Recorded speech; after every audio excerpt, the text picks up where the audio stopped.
Yes, we can call the meeting to order. This is the meeting for March 30th of 2022, first meeting of the WGC. Yes, thank you. It's 9:06. I apologize for not starting on time this morning. Welcome to March 30th, 2022 special meeting of the Wyoming Gaming Commission. Our mission, primary mission, is the Wyoming Gaming Commission is the protection of the Asian public and health, safety, and welfare of the participants in all lawful gaming and mutual activity. Wish to address the commission and recognize the call on by the president to speak. After the president has recognized you, please clearly state your name and the organization you represent prior to addressing the commission. All comments, questions, responses must go to the president when addressing the president each time you wish to speak. This procedure ensures an orderly flow of discussion during the commission meeting. All meetings in the governing body, meetings in the public meetings open to the public, except as otherwise provided pursuant to Wyoming Statute 1644. The meeting is being held via Zoom and live here at the Wyoming Oil and Gas Conservation Commission of 2211 King Boulevard in Massachusetts. Everyone in the room, please be aware this is being aired via YouTube. I will probably remind everybody throughout the meeting that this is on YouTube. Also, inclusion on the agenda does not necessarily constitute a commission action.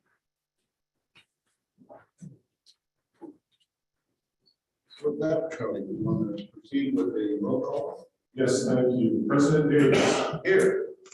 Vice President Broussard. Here. Commissioner Cavello. Here. Thank you, sir. Commissioner Daigle. Here.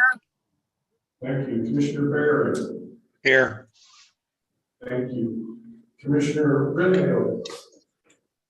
Here. Thank you, sir. Commissioner Curran. Here. Thank you. Commissioner Pacheco. Here. Thank you. Commissioner Wildcat. Here. Thank you. Is Senator Driscoll on the phone? Senator Driscoll, have you made the meeting? Representative Newsom, our legislative liaison. Thank you. And Dan Schiffer, the governor's liaison. Here. Thank you, sir. Appreciate it. I'd also like to take the opportunity to introduce today, we have Mike Kaler with the Attorney General's office. I have my staff members here. I have David Carpenter, Kelly Ortiz, Dee Lopez, Laura Bennett, and over here I have Lisa Keeler, Mike Kotar, Mike Steinberg, and Nick Rivera-Mendy, the law enforcement side. Also, I'd like to welcome the new commissioners. We actually have quite a few here today, kind of. We have Commissioner Wildcat sitting right here next to me here. We also have Commissioner Pacheco, and then of course our newest commissioner joining us via Zoom is Commissioner Riddick. I'm not sure. I hope I pronounced your name correctly, sir. Riddick. Oh, yeah, this is Reuben Rittaller. Can I ask a question, please? I don't know if it's my computer, but your sound is really hard to hear. Oh, maybe it's me. I don't know, but Yeah, Charlie's real hard to hear. Yeah, it's terrible hard to understand in here. I don't know if the mic is too far away or what, but I don't mean to complain, but it is hard to hear. Sound a little better? No. It helps. Nick, do you have any, is that better? Yes. Yes, that is better. Thank you. Okay. Well, we do have a forum today, and thank you very much, and appreciate it. We have a lot of people here today joining us. We also have in the crowd, we have Representative Sweeney from here from the county.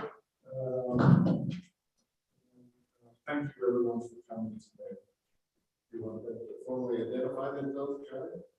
That's up to you, sir. I think so. If you wouldn't mind standing up and being recognized. We have Mr. Rhoda. Thank you, Mr. Chairman. Myron Odikoven, the Executive Director of the Wyoming Association of Sheriffs and Chiefs of Police. Welcome. Excuse me, I'm Nick Agopian. I'm here today with a Bank Shop LLC and then with Grover Games. You go ahead, Katie. Katie Ames, I'm Woodhouse Road Games in Red Cheyenne, and I'm the attorney for Cowboys. Jeff Horton with Paradise Games, representing the Cowboys. Jonathan Downing with Cowboys. Matt Pascal, entertainment experts, also with Cowboys. Leslie George with Amusement, also representing the Cowboys. Matt CB, Wyoming Amusement Services, also representing Cowboys. Dave Waylander, Wyoming Amusement Services, also representing Cowboys. Thank you. With that, Charlie, are we done with my welcome? Yes, we are. Thank Should you. we proceed with the pledge of allegiance? Yes.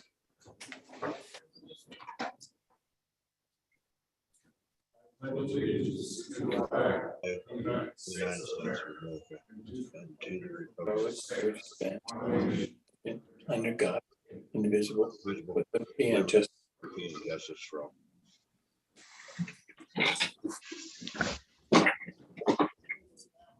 Proceed with the item number 2. We'll be looking for a motion to approve the agenda as presented. So moved. Thank you, Commissioner Walcott. Is there a second? Second. Thank you, Troy. Any discussion? All in favor, signify by saying aye. Aye. Aye. Those opposed, same sign. Motion carried. Has everybody had a chance to approve the minutes from February 11th, the special meeting? I got a chance to review them. Yes. Okay, and I would be looking for a motion to approve the minutes. Moved by Troy, is there a second? Second. Second. Commissioner Walcott. Any discussion? Hearing none, all in favor, signify by aye. Aye. Those opposed, same sign. Motion carried.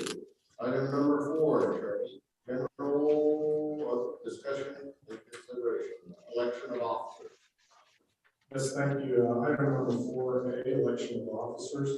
Again, thank you, President Davis. Any of the commissioners that are joining us on YouTube, please, if you're having any issues with sound, please jump in and yell and interrupt whatever, and we can see if we can try to alleviate that if you have any issues throughout this process.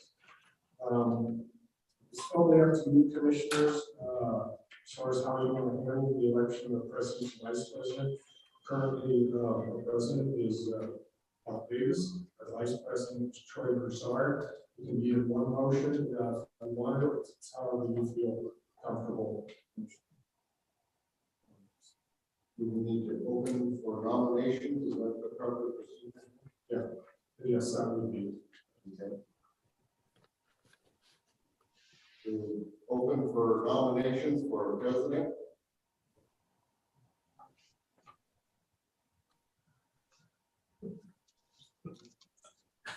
I'd like to be leaderless.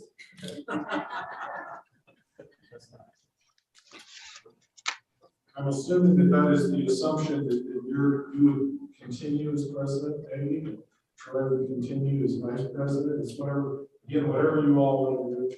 This is an open discussion. Mr. President? Did Sherry say something? Yes, I did. Sherry, what? Mr. President, I believe if you're willing to continue to serve and there is no statute of limitations as to how long you can serve, I would nominate the slate of Davis as chair and Broussard as vice chair. I'll second that motion. A motion and a second. And are there any, let's see, have you closed nominations? Is that what you do next? Yes, sir. Is there a motion to close nominations? So moved. And moved. Is there a second? Second. Okay, then moved and second. Nominations are closed. Now we have a motion on the floor to maintain the same offices, basically, officers. Officers. There's no statute of limitations.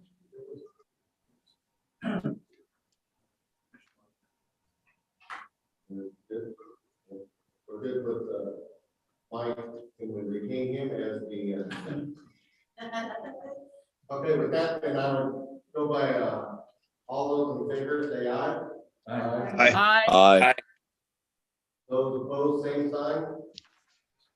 Motion carries. With that, Charlie, and we go to item number 4B. Congratulations. Thank you, President Davis. Moving on to item 4B, it's our financial reports. As you can see in your packet, commissioners, we do have our Union Commission financials here for our administrative side of the house. If you've had a chance to review those, it would be appropriate for the motion to approve as presented. If that is your wish, and then a vote. Motion to approve the financial report as presented. There's a motion on the floor to approve the financial report as presented. Is there a second? Second. Seconded by Troy. Any discussion? Mr. President, Go ahead. I was wondering if the commission could issue magnifying glasses to all of the commissioners so we could read this. Mr. Barry, I believe that is very true. We are all having that issue. Even the person that printed it and put it together is having a little bit of it. I apologize for that. If you are viewing it on your computer, your laptop, you can blow it up a little. Is there anything specifically, Commissioner Barry, that you had a question on? No. Okay, thank you. I apologize. We will print those in a different format next time. This is the environmentally friendly format.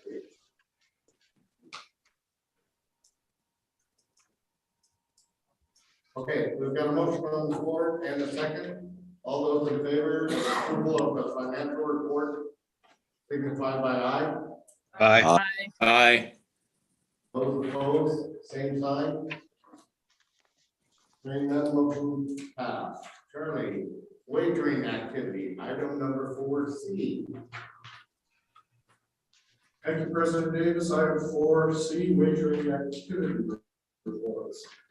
As you can see in your packet, we have the, I think we have a supplemental that's handed out to you. Morning. The commissioners, do you have this report? It's handed to you.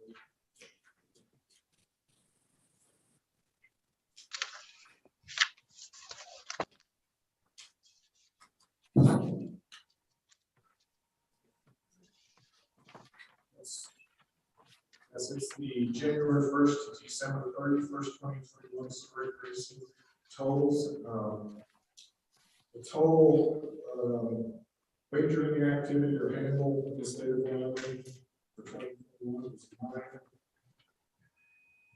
$918 million, with a return to the public of $836 million.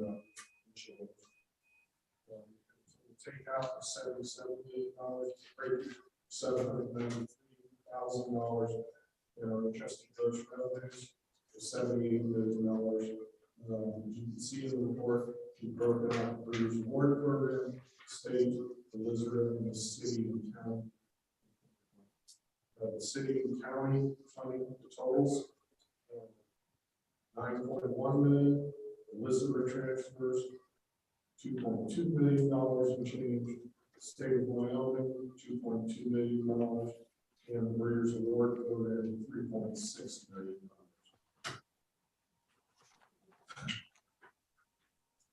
The next report you should have in your book is the graph. It's titled Historic Racing Monthly Wagering Trends from July of 2016 through February 2022. You all typically receive these graphs at the end of each month, just showing the wagering activity in the graph form from 3 operators in historic racing. In the reports, then the next page is a pie chart. And we've already gone through some of this today. $918 million combined total. The next pie chart shows you the simulcast total handle in your packet. Combined total of all 3 operators, $3.5 million.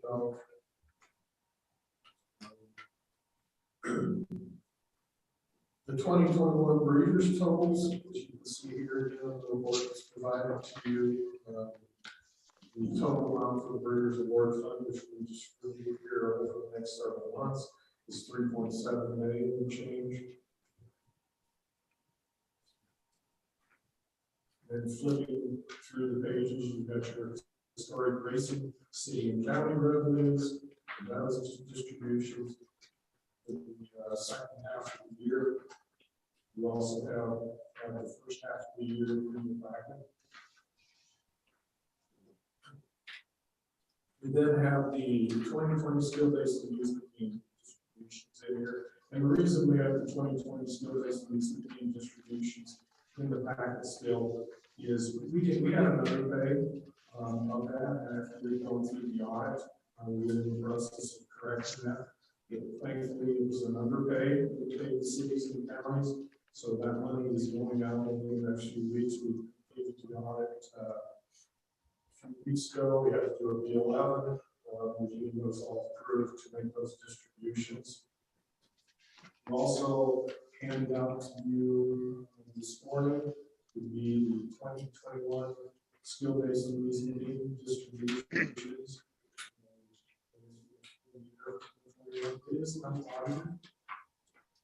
We have our total distributions of city and county and towns of $2.1 million. School facilities accounts $2.1 million, which is 10% is $486,000. Then the city and county distributed delineated out the 22.5% to the cities was $997,000. The 22% to the counties is $1.1 million. The reason there's a difference in those calculations is we have several locations that are in the county only, so there's not a 50-50 distribution. Next page in your packet, and if you have any questions at this point, anyone joining us on YouTube, please jump in or go in the room. This is skill-based distributions by operators. The bar graph. Then getting towards the end of the packet, we have the online sports wagering. We have a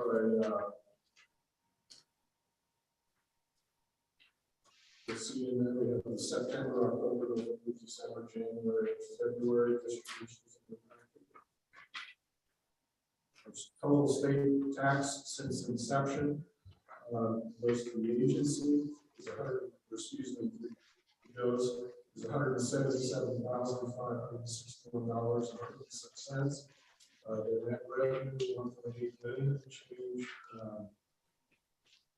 Their total monthly wage is $64,620 change. And then there's a graph at the end that shows that as well. In the future, through our next reporting, we will have this delineated out by operator and also by events, and we'll do a better job of presenting that to. I believe that's all we have at this point. Any questions from either T or David on some of those revenues? They're here. I'm sure answer those questions. Motion before we go into discussion. We would need a motion to approve the, or no, I'm sorry, we do not need a motion. Questions? Commissioners, any questions? Is there any questions from the public at this time? So we don't need a motion, we just proceed along, right? Item number D. Yes, item 4D, race meet officials. Dr. Erickson is at the top of our list here. We did an RFP. Dr. Erickson was he's been our veteran for 16, 17 years. He was the only bidder in the state. We do have overlapping race days this year, so he is doing all of our testing and monitoring at the racetracks. He is doing the same thing as he did last year, where one of his colleagues was able to take over for him on some of those overlapping days and work back and forth. We can do one motion for all of these. It's up to you. Please note, I do have an update to the Energy Downs, the safety steward. We did not have a safety steward secured when we printed the packets. We do have Louis Figueroa. Louis comes from Mexico or Arizona, I believe. He's currently been working there as a jockeyman, working as a safety official. Around the country. To the top of the list there is William Brown in Energy Downs. He will be the presiding steward. He's a level 1 steward accredited with the Racing Officials Program. He's worked for us for several years. The next one in line again is a level 1 steward. Again, for people who may not know, level 1 is the top level. So level 1, 2, and 3. Linda Salinas, she's from Arizona as well. Has been a person for years and worked in several jurisdictions around the country. Then the third one is the level 2 steward, Philip Hammerhand. He's a retired general, Air Force, I believe. He's the Army, excuse me. You probably chair for that. Yes, you would, wouldn't you? Yes. Yes, So I we're do. really excited I'm about having, not involved with the gaming commission, but I Phil has a got. tremendous amount of experience. He has not worked a lot as a racing official, but he's been at the racetrack. Good. A lot of his life, a lot of his different things since retirement. He was the director of the National HPBA for 7 or 8 years, I believe it was. So Oh, good. Knows that he's really looking forward to coming to Wyoming, and it'll be a real asset to us. Moving on to Wyoming, Dallas, Sweetwater. And again, we have to have have these groups of stewards because we do have the overlapping races. And also, it's been a real trying to get positions higher this year. It's been the hardest I've ever seen it, trying to get people to come to Wyoming. Now that the state of the country's opened up, people working, it's not as easy to do this. The Wyoming Downs and the Sweetwater Downs, we have Larry Eliason, who's level 1. Larry Eliason has been with us for the last few years. He's a former director after 25 years of the South Dakota Game Racing Commission. He's an attorney, and he's been a racing officials accreditation program instructor for several years, involved in racing all of his career. The next one on the list again is a level 1 steward accredited Dave Wheeler. Dave, this is maybe his 3rd or 4th year with us. Dave is from Idaho, and he's been working as an official steward for many years. He is a former jockey.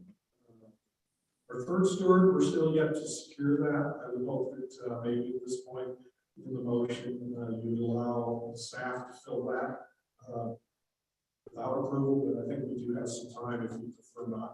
We can do a formal approval. Maybe they're able to, maybe. Do you have?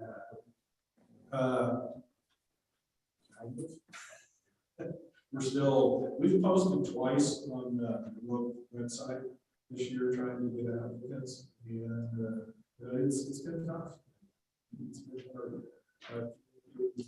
Down some tracing helps. We've got one individual that I think will be able to tell us next week. He's very well qualified. He will be an asset to help you. He's waiting on a. Because of our short season, a lot of these people are working on, so we're kind of waiting for that option position. The 4th one on our list is Johnny Ward.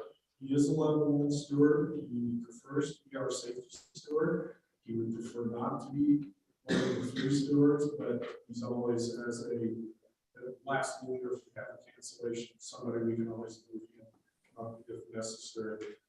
Johnny has worked for us for the last 2 or 3 years, I believe it is. He's from Idaho.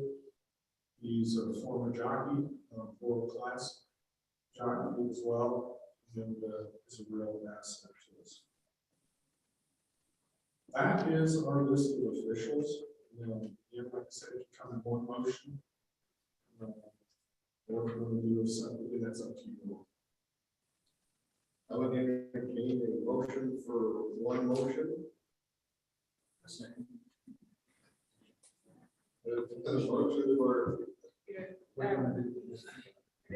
Motion to approve all 2022 race meet officials as presented, and the ability left to the commission staff to hire the 3rd steward as they see. No. I'll second that. And move to second. Any discussion? Discussion at this time? Hearing none, call for the vote. All in favor? Aye. Aye. Aye. Those opposed, same sign. Hearing none, motion carried, Chairman. Yes, thank you. And I appreciate that, commissioners, for giving us the ability to do that. One of the reasons I didn't articulate that is a lot of times when you're on the phone with these people, you need to make a decision fairly. And being subject to the commission vote kind of drags it on. So I appreciate that. Charlie, These guys are hired for different places. Yes, that is correct. How many days at first for any exams? After the days at the second week? 16 days, and then 20 days, and then 18 days. Kelly Ortiz. Yep.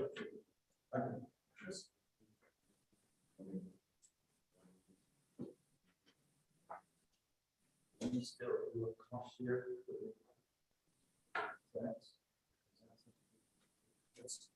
Yes, the question from Vice President Broussard was, is that a share and the payment of that? Yes. The racetracks pay for 2 of the stewards, however, we contract that they reimburse the commission for 2 of the stewards, who actually pay for 1. And they reimburse us on that. Safety officers we pay for. Thank you. Further discussion? With that, Charlie, item number 4, E, Wyoming 2021 redistributions and awards. Excuse me, President Davis, we missed the in your packet. Yes, you have the permittee officials for 307 bush racing, and you have the permittee positions for Wyoming Downs. Don't have copies of those. It was an extra one. that was sitting on it. And we apologize, putting the packet together, we got a little sidetracked on some different things. And I can give,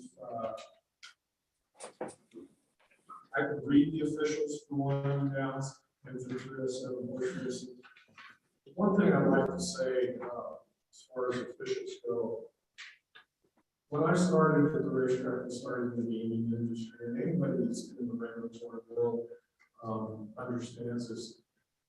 It's an honor. It's not to be an official. It is not a situation to where it's taken lightly, or should take it lightly. People should be extremely feel that they're very privileged, I guess might be the word, that they have been allowed to be an official and be a regulator. And again, I can still remember to today when I first got an official's license to be an official. So what does that mean? It means no different than what we all here in this room do understand. We're held to a higher standard. We have a different drummer that we're listening to. It's whether it's law enforcement, anything, we know that we are held to a much higher standard. So with that, the officials, we've gone through this list of officials, Mr. Leonard, and the other law enforcement staff have gone through this list of officials, and they are still subject to the licensing process. This is not circumventing that licensing process. So it's not, we're not circumventing criminal history issues of any kind that have come up in the in recent times. Basically, this is an authorization that is expected of the commission to say, okay, this list at this point appears to be good. So they submit this. These are all professionals that have worked at different times in their careers in the industry, from our tow providers, both operators who line points, I believe it's United Tow, to bonding we provided, to the information was provided to the wagering public, through Equibase, both these, to vouchers, to persons bookkeepers, and then also as far as the ambulance service, security services that we provide. And I don't have in your packet, but stewards and officials do hold them, they're held to, again, like I said, the higher standards. We do have ethical standards that are out there in the industry that are very important to understand.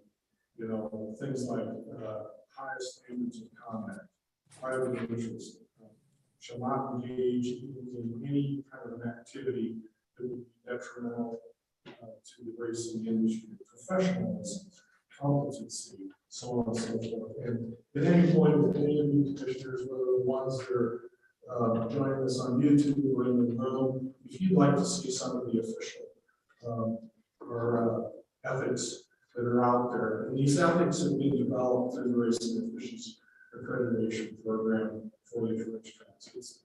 It's held at a very high standard in the industry. Back to the list of officials. I think what I might do at this point is maybe call on Mr. Laramende to go into a little bit on our 1 set of officials that we can make. Do you mind doing that? Which set of officials? 307 March 1st. President Davis, would you like me to go through these individually? You want me to just go through the entire list and read them out one by one? And then just do kind of an overview of it, or how would you like me to approach it? Charlie? That would be totally up to you. There's a fairly lengthy list of all these, and I am putting Nick a little bit on the spot because I'm kind of at a loss, maybe how to move forward on one of these individuals at this time. Is there a need to go through them all individually? Is there any significant changes? President Davis, Commissioner Wildcat, I don't believe so. With the 307 horse racing list of officials, we've gone through all of the officials, and at this point, I believe that the commission staff would look for an approval of this list as it stands now, but the commission needs to understand that there is a certain official in this list that is pending commission action. So as that plays out in front of you all, that's something to take into account. Over. Mr. President Charter, is there a deadline for this commission, these officers? President Davis, Vice President Broussard, according to Chapter 10 in the rules, it's 30 days prior to the start of, they have to submit the list to us 30 days prior to. There's nothing in the rules that says when it has to be approved. So we have time to table this list. We approve after. We could, I believe we could, yes. So, Vice President Bouchard, they just asking a form of motion that you present here. It's in the form of a Question. I don't know if it's, if we table this list until further developments, would it take that time? Approving it now, if I'm doing it for next year, does it make more sense to table it? President Davis, Vice President Broussard, I think the proper way to address this would be with an approval, subject to further action, and it's pending, along with, it would be subject to going through the licensing process. So if we approve this now, that gives you more time to go through us. President Davis, Vice President Broussard, I believe the response would be yes, that does give us plenty of time. And again, at this point, you're authorizing, this is the group of people that you say is fine, we say should be fine, you still have to go through that licensing process. You're still subject to that, and if something comes up throughout that licensing process, or there's an issue that comes up that would create non-compliant licensing, then we can take that action to address that. So I make a motion to approve the list as presented. Subject to 307 and Wyoming horse racing, or Wyoming Town. If I can make an amendment to that, subject to licensing standards and further commission action. Do we have the third permittee? Let's see. President Davis, no, we don't. Wyoming Downs and 307 horse racing are required to provide their list 60 days prior to the meet, and Wyoming horse racing is provided. Is there a second to the motion on the floor? Second. Thank you, Commissioner Walcott. Any further discussion? Seeing no further discussion.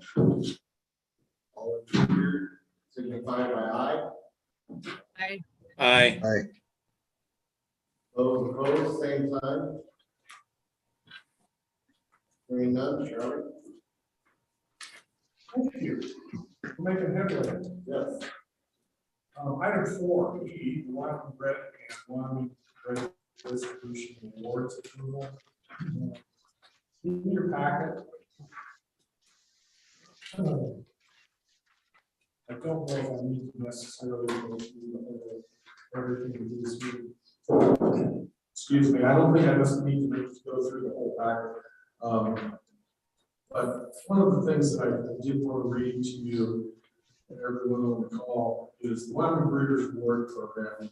The second page there talks the purpose of the Wyoming Breeders' Award Program is to promote and improve breeding and development of horse industry in the state of Wyoming. The Breeders' Program offers an exceptional opportunity for owners, breeders, and standing owners of accredited Wyoming bred horses to earn major monetary incentive awards while serving as the backbone of a valuable agriculture industry in the Southwest state.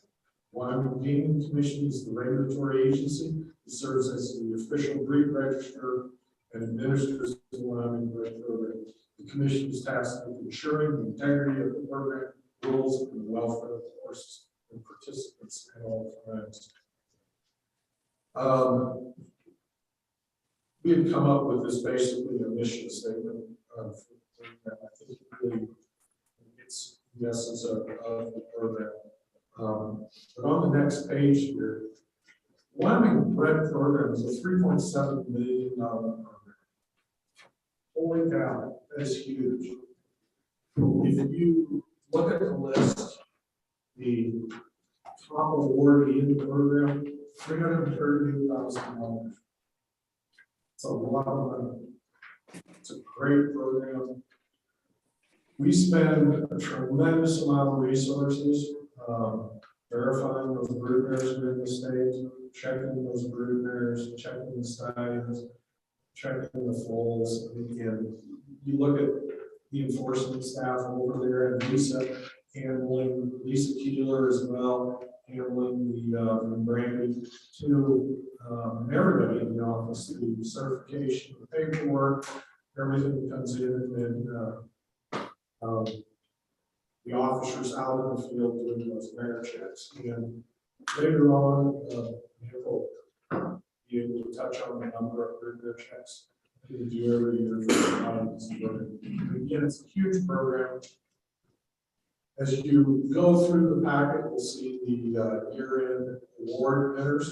Again, I think I mentioned earlier in the meeting, we will be doing our first distribution over the next several weeks. We submitted the 11, which is extending our spending authority to pay that out. I have not received that request back. We should have it soon, so we can start those payments to go out to the individuals. And we are on track, basically identical to what we were last year. So finally, in your packet, I do need a motion. The league trophies. Excuse me. League trophies. We solicited bids for the trophies for the last for 2021. The league trophies provided us. They also did the awardee for the trophies we give out each year for the last several years. And we follow the process of A&I as far as soliciting this. And I would like to see a motion to approve the league trophies. Their estimate for $8,900. It falls into the statutory requirements that we have with them. And just for your information also, this comes out of the Breeders' Award Fund interest on the account. It's not coming from the mandatory submission was given from the operators. It comes from the interest. And that is pursuant to statutes. So At this time, then, we would be looking for a motion to approve elite trophies in the dollar amount of $89.40 for the Breeders' Award. Second. Second. Second. Okay. Moved in second. Any discussion? Any questions? Hearing none, signify by aye. All those in favor? Aye. Aye. Those opposed, same sign. Motion carried. Are there any further questions on the Wyoming Breeders' Award program? President Davis, if I could, one last thing while we're in the program here. Last page, you can look at, we have the letter that we sent to 307 horse racing animal animals, and in the years to come, we need to sit down and look at the state schedules. It appears that we've got some conflicting scheduling over the tracks during the overlap period. And just have the discussion, or they need to have the discussion really between the two of them on what would be optimal, not only for them, of course, in their business plan, but also the person that they're out there. So you can see the letters Randy drafted back in January regarding that issue of the overlap. The overlap really is a deterrent to the breeders themselves. Is that what you're saying? Yes, President Davis, what we have is we have a couple. We have, I believe, a Wyoming bred fraternity or derby, I'm not sure which it is here, stakes race that it's problematic as far as the horsemen are concerned. They're not able to participate in both. There's also the school of thought that's okay. You pick whichever one works best for your animal, and you move forward and nominate. But also, it's opportunities. The 2-year-olds, they're looking at as many opportunities to race some horses as they can. You have a short summer, so it's kind of congested. Yeah, if we just have a little more discussion in the future, I think that would be in everybody's best interest. Any further questions or discussion on this?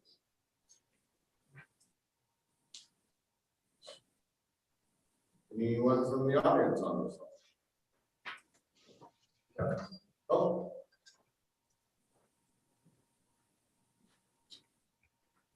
Good meeting. So, thank you, Mr. Chairman.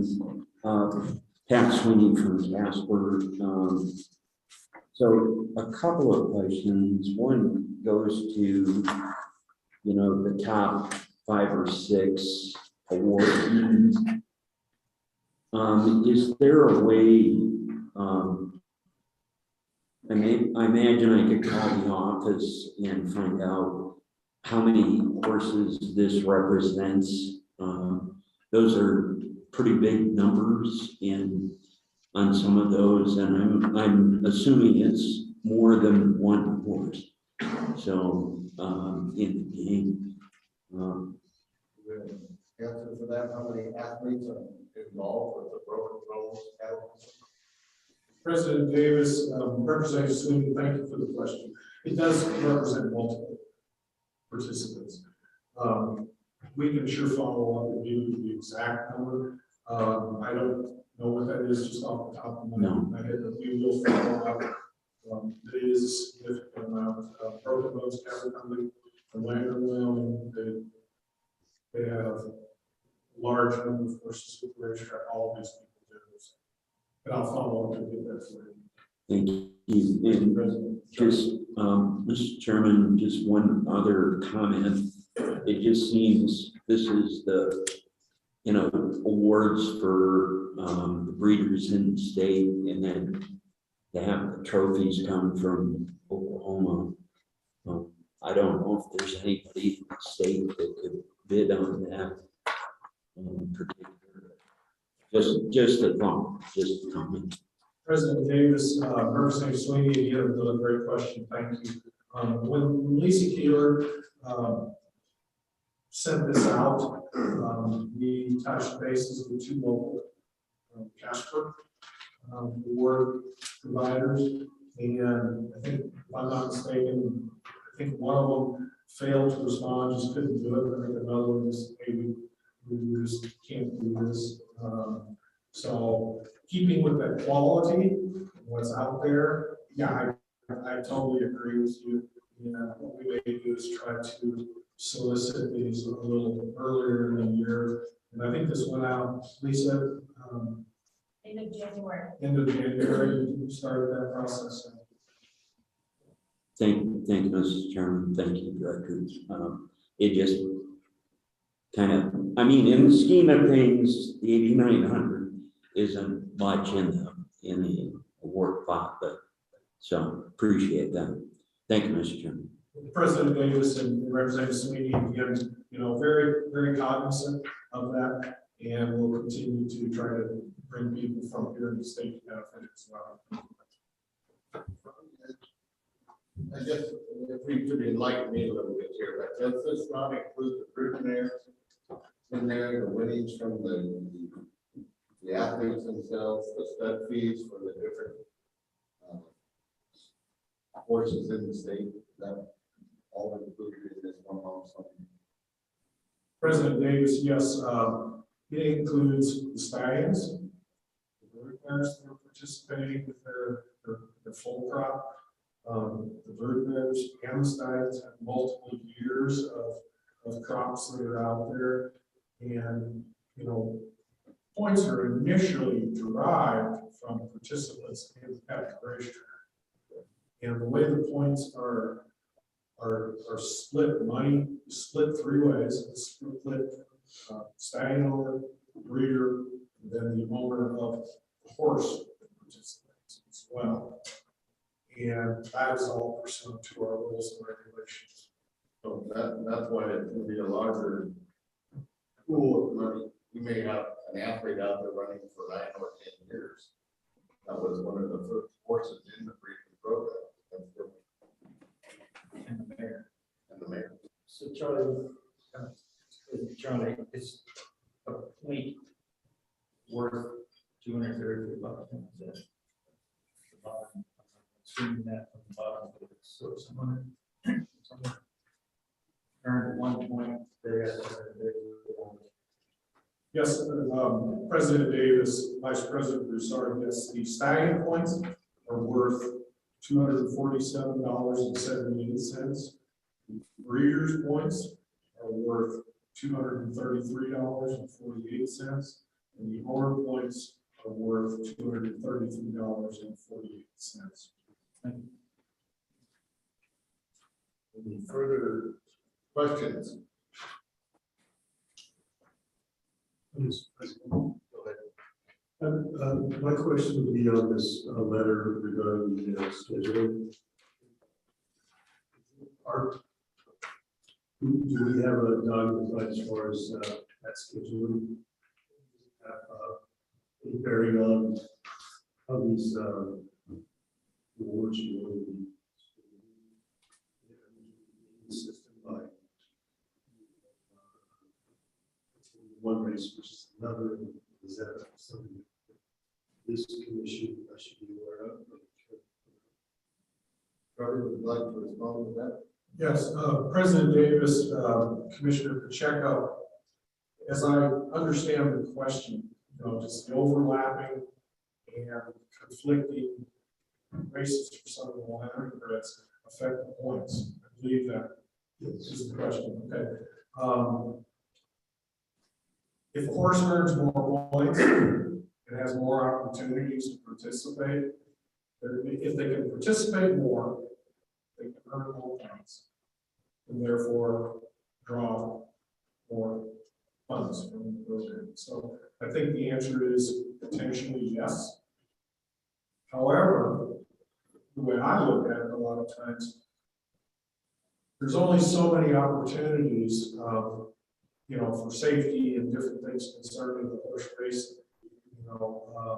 So a 2-year-old won't race as much. The older horse will race more.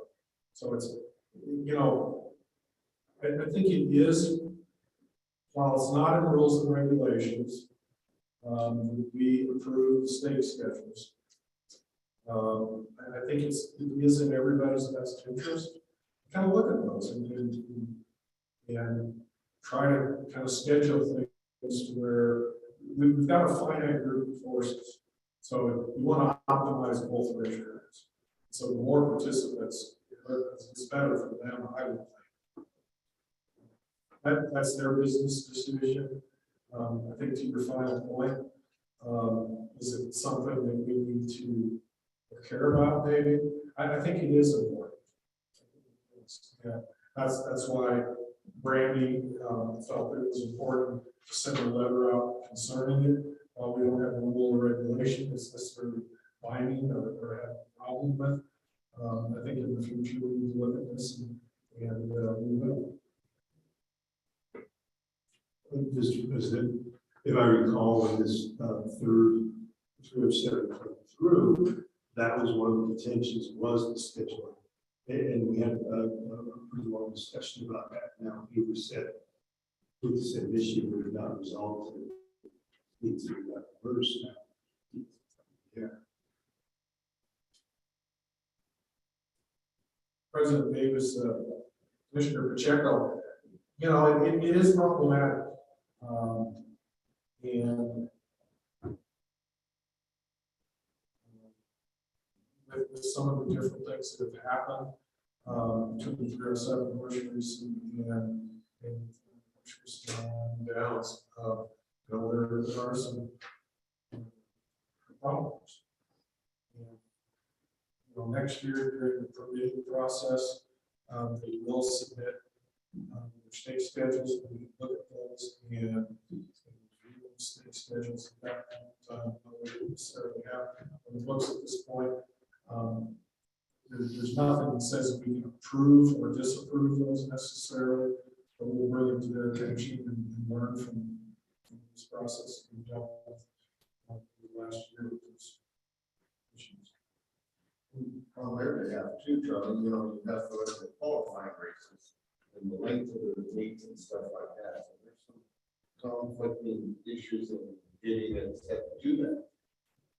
Yes, President Davis is actually right. You know, if you have breeders, you're wanting to race your horses as much as you can. So if you have, again, this is particularly with the Wyoming bred program, the Wyoming breeders would love to be able to have a fraternity or a derby, a stakes race at Gillette. They would like to then have enough time in between to where that same populace could race in Wyoming Downs, and then a similar group would be able to participate at Wyoming horse racing. So they could get through the way it works out right now. And as far as 2-year-olds are concerned, it's maybe, because I think we sometimes have a tendency to race the 2-year-olds too often.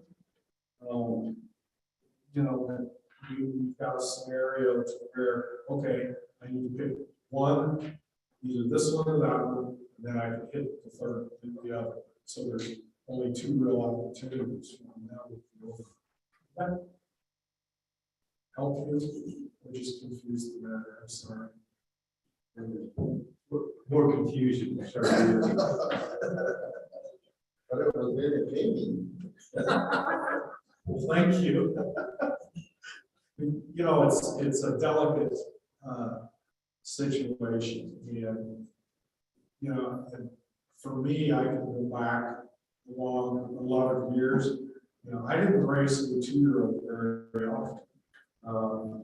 Maybe, you know, you have something that was maybe in June, and you have an August race you may be going to, and then depending on the individual, if they're better quality, then you have something maybe a little bigger. So you know, I looked at 6 times to race a 2-year-old in the summer. It was was way plenty. I was, but that was my personal way that I had been trained to go about it. Some people would much more often. And that speaks to the whole, I think some of the issues we talked about breakdowns, and even into a bigger problem is, you know, the points have created a great funding stream, but it also has a tendency to create a situation where I will run here, and these are great horsemen. These are people that really know their animals, but there's that pressure to go and continue to participate and set a bench. I know I'm really confused with all that. No, we're not really clear. It's okay. With that, Charlie, do we want to go to the investigator's report or take a brief 5-minute pause? It is 10:05.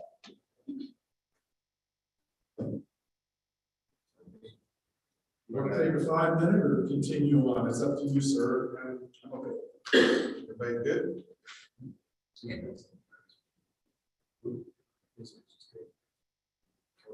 Shut off. Okay, shall we continue on then, Terry, with item number F, investigator's report?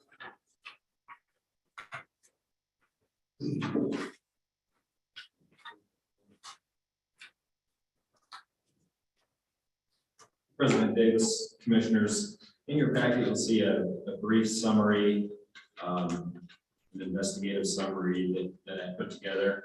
I would like to note there's been a couple of changes in this. This report was compiled on the 15th of March.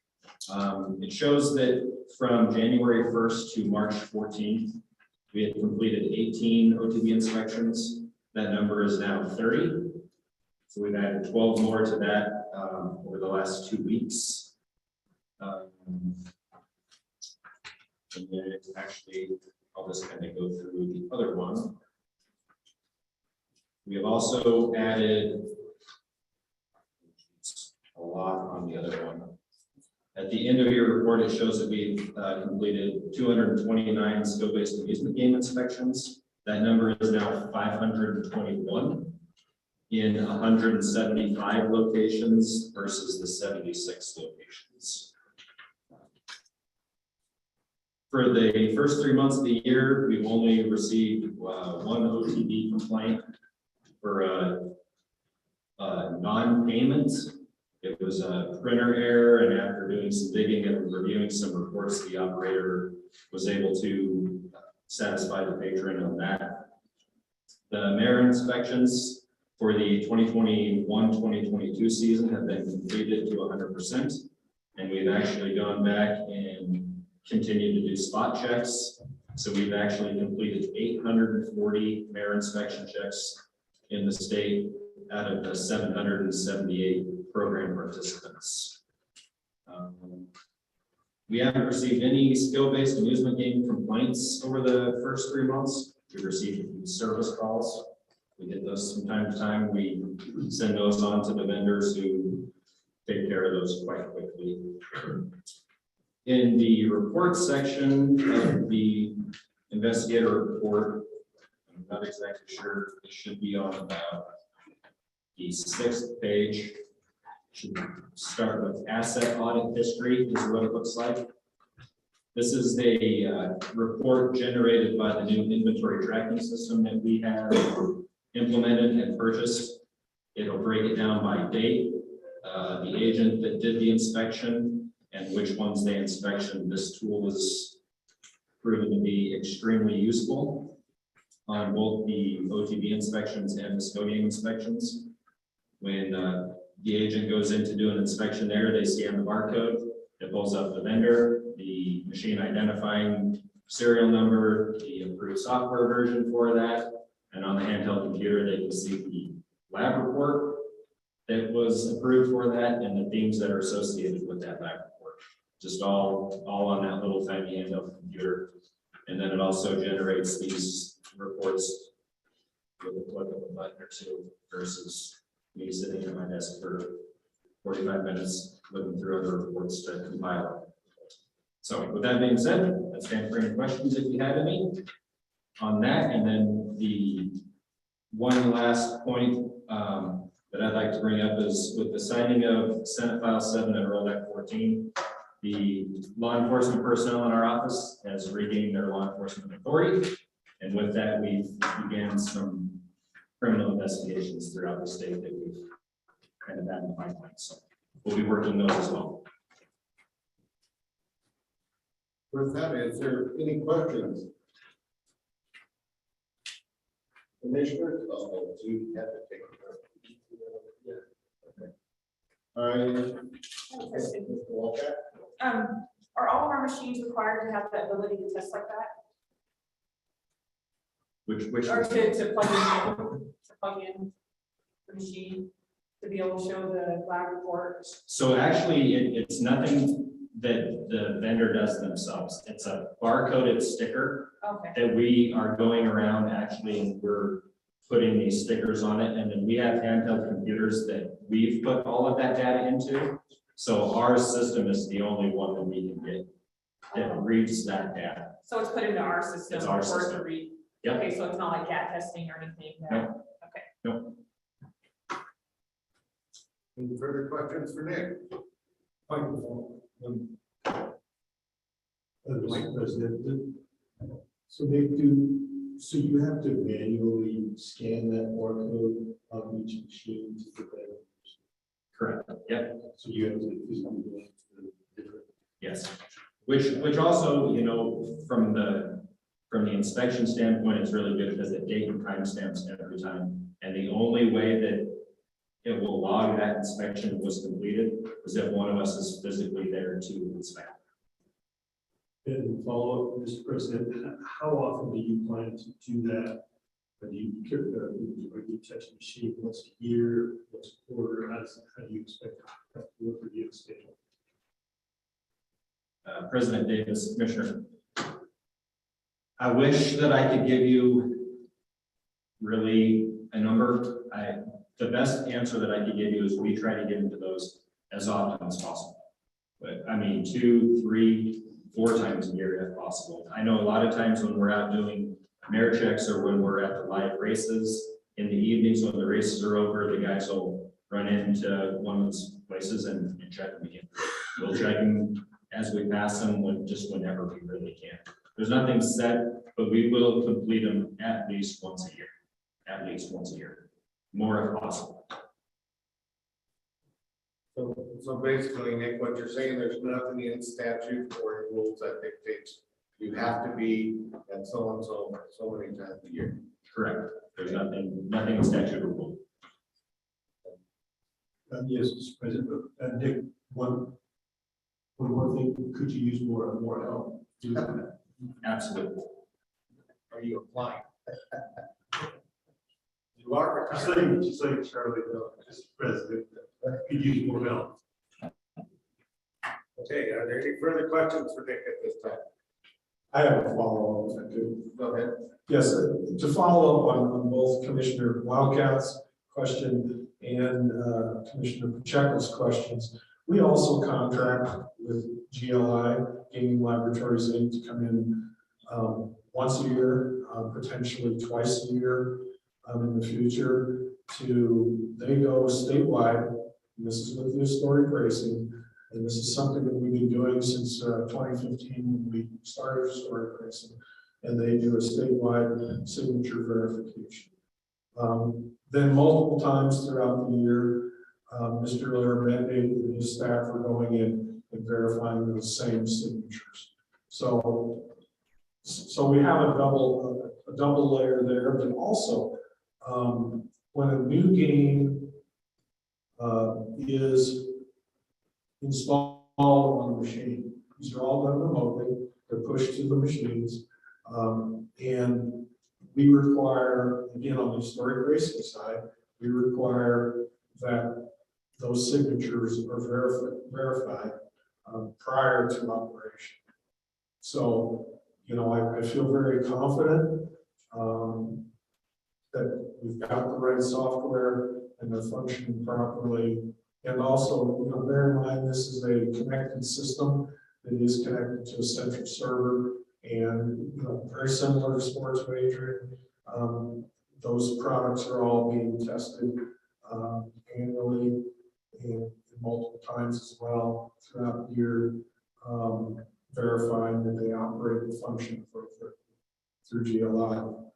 In this next session with Gaming Laboratories, I think I had asked them 2 weeks ago. We're expecting a bid for not only doing the whole state, it's going to be a multiple, because the state is growing in locations, not size. We should shrink. They're bidding to do not only historic racing, but also skill-based amusement games, and to go in and spot check periodically those signatures as well. And this all speaks to the change management and software management, whether it's sports wagering, whether it's historic racing, or whether it's the skill-based amusement games. It's managing the software, knowing when software is being updated, having that in rules, having that in regulations. And when we get into the rule piece this afternoon, you know, and I've said, when we started the sports wagering rules, we talked about how we were going to shift and move some of that language to the skill-based amusement game world, the technical standards and different things, but then also the final push, as far as the rules and the regulations go, is to take that over to the historic racing side as well, and expand on the rules and adopt, you know, some of the industry standards. And that speaks to protecting the wagering public. That speaks to protecting our land and citizens, and knowing that we've got the right payoff, the right machine, the right software. So. Thank you, Charlie. Go ahead. One quick question. Is there a certain percentage that GLI tests when they come in? And is there a certain percentage that we test when we go out and do our small audits when it comes to the software? When GLI, President Davis, Commissioner Wildcat, thank you. GLI tests 100% on the historic racing. We will do a percentage. We'll look at that in the skill-based amusement games. Because the reason why is we have 25, 28, 27 locations for historic racing, but we have 300 locations for skill-based amusement games.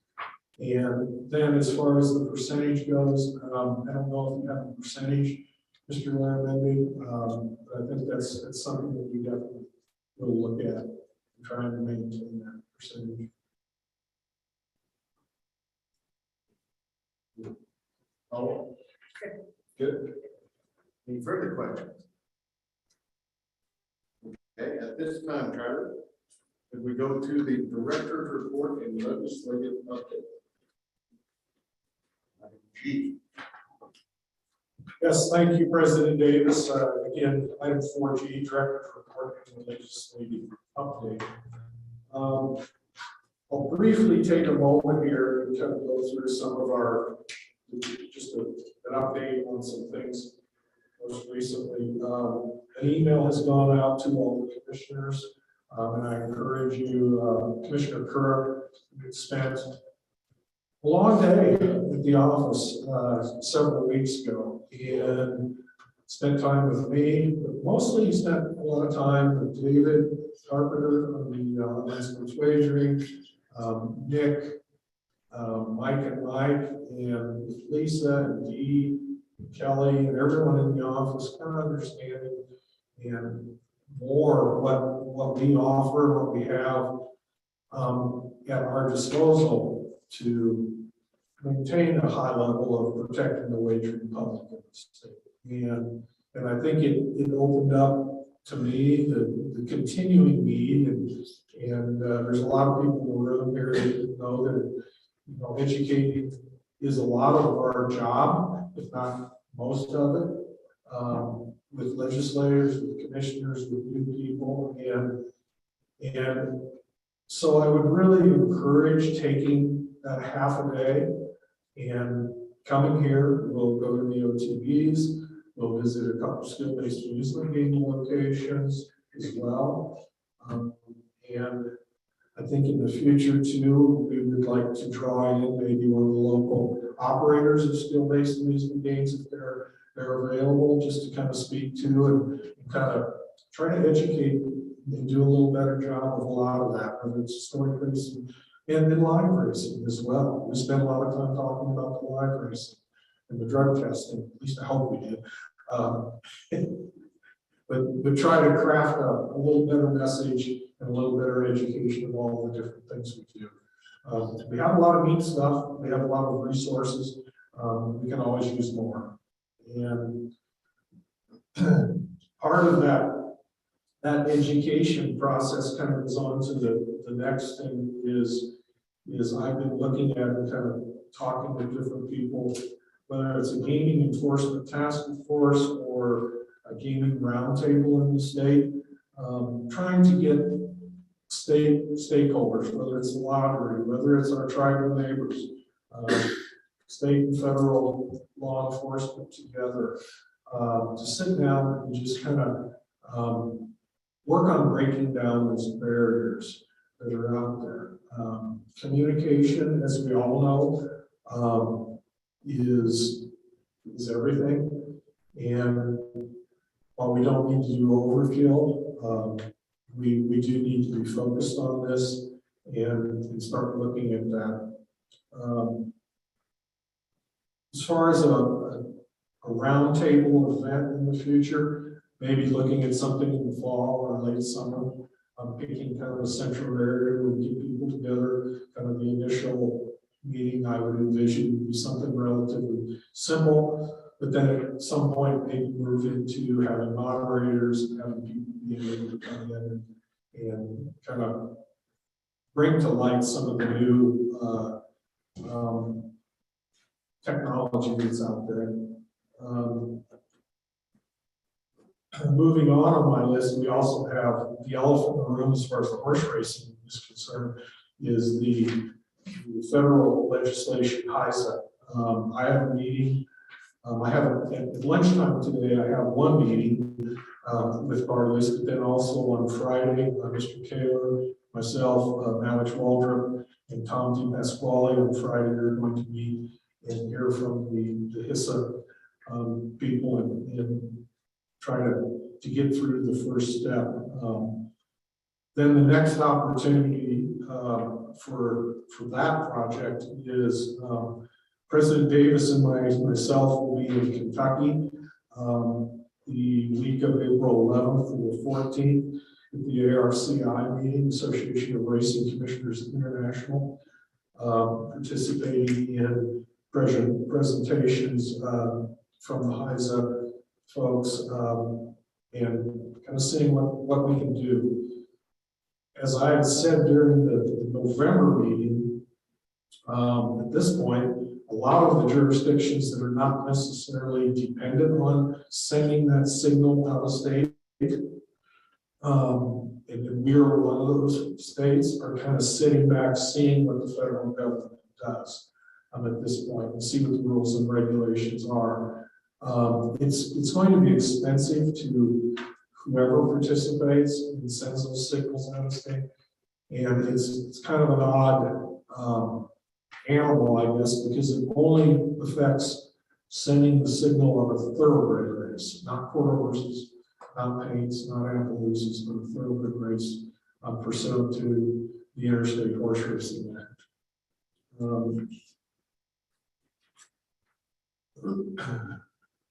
I also attended, and I'm kind of going down a list here of things I need to pick it up a little bit. I attended the roundtable, regulatory roundtable in Las Vegas on the 15th and the 17th. It was a great opportunity for me. I was asked to speak on sports wagering, standing up rules and regulations in 173 days. I was also asked to speak about skill-based amusement games while I was out there, and historic racing. We had a panel of 3 other directors from agencies across the United States. It was well received. And it was also an amazing event to go to hear the compliments that Wyoming received for the hard work that we've been doing over the last 2 years, instead of the negativity that we seem to get at different times. So that was a great opportunity. It was very educational, spent a lot of time with different people, had some great opportunities. And no, I was the boring person. When I hit the casino and got out of the cab, I never saw the light of day until the day I left and got in the cab again. And I know I'm boring, I'm sorry, but this is the way it is. There was another opportunity that arose. I was asked to join a network security task force. It's being spearheaded by the state of Colorado. And I was asked to join that. They are just starting this task force, and it's primarily evolving around sports wagering and the network security issues with that, and the concerns that different directors have. On the resource sharing piece of that, it's such a pleasure to be able to co-chair that committee with Chairman Simmemeyer with the National Indian Gaming Regulatory National Indian Gaming Commission. I was able to spend some time with Chairman Simmemeyer and also Dustin Thomas, who is the director. I believe that's correct. Thank you, Jimmy. In talking about a lot of information sharing. One of the things that was of great interest is breaking down those barriers between different groups and different populations of people. And throughout our conversations, we talked about how one of the things that's tough in Wyoming is we're small, but also that's a benefit to us all. We're able to hopefully turn a small ship a lot quicker than a big ship, excuse me. And so I'm committed to it, and also Chairman Simmemeyer and Dustin Thomas are all three of us, dedicated to spending some time breaking down those barriers, opening up that communication between our tribal neighbors, between the state, between law enforcement, and because at the end of the day, we're all in Wyoming.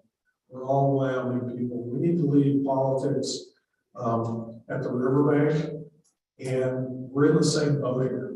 And just put it aside and look at what's best for us all. So that was an exciting piece of that opportunity.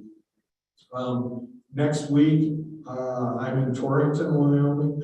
I'm going to have the pleasure to present to Torrington Rotary Club.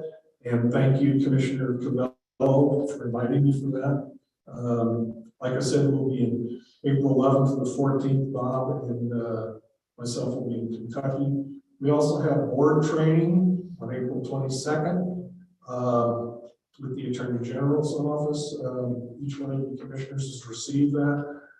It is being offered via Zoom also, so I'm hoping that we can get real close to 100% participation. But I also understand that life does get in the way sometimes.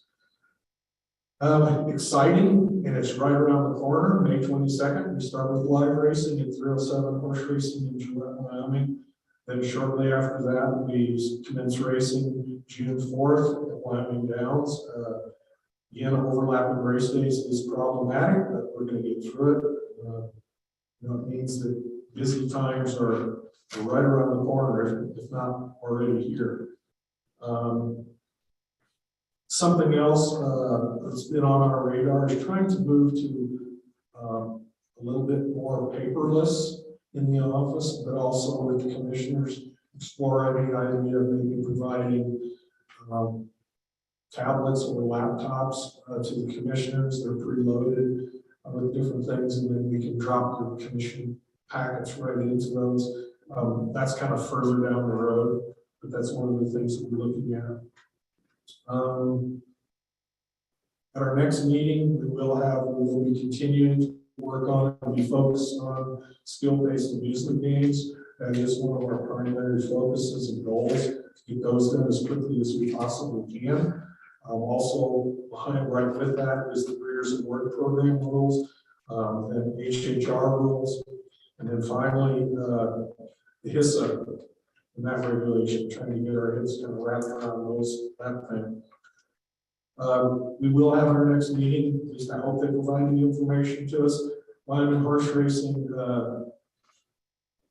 will be requesting amending their race dates again. And we have not received all the information. We received an initial letter stating that they intended to because of the conflict of interest.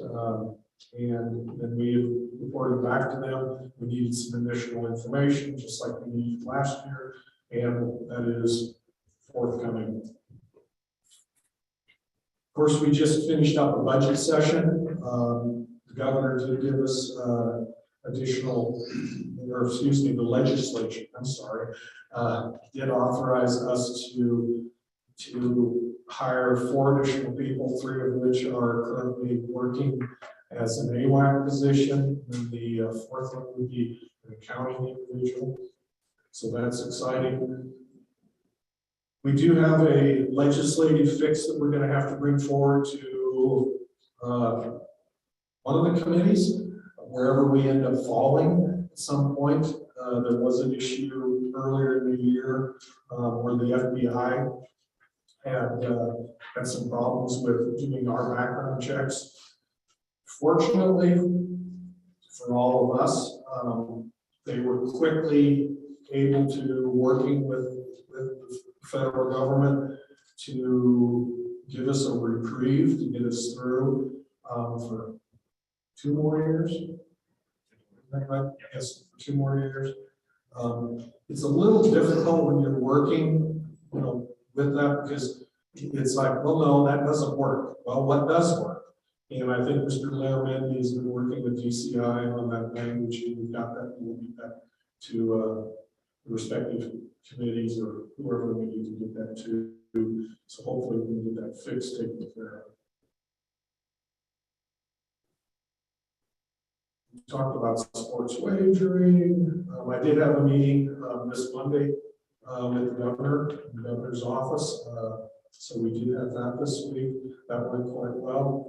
We also received this morning a letter. Governor had sent you all.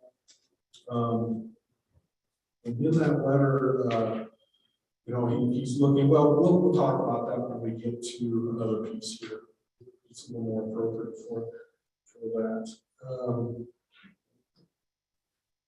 And in the future, we are looking at, there's a potential growth expansion of potentially 1,400 skill-based amusement games and locations in the state.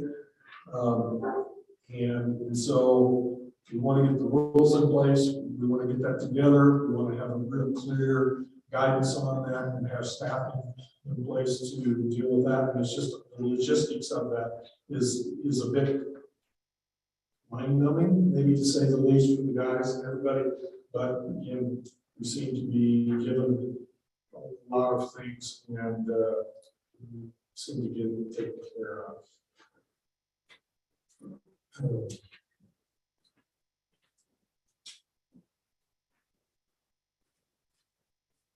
I think that's pretty much it as far as that goes. And thank you if there's any questions on any of that, commissioners. Questions for Terry?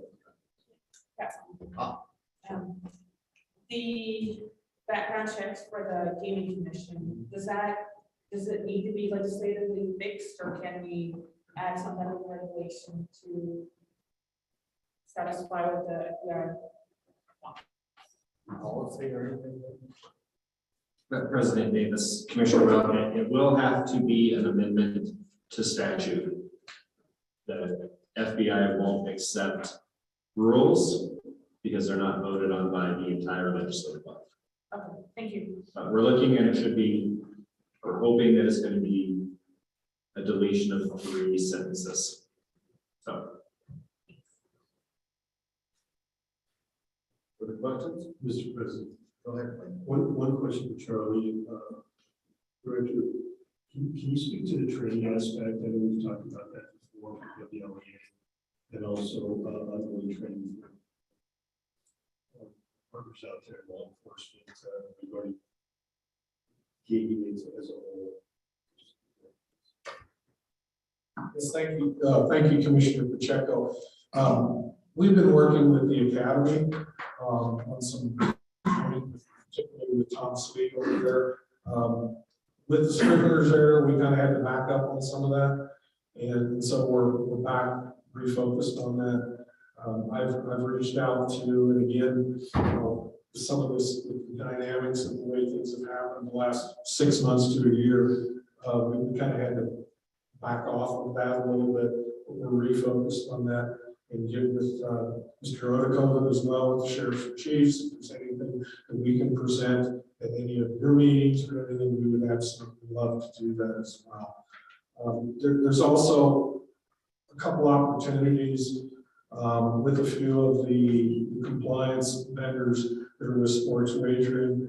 Some of this would be the information they're more than willing to share, but it would be with the law enforcement community only. There's some interesting things that we would like to share in some training for different states, and then go back to developing that communication level. Because Nick, Mike, and Mike, at least at this point, they do have the knowledge, and we want to make sure we share that with all the law enforcement communities. We've also been in touch with the feds as well, the FBI, and agencies, as far as education and different things as well, and trying to keep everybody together. Any further questions for Charlie? I have one real quick. We talked about training. Does that also include any of the Title 31 training, like the money laundering activity? You always ask some great questions. Yes.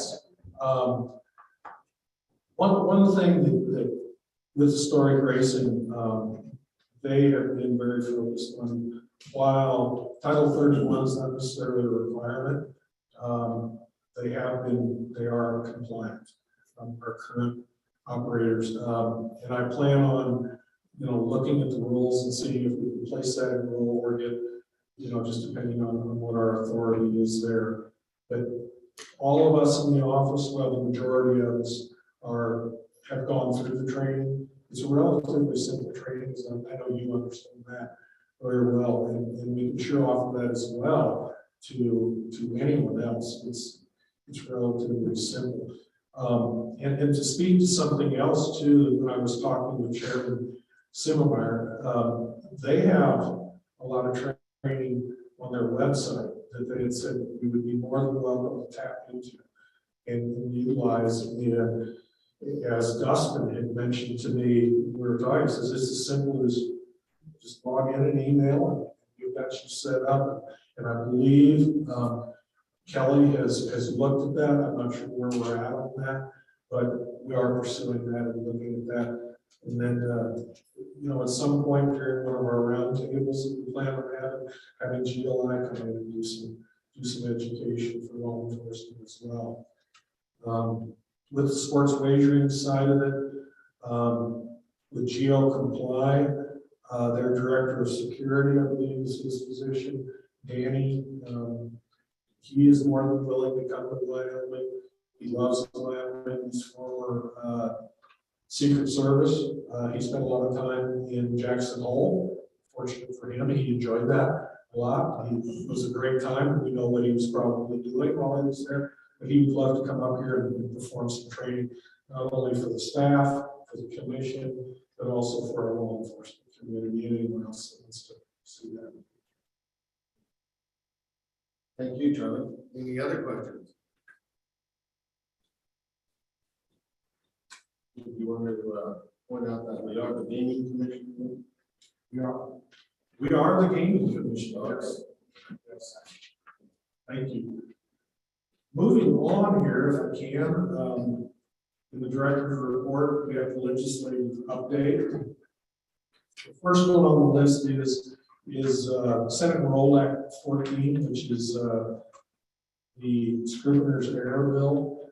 A lot of the things that corrected, and thankfully to our legislative branch for handling that for us, and we appreciate that being back to basically square one. But corrected our name, reinstated 2 commissioners. Thank you for being here today. We reinstated our liaisons, provided guidance as it relates to legislative liaisons participation, reinstated our law enforcement officers in their ability to participate in law enforcement retirement plan. It also reinstated the definition of net proceeds as it related to skill-based amusement games, reinstated the permitting guidance language, reinstated the authority to license and regulate bingo, pull tabs, and other charitable gaming, reinstated the authority to enforce Title VI, the gaming statutes, and reinstated the authority for the Attorney General to prosecute at the request of the Commission, Title VI, Chapter 7, Article 1.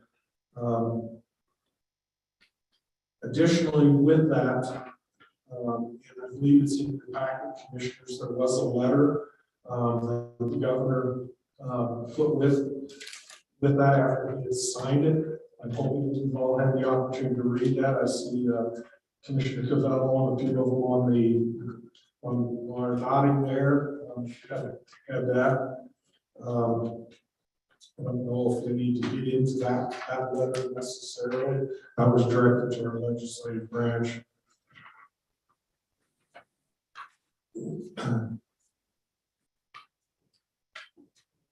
There's no questions on this. I'll move on to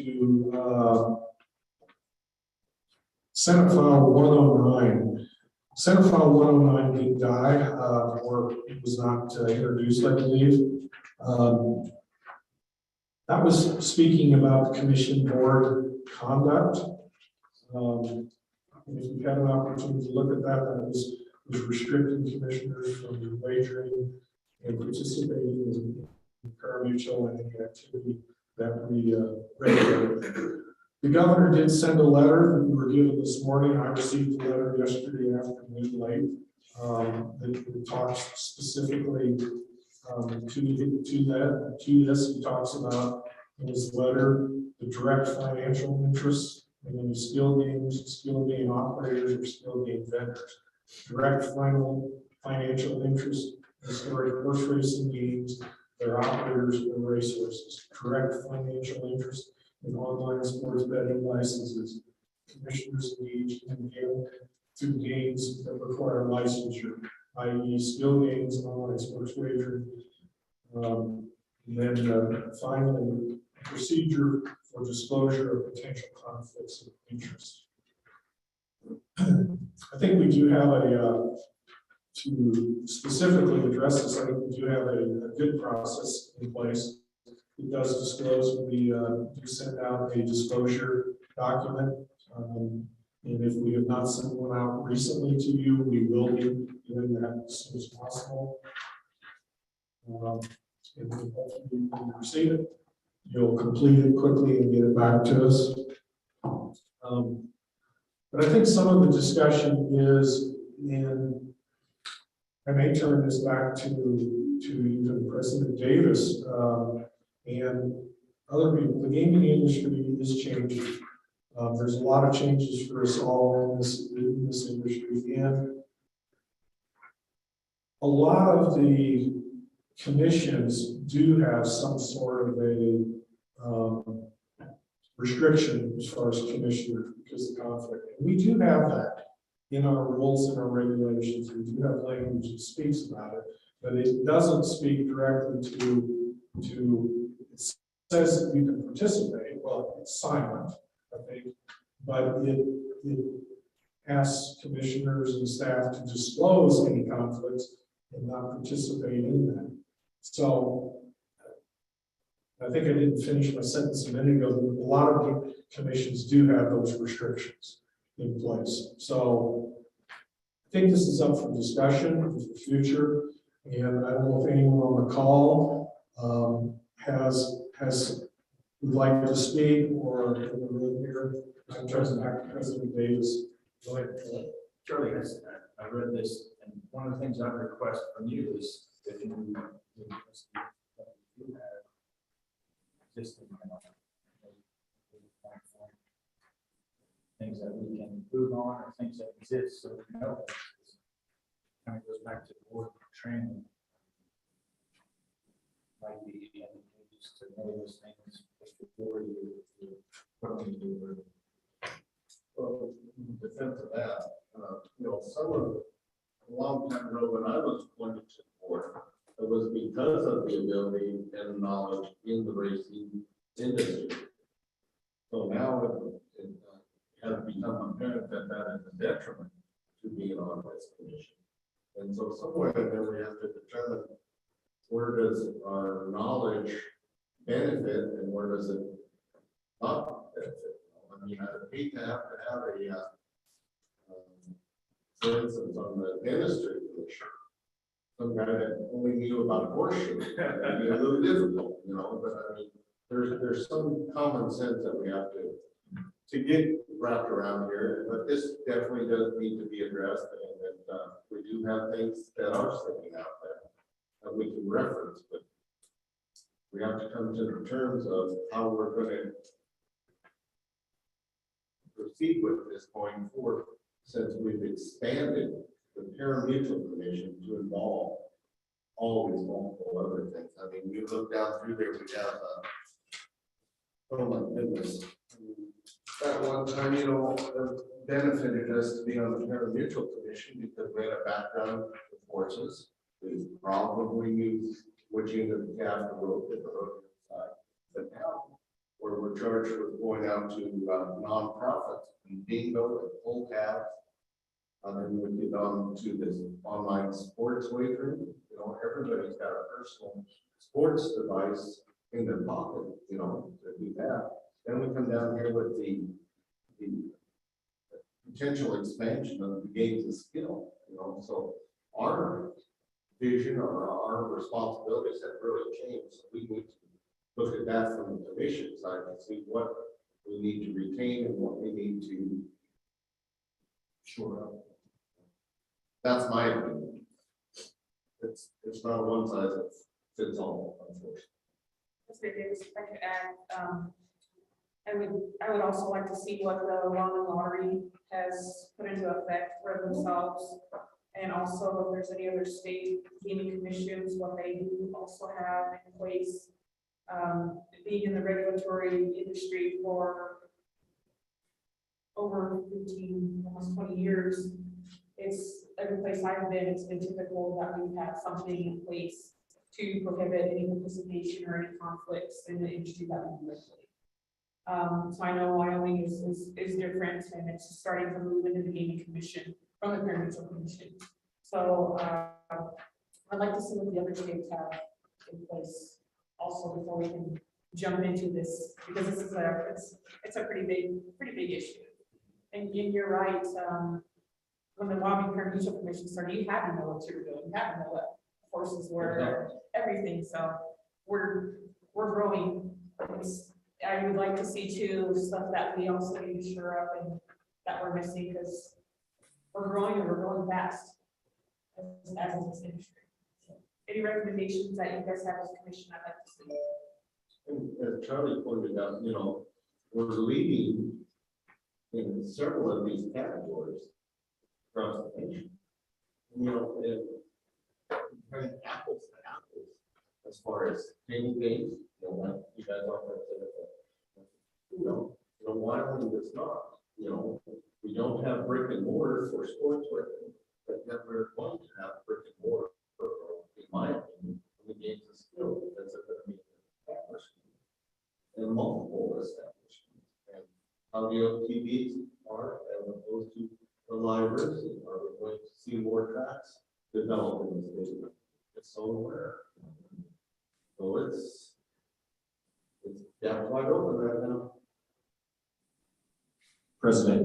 real quick. Commissioner Cavello has his hand up on the screen there, and then could you all on the table make sure that you're in this microphone or on your microphone, so that microphone picks you up for everybody else to hear. President Davis? You need to bring it closer. Go ahead. Yes, when we're talking about this, I think it's important that we get out ahead of this. Obviously, Senate File 109 attempted to address this, and I think this will come back, but I feel that particular legislation was extremely constrictive for those of us on the commission. You and I would have both been gone immediately. And so I think if we're able to try to put rules in place in advance of this, dealing with a lot of these things, I think it would be to our advantage to be able to stay on the commission, number one. And number two, it's almost, it's coming close to becoming $1 billion industry here in this state. And more and more our actions and the way we're perceived as looking at gaming in the state of Wyoming is going to come under a microscope. So we're probably going to have to hold ourselves to some higher ethics as far as myself personally. I've made a point of not doing the online sports gambling or any of the games that we oversee. Hopefully, maybe not to the point where we can't play bingo or even be involved in a Calcutta, but I think it's something that we're going to have to look long and hard at what we can and cannot do and how far we can get involved. And obviously, we'll get a lot of help from Mike and Attorney General's office and the other gaming commissions out there to give us some direction. But I think it's a big lift for us to try to come up with some rules. Thank you. Well, that's true, and we're representing the people of Wyoming too. We are the people of Wyoming. So how restricted do you want to put that on a volunteer board? There's some things that we need to do with. Commissioner Rollback? Thank you, President Davis. I've got one more comment. I would much rather, and I agree with Commissioner Cavello, I would much rather create those rules here within the gaming commission. If you do it through the legislature, then they're more difficult to change as we go through and as we grow.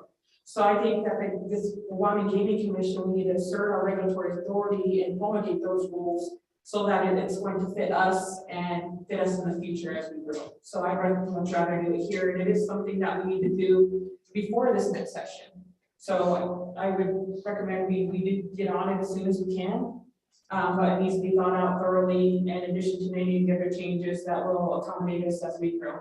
Future. Any further comment? Okay, I would just to Mr. Wildcat's point, I would agree, and I think another important piece of this is to remain consistent. We're consistent. We were very restrictive on online sports betting. We're not allowed to do it. Is what it says, and so we look at the rules. And I think I brought this up before. If we're consistent across the board, I don't think we have introduction of legislation that's going to restrict us to regulate us. So, and I understand this in what I do for my profession. It's kind of hard for me with flag of alcohol or those types of things, and then sit in the bar and drive home drunk or something like that, and not get caught. So I kind of look at it as the same type of kind of similar at that analogy. So I think it's important that we're consistent, regulate ourselves, and I think I'd just like to restate that this is on Greenland. Before we reinvent the wheel, I would like to see what we have. I think people in the past have made rules like that. We've just not all been aware of them, and maybe we should just re-educate what we have and move from there. That's my opinion. Thank you. I agree. Charlie? Yes, thank you, President Davis. So it's on my list. Vice President Broussard had suggested that we bring forth to you our existing requirements. And then also get the language, we have it, the land lottery, we have that. And also look at, some of the tribal requirements that we all have our neighbors, and also other state commissions, and some of those restrictions. But two, I think it's important, the majority of these type of things that are happening in other states also flows over into the staff, not just the commissioners.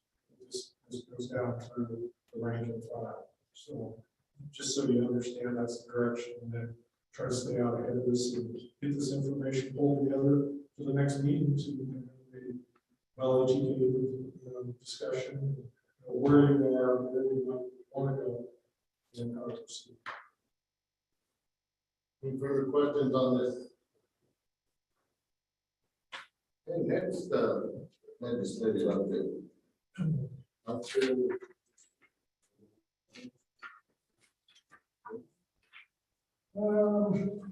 House Bill 39 is another one that kind of slipped along. And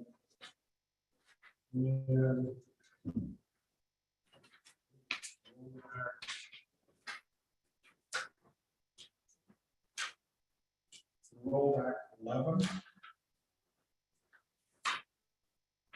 This is a requirement, the ability for a pre-application determination of fingerprints. So applicants can come to us, they can submit their prints and get a pre-authorization.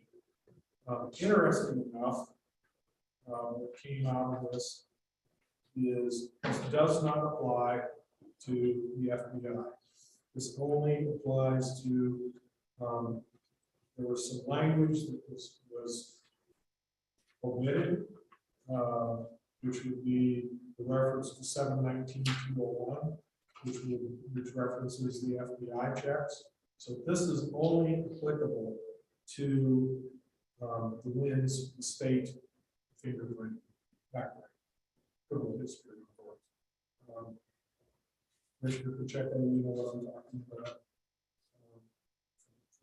So at this point, this really doesn't apply to us too much on this. We don't have much of an issue with it. But if someone does come to us saying that they want to be licensed, if they want to do the pre-application determination, we can only do that and satisfy that through the state only, not the FBI. Hopefully they'll come back and maybe correct this at the next session. I'll bring it up, and I'll talk to Mr. Odekover as well. And this information also came from DCI.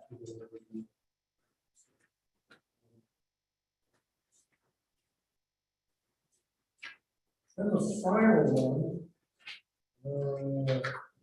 House Bill 126, which died, I believe it was introduced. This was a suggestion to allow for in-state online sports wagering to be offered. It failed to be introduced, I believe. I'm sure this will come back this next session.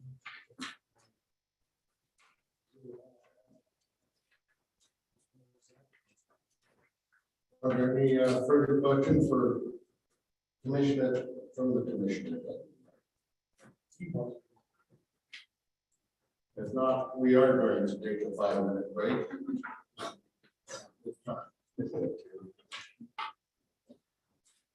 We'll come back here at 11. So commissioners that are joining us on video, we're going to take a 5-minute break. Is that correct? Break. Thank you guys.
Everybody get the happy seat.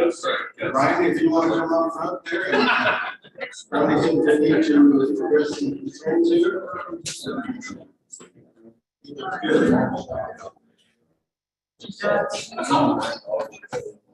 If everybody would please have a seat, we'll start again here.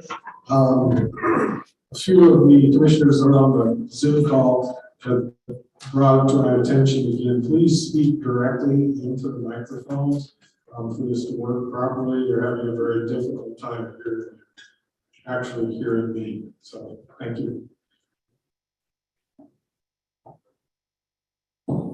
President Davis, we have a few more items to finish up on the legislative update. We have here with us today Byron Odekova from the Wyoming Sheriffs and Chiefs Association, who had some information he'd like to share with the commission. Ryan, go ahead. Thank you, Mr. President. Byron Odekova, the Executive Director of the Wyoming Association of Sheriffs and Chiefs of Police. Part of me wants to go back in time a little bit and talk about my history with gaming, if you will. I can remember in the first race season at Gillette and the Camplex, providing horses to the stewards for horse racing, being involved in the vending there as part of a political campaign. I could go on for a while talking about illegal activities and investigations and a host of other things, but I think we'll just stick to the topic at hand and enjoy that over lunch or dinner or reminisce a little bit in those regards. But let me touch on a couple of topics that we've covered, kind of hit a couple of high points, and then as Director Moore indicated, there's some legislative stuff I want to make sure that you're up on, briefed on, and or ready for. So we mentioned, let me touch on the discussion in terms of backgrounds and where part of that discussion came from in that predetermination.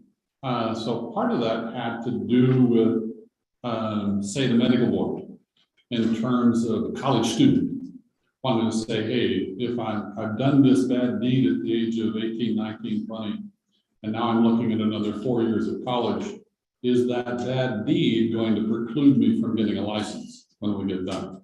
That's that predetermination discussion that was happening with a number of the boards. Wasn't necessarily related to you, other than it could very well. Does that bad deed of that felony behavior or high misdemeanor behavior preclude you from being licensed as a within the gaming commission? Would in fact. So it's that predetermination from that activity that may prevent someone from having that license in the future. The FBI check is a different animal. Yes, I think there'll be a statutory fix for that to be able to allow the commission to be able to see that background investigation and that report, and we would support that. The second one, and I would encourage you, it was fascinating to listen to the conflict of interest discussion. And I think you're on the right track with looking to what other states' gaming commissions do for that conflict of interest. Because as the good president pointed out, you do represent the people, and the people need to have faith and trust in your activities as being mindful of the care and custody that you hold with ensuring that their gaming experience, at whatever level it is above board, ethical, it's legal, and most importantly, they aren't going to get ripped off. Kind of a scenario. So yes, I think all of that is in play. Which brings us to the third point that Director Moore asked me to visit a moment about, and I sense, and I don't have anything definitive, in terms of interim topics, gaming is going to be an interim topic, especially in light of the governor's letter, where different legislators have spoken for expansion of gaming, and legislators have spoken against expansion of gaming. And some of the current statute as was pushed through the final minutes in last year's session. So I sense that there'll be some robust discussion of gaming. And then the question becomes where? The chairman of TRW expressed an interest in not having gaming back in front of TRW and had a discussion of pushing it on to revenue committee because I think as the good president mentioned earlier, you're about to be a $1 billion enterprise. It's grown just a little bit from where it used to was, no pun intended. And thus additional expertise, additional skill set may be necessary to help review and to provide some of that direction. So at the management council, they will uptake interim committee topics, and there will be a push to have gaming over to revenue. There's already people lobbying against having that happen. There's already people lobbying against having it being an interim topic. The status quo at the moment, based on the statute, is rather appealing to several people. May or may not be in the best interest, yet to be determined, but there's already interesting games being played in that arena.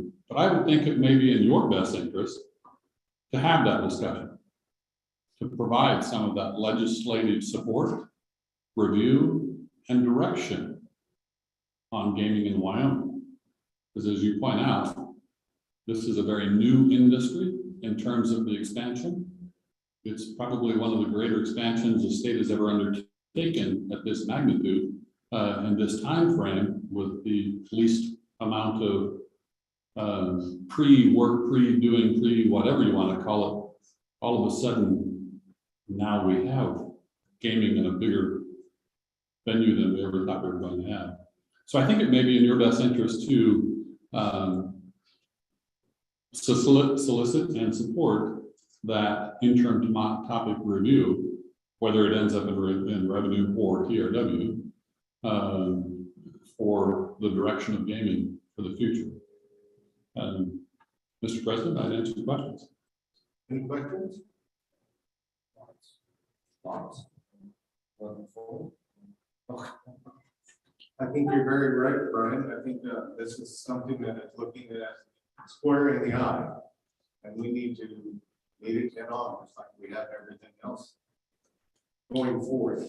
You know, the more we can participate as a commission in this and get it going in the direction that we feel is best for the commission and the people of Wyoming, that is better. Mr. President, if I may, switching topics on you slightly, I would encourage the commission to likewise, as you talked about reviewing other states for that conflict of interest, I would look to other states for direction in terms of rules and direction in terms of important issues to consider. Because the gaming, especially in the area with the skill-based or gray games, as they're called in other states, there are some states who are embracing those machines, and there are states that aren't. And it would be important to understand the pitfalls, the trials, the tribulations on both sides of that equation. You know, what's gone right in those states where they have skill games, and for those states that don't, why not? And what pitfalls have they run into that we need to be aware of, cognizant of, and have rules and regulations in place to deal with. So I think there's some strengths in looking to the other states. I know several years ago, from personal experience, when we were looking at the historic horse racing machines, they were in place. They were clearly illegal. The legislature said so. They were removed, or the attorney general said so, excuse me. They were removed, if you will. And then the legislature came back and said, yes, we will have historic horse racing. Yes, we know there's slot machines. And yes, we'll have a commission to deal with it. And in the meantime, we went to several other states and went to the gaming commission conference, if you will, got scared a little bit about what we didn't know, and looked at some of what they did in other states and said, wow, we better get a grip on this just a little bit. And I sense we may be at the crossroads again in dealing with what states are doing, both with the skill and gray games in other states. So I would encourage the commission to personally, as well as send staff to those states to understand trials, tribulations, the ups, the downs, the good and the bad, so that we can ensure that we have gaming done well, gaming done correctly, legally, with a degree of integrity, and ensure the gaming public that fraud, corruption, and thievery is not to be taking place in Wyoming. That, I would think, would rest with you. So, Mr. President. And with that, Brian, we need input back from the Sheriff's Association also, and how we can make this best fit. And Mr. President, thank you. It is difficult at best up till now because the sheriffs and chiefs do not have expertise in gaming on this magnitude. And we look to other states as well as that state commission, that state to help provide that direction, that training, that basis of information that the Director Moore talked about instilling in some of our officers. You know, and then it strikes me, you know, and we need to also set that same tone with the public, so that the public is assured that when they decide to go put their hard-earned discretionary funds into that machine in whatever manner it is, that there's some assurances that it's the percentages are there, the operators are above board, the owners are above board, and everything's going to come out one way or the other with the luck of the draw. There's always the luck of the draw. Are there any questions? Go ahead. Mr. Ogle, is that pronounced correctly? You did well, sir. Thank you. Thanks for being here and giving up your time. I have just a personal kind of question for you. If nothing changes in the legislation in the future, what do you see the state of Miami in a couple of years? As it stands, if the law stays as it is, that crystal ball. Yeah. I'm not saying you're a dinosaur or you've been around a long time. Mr. President, wow. Let me, I guess that's an open-ended mic moment for pontification at its finest, brought to you by somebody who may or may not have an opinion. I sense because and let me step back and start in on this ever so slightly and then come up to where my mindset is. So several years ago, and if you looked at the initial statute, gaming in Wyoming is illegal except where the legislature authorizes and in the manner to which the legislature authorizes. And then we get to go forth and implement the rules to do what the legislature says to do. So we had bingo and we had charitable raffles, and that was kind of a big deal. We got to Calcutta. That was a pretty big step to allow for Calcutta wagering. And then we went to horse racing live, well, back and forth with horse racing live, but we did it in earnest. And then we all of a sudden got slot machines called historic horse racing machines, but they were limited. The legislature said, we'll do these things with these machines and these machines only, and we'll pretty much do it in this manner. And that statute worked along pretty well. And then we all of a sudden have gray games, skill games, whatever you want to call them, based on other. And I say that because other states call them different things. The very same vendor, the very same supplier, and this state's called a gray game, and this state's called a skill game. So I don't mean that disparage. I'm just saying in other states, that's what they call them. So when you acquire of what they have, you have to use the language. When in Rome, you have to use the Roman language, so, and make that inquiry. So we have a statute that would indicate, at least according to one lawsuit from the Attorney General, that the games were illegal in one. And now we've changed the statute to clearly allow them. And we may have allowed lots of other things yet to be determined. There's some folks who are looking at that statute and wondering, can I fit within that statute? And if so, can I bring this kind of machine to Wyoming based on the statute? And then you have the must issue permit discussion. And no, as the governor pointed out in your letter, no opportunity for local control. I sense, because I think it was testified that in Gillette, the operators get 40%, the owner of the machines get 40%, managers get 20%, they pay out 107%. And everybody seems to make a lot of money. So I sense we will, with those kind of odds, I'm pretty sure we will have a lot of machines in lots of places, in part because the statute says you must issue those licenses. So I think there will be lots of machines, and it'll be upon you to say whether or not and inspect those machines to ensure that they're operating legally, ethically. There's no thievery involved, no cheating, no subterfuge, that we have reputable operators and reputable managers, and things are going well. And I sense that the Gaming Commission staff is going to grow exponentially. I'm amazed that Director Moore can sit in front of a commission or a legislative committee and say he doesn't need any more budget, not than staff. And I'm going, wow, I'm not sure how long this is going to be as we gain more responsibilities, duties, and more machines. So I think stand by, gaming's going to get big in Wyoming at the rate that people would like to take it and the manner in which the statute is currently crafted. So says the crystal ball. Haven't got a clue if any facts are present on the table, but that's the crystal ball. Look. That answers the question. Any further questions? Are there any questions from the commissioners on the Zoom?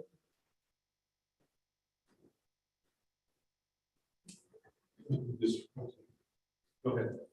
So, another question for Byron, I just like to add one thing that he did mention that I've spoken to the director about, and that's exponentially increasing our manpower that I think is much needed, and that is a different consideration that I asked director to look at when he looks at other states and what those models look like. What does that manpower issue look like? I think that's critical to the control and ensuring that gaming customers are getting functionality. Thank you. President Davis, if I could just follow up on a few things here. With one of our consultants, we have asked them to look at what we have, look at our responsibilities, and then look at what they know from other jurisdictions and give us some ideas on where we should grow, where we need to grow. I know it, but to get that third-party view, I asked that 3 weeks ago, and we should have that soon. So that'll help us a lot. Mr. President, thank you for the opportunity. Thank you for letting me to pontificate a moment. Hopefully, nothing that was said that hasn't already been contemplated. Thank you. Thank you. This time, Charlie, we go to Representative Sweeney. Thank you, Mr. Chairman. Pat Sweeney, House District 58. So I feel the need to respond to some of those things. Number one, I'm very proud of this commission and proud of the work that you all have done in a short amount of time. The legislature has proceeded with a number of initiatives, and you have taken them on very strongly and ably. In my opinion, I'm one of currently 90, soon to move to 93 come November. And these are strictly my opinions as an observer. And I'll also remind you that we haven't fully set up the rules on skill games. They're in draft form still. You'll take them up here shortly. And to the comment about gray games, I'll remind everybody that it was the skill game operators that came forth to the legislature and said, we want to be regulated. We don't want to be gray games. And it was the legislature that took their sweet time on setting that forth and then turning in turn to you to prop those up. So yes, there is a learning curve. Yes, there is a growth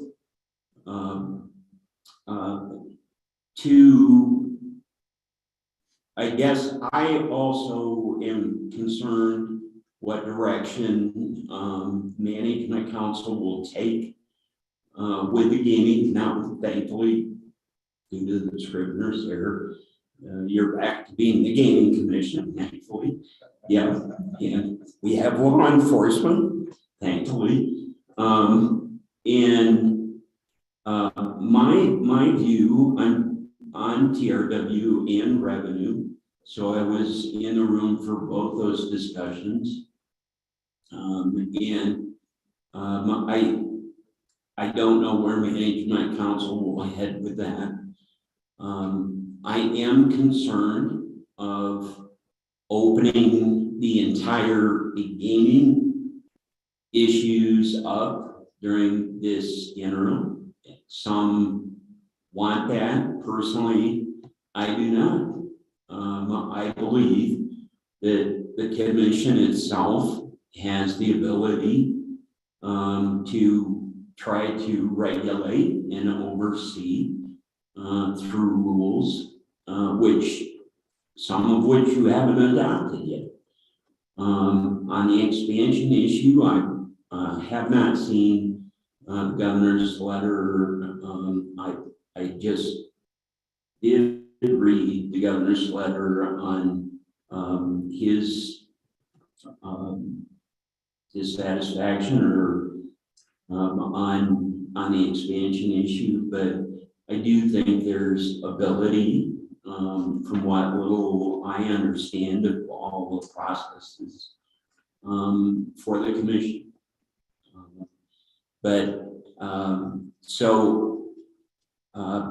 On the other issue of, I think it was Senate File 107 or 109 on the board, I think you do have rules. I haven't read them either. But I'm concerned as a citizen as well. I'm putting too much on our boards and commissions, and having volunteers, which you are a volunteer board, step forward. That's one of the reasons in our October, November, December meeting at TRW, we gave great pushback. I was one of the ones that pushed back on moving that forward as a committee bill. And we didn't. It was an individual bill. And because of that very factor, and I think Chairman Davis aptly described the beginning situations, and of course we want some expertise on these commissions. I think that's the way the tourism board is set up. Also, you've got to have some expertise and just not be, I'm not a horse racer or any of that, so I don't have much expertise in that field, but I do on tourism. So,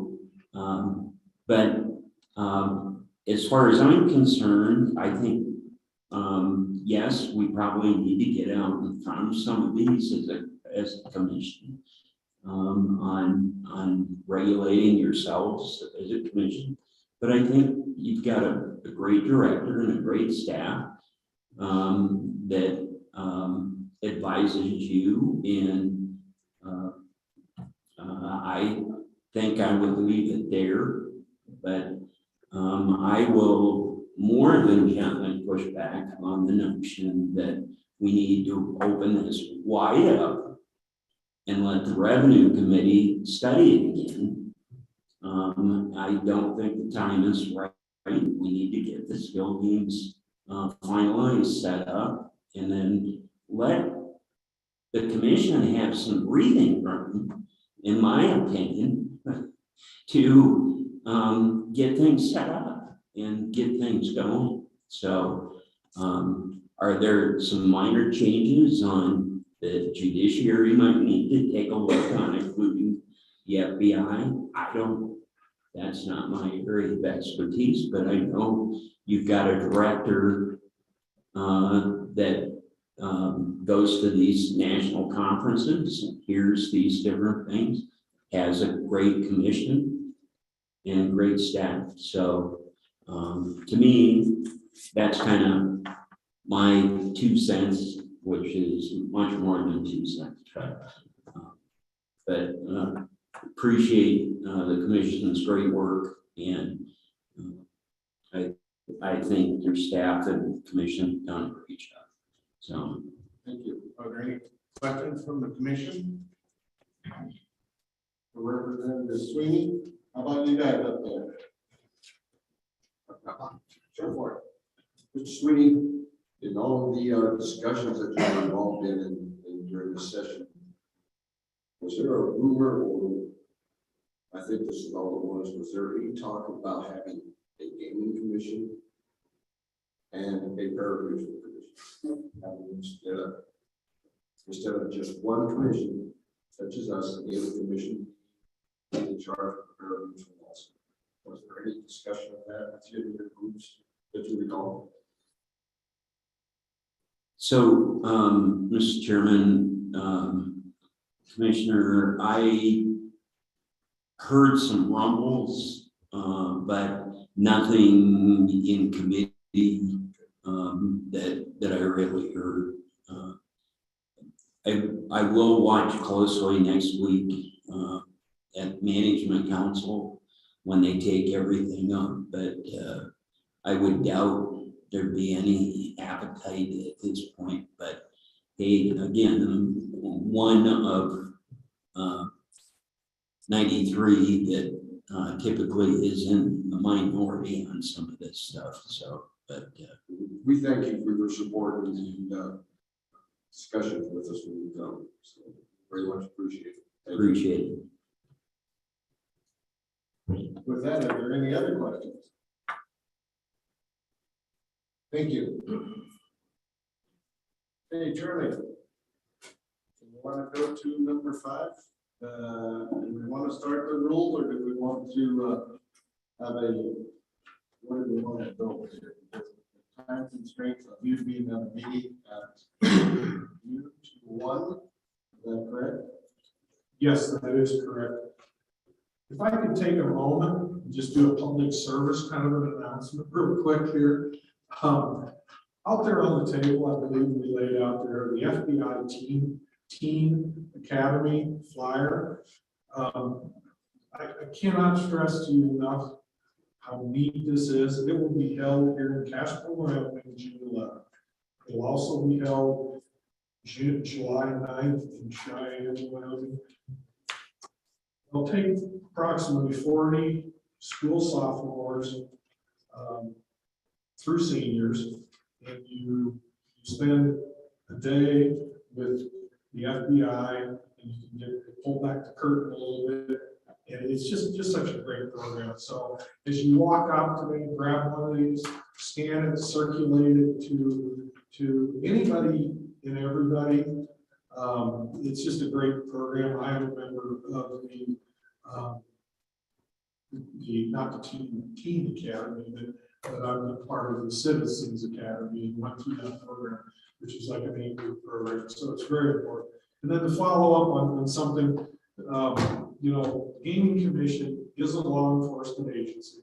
We have law enforcement officers that work for us here. We are also a member of the Wyoming Association of Sheriffs and Chiefs Association. So we do have that communication there and look to that and appreciate that with our fellow law enforcement officers and hope to continue to kind of bridge that gap a little bit if there is some, and look forward to that communication. So,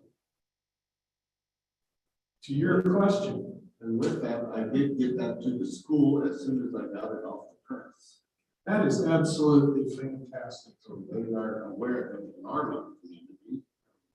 Maybe a student will apply. And I also need that Saturday, June 11th off, by the way, because I'm helping. I think you're in control of your own schedule. Here we go. To your question specifically, do you want to move on to item 5, parimutuel definitions? What I would be hopeful that we would be in a spot with this where if we had a few maybe minor non-substantive changes. We have chapter 1 here, chapter 8. We could maybe start on and then take a break or whatever, or, you know, I could potentially pass this maybe off to either Nick or to Mike Steinberg. You know, they could present some of these rules as well. Maybe do it if we did run into the lunch hour. It's up to you, commissioners. Charlie, it's been pointed out, could you give us a quick overview of what has occurred in these rules? Yes. What we have here is first off, we have the parimutuel rules, chapter 1 definitions and chapter 8, which is conduct of racing. And in the chapter 1 definitions, most everything that is in here is just clarifications. It's also correcting the statutory changes when they renumbered our statutes. And if you look at the first chapter 1 definitions, if you look at C there, we've eliminated off of Association of Racing Commissioners International, we removed the ink, just again formatting. Down there a little lower where it says Breeders' Award Fund, all we're doing is getting the correct statutory reference. Moving down on that same page 1.1, the commission removing, you know, the language and just has the same meaning as providing in line statutes. And this is consistent with what we've done with sports wagering and we're doing. If we have a definition, we're referring to it has the same meaning as cited in the statutes. 1-2, we added the prohibited drug instead of just drug. These are prohibited, but it's not the whole complete list necessarily. Again, then down there on T, same thing, just clarifying, used the same way. On 1-4, again, just clarifying, placing some of these definitions from our statutes into our chapter 1. We have some renumbering. Then on 1-6, we have BBB, which is just basically identifying what the report is that we're talking about in 1125-201BI, and then renumbering. And then we expanded into the rodeo events with the passage of a year and a half, 2 years ago, I guess now, we can parimutuel wager on rodeo events and identifying rough stock, timed events, steer wrestling, team roping, different things. Just getting that in our definitions. So, in my mind, chapter 1 is fairly simple and fairly easy to move forward. And, you know, to move this to the next Mr. President? Some wordsmithing. We do have somebody that wants to talk on the call there, but if we do need wordsmithing, we can do that as long as it doesn't change anything. Go ahead, Commissioner Barry. Mr. President, it's Commissioner Barry. In all fairness, Charlie, you probably ought to add barrel racing to the timed events. And also breakaway, which is probably the fastest up and coming women's event that you will see at a rodeo.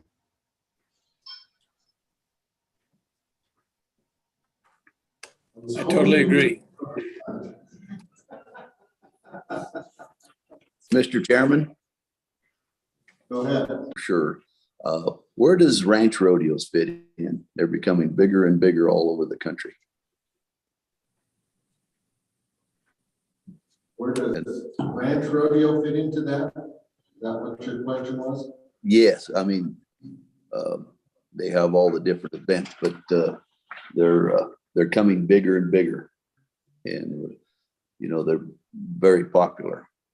So I didn't know if this limited you, or if it didn't fit here, it couldn't be done.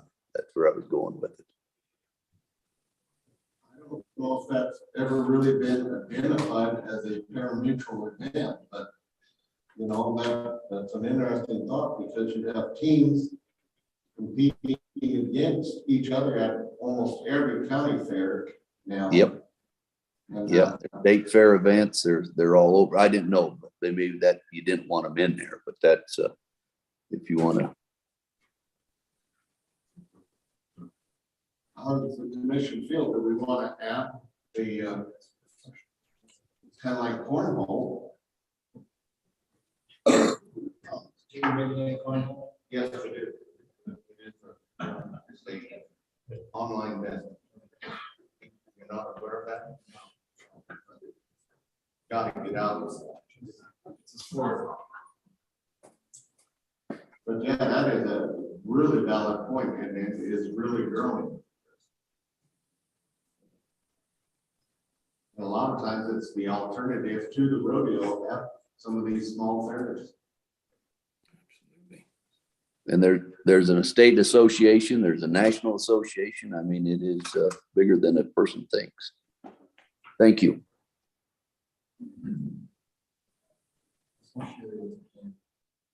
I'm getting the clarification for your, just give me a second. Sure, did you have your hand up? Or are you swatting flies down there in Arizona?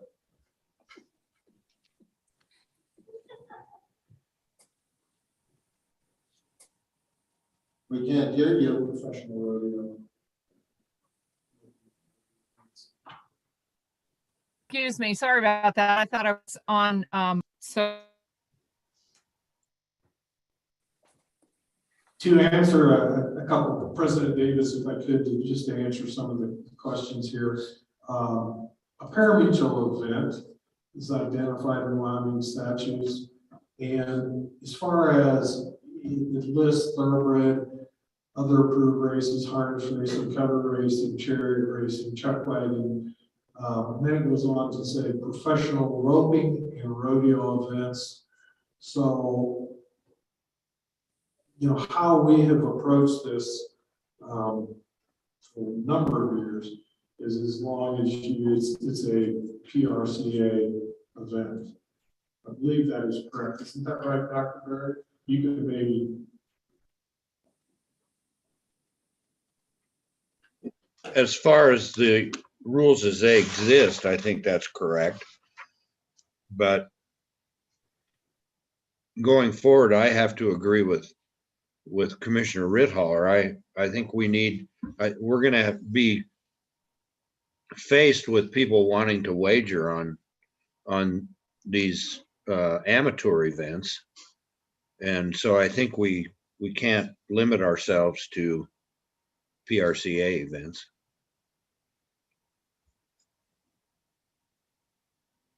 President, that's exactly what the point I was trying to make, issues with the muting here, to just suggest that we remove professional out of that definition and just say a rodeo event maybe just is an event where a pari-mutuel wagering is permitted that includes. Again, President Davis, you know, for clarification, it's in statute, so we don't have that opportunity to make that change. The statute says professional roping and rodeo events. And, you know, if you'd like me to, we could revisit this particular changes and still move the other changes that were the statutory sightings, different things, and come back with this and bring this back as a topic, just specifically rodeo events. And I plan to do that real quickly here. We need to get moving forward on the rodeo events that were added 2 years ago. And that is part of my priority list. it would be up to the commission how to move forward.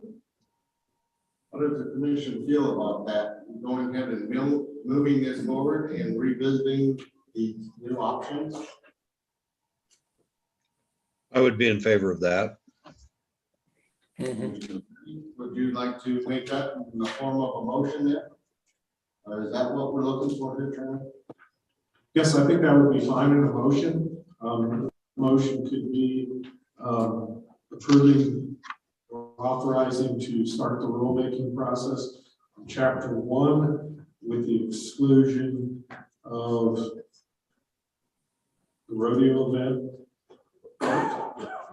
With the inclusion of excluding that. There's maybe a better way to say it. I apologize. which would include all of the barrel racing and the breakaway. Well, I think the discussion is to remove the addition of the rodeo information and revisit that and come back in a separate. Okay. Mr. President, Go ahead, Commissioner Cavallo. in doing that, won't we then exclude these events going forward for this next summer?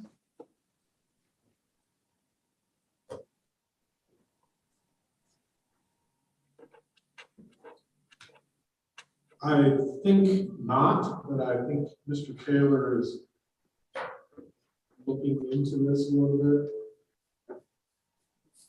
These are additions that we don't have in place right now.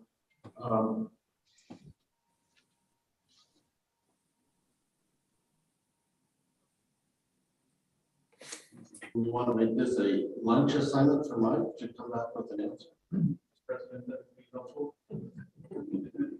So at this time, we could reconvene at say 1:15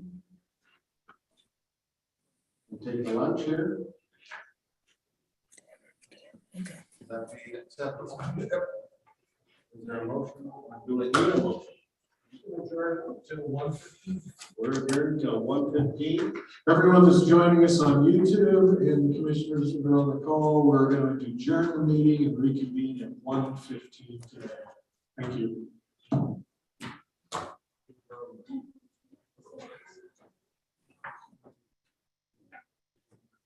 Those have to be addressed.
everybody outside. You might have to do that again, because you were muted on every side. Yes, it's the 13 we need to it. Commissioners are joining us on YouTube. We'll be starting the meeting momentarily. Thank you.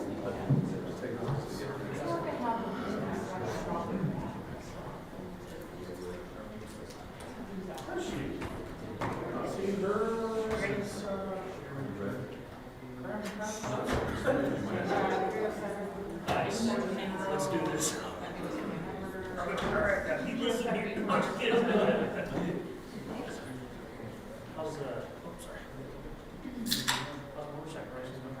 It's good.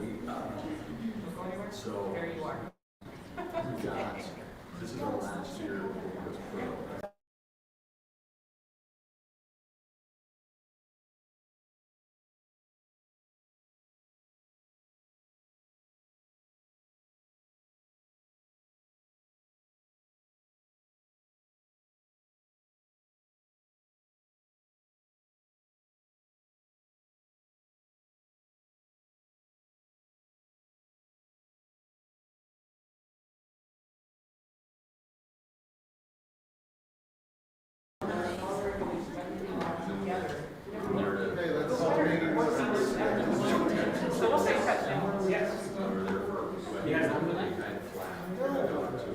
I thought we were down here like him. Told my wife I'd like him home. Yeah, we're rolling. We're all meeting. I didn't hear, but it's my time to kick this out. Yeah, you know what it was?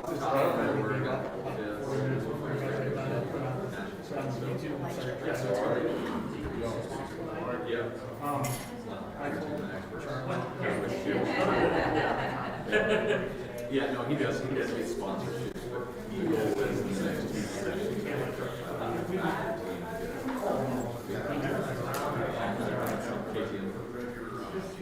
I think so. Or go to work. I just got. Yeah, no, We get there. There's a hard stuff. A couple of the smaller guys submitted real short. That was comfortable. Get trials. Yeah. On something else, they just like, on trials. You're like, no. Yeah, there's like you're in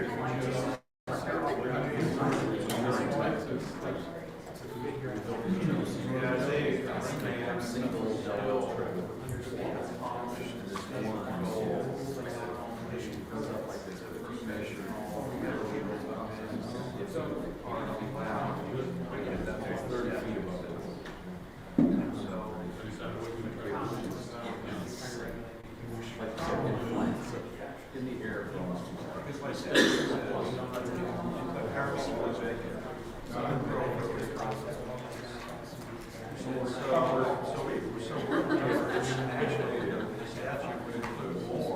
Because that list doesn't include all the. So what we're talking about,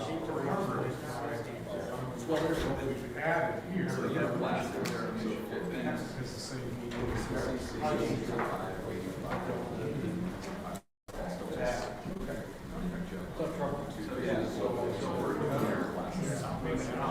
same thing. I might go Nick takes over something. Sit back in the corner. Sit back in the corner somewhere. Force feed myself.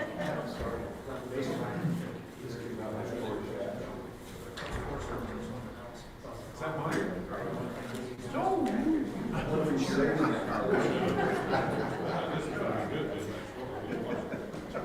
Anybody else? Yeah, I'm good. Some other areas, take care of some other bills.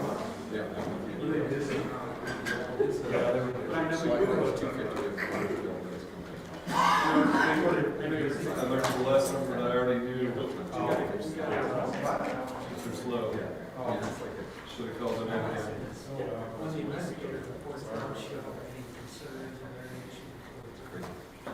Well, President Davis. Should we, live, Ed? Everybody guess it, yes. we are live on YouTube. We'll call the meeting to order. Charlie, could you do a roll call, please? Yes, please, I will. Thank you. President Davis. Here. Vice President Broussard. Here. Commissioner Curran. Here. Commissioner Pacheco. Here. Commissioner Wildcat. Here. I'm trying to read the commissioners on the TV. Commissioner Daigle. Here. Thank you. Commissioner Cavello, thank you. Here. Commissioner Barry, Here.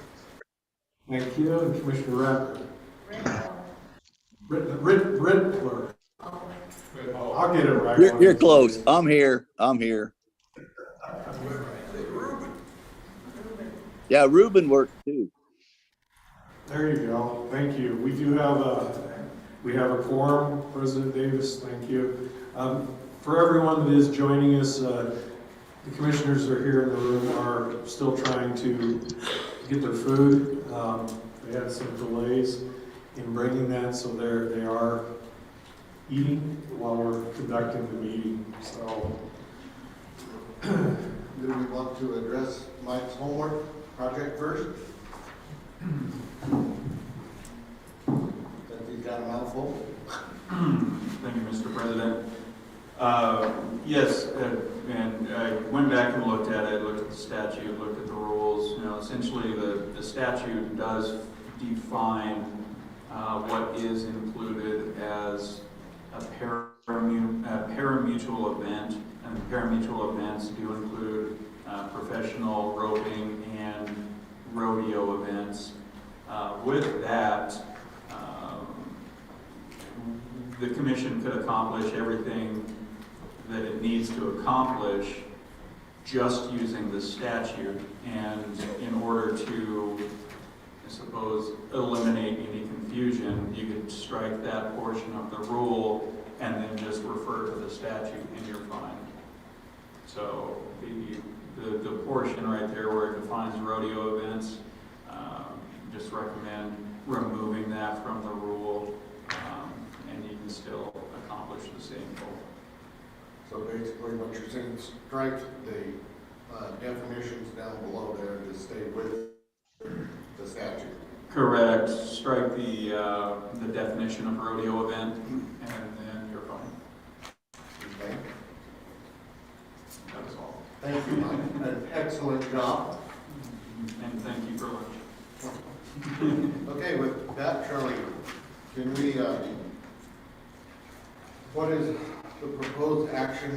Well, we'll revisit the ranch situation later. Is that what we're looking at? Ranch rodeo? Yes, I believe so, but if you'd like me to, I can recap what we have here.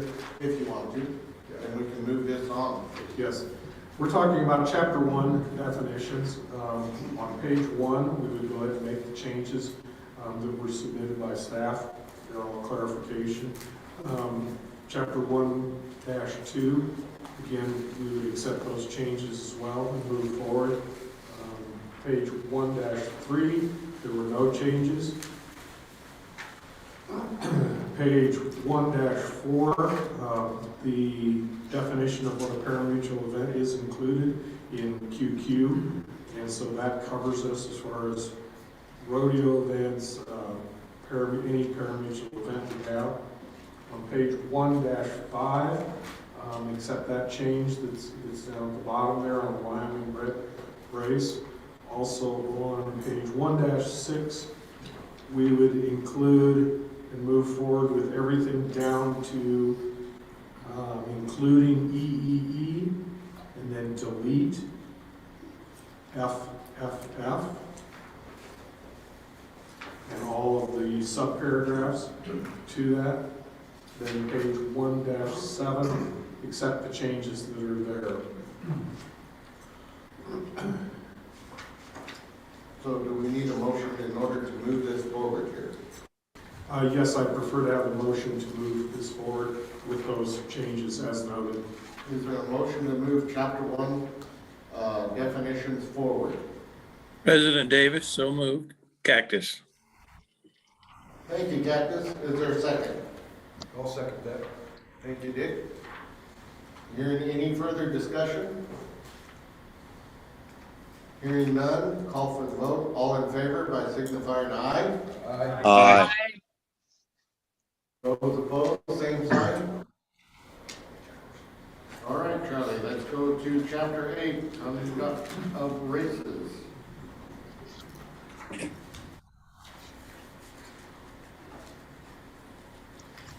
Thank you, President Davis. Chapter 8, Conduct of Races. This is parimutuel draft V8-03.22.22. We have quite a few pages at the front of this that have no changes to it. 8-1, no changes. 8-2, no changes. 3, 4, 5, 6, 7, through 8-11, no changes. Our changes that we are proposing here is for section 6, Wyoming bred races. At this point, what I'd like to do is turn this over to Mr. Laramendi, and he can explain the changes. And just to kind of give you a little bit of some history behind this before he starts in. When we implemented these changes with the Wyoming bred program, we knew that sooner or later we'd have to come back and revisit it. Well, we're at that spot. These are changes that are reflective from our experiences of being out on the field, doing our broodmare checks, working the program, and also, the beauty of this program is we've created a $3.7 million a year program. So we need to continue and monitor this and ensure the state and the public's interest in this is taken care of. So I turn this over to Mr. Laramendi. President Davis, Commissioners, 812, Section 6, under the definitions, the recommended changes in items 3 and 4 is to change it from permanently domiciled to physically located within the borders of the state of Wyoming to include tribal lands and federally owned properties. This is stemming from being in the field and doing broodmare inspections. We've run into numerous accounts of where a horse is permanently domiciled at one location, but in another location. So with this change, what we're hoping to do is always know where the horse is at prior to inspection, so when we go to inspect it, we don't show up in Cheyenne to inspect a horse and have it in Uinta County or Riverton or somewhere that we can't get to within the next 30 minutes. Moving on, Section 8, it would delete the permanently domiciled definition. Renumbers on page 813, it renumbers the first line.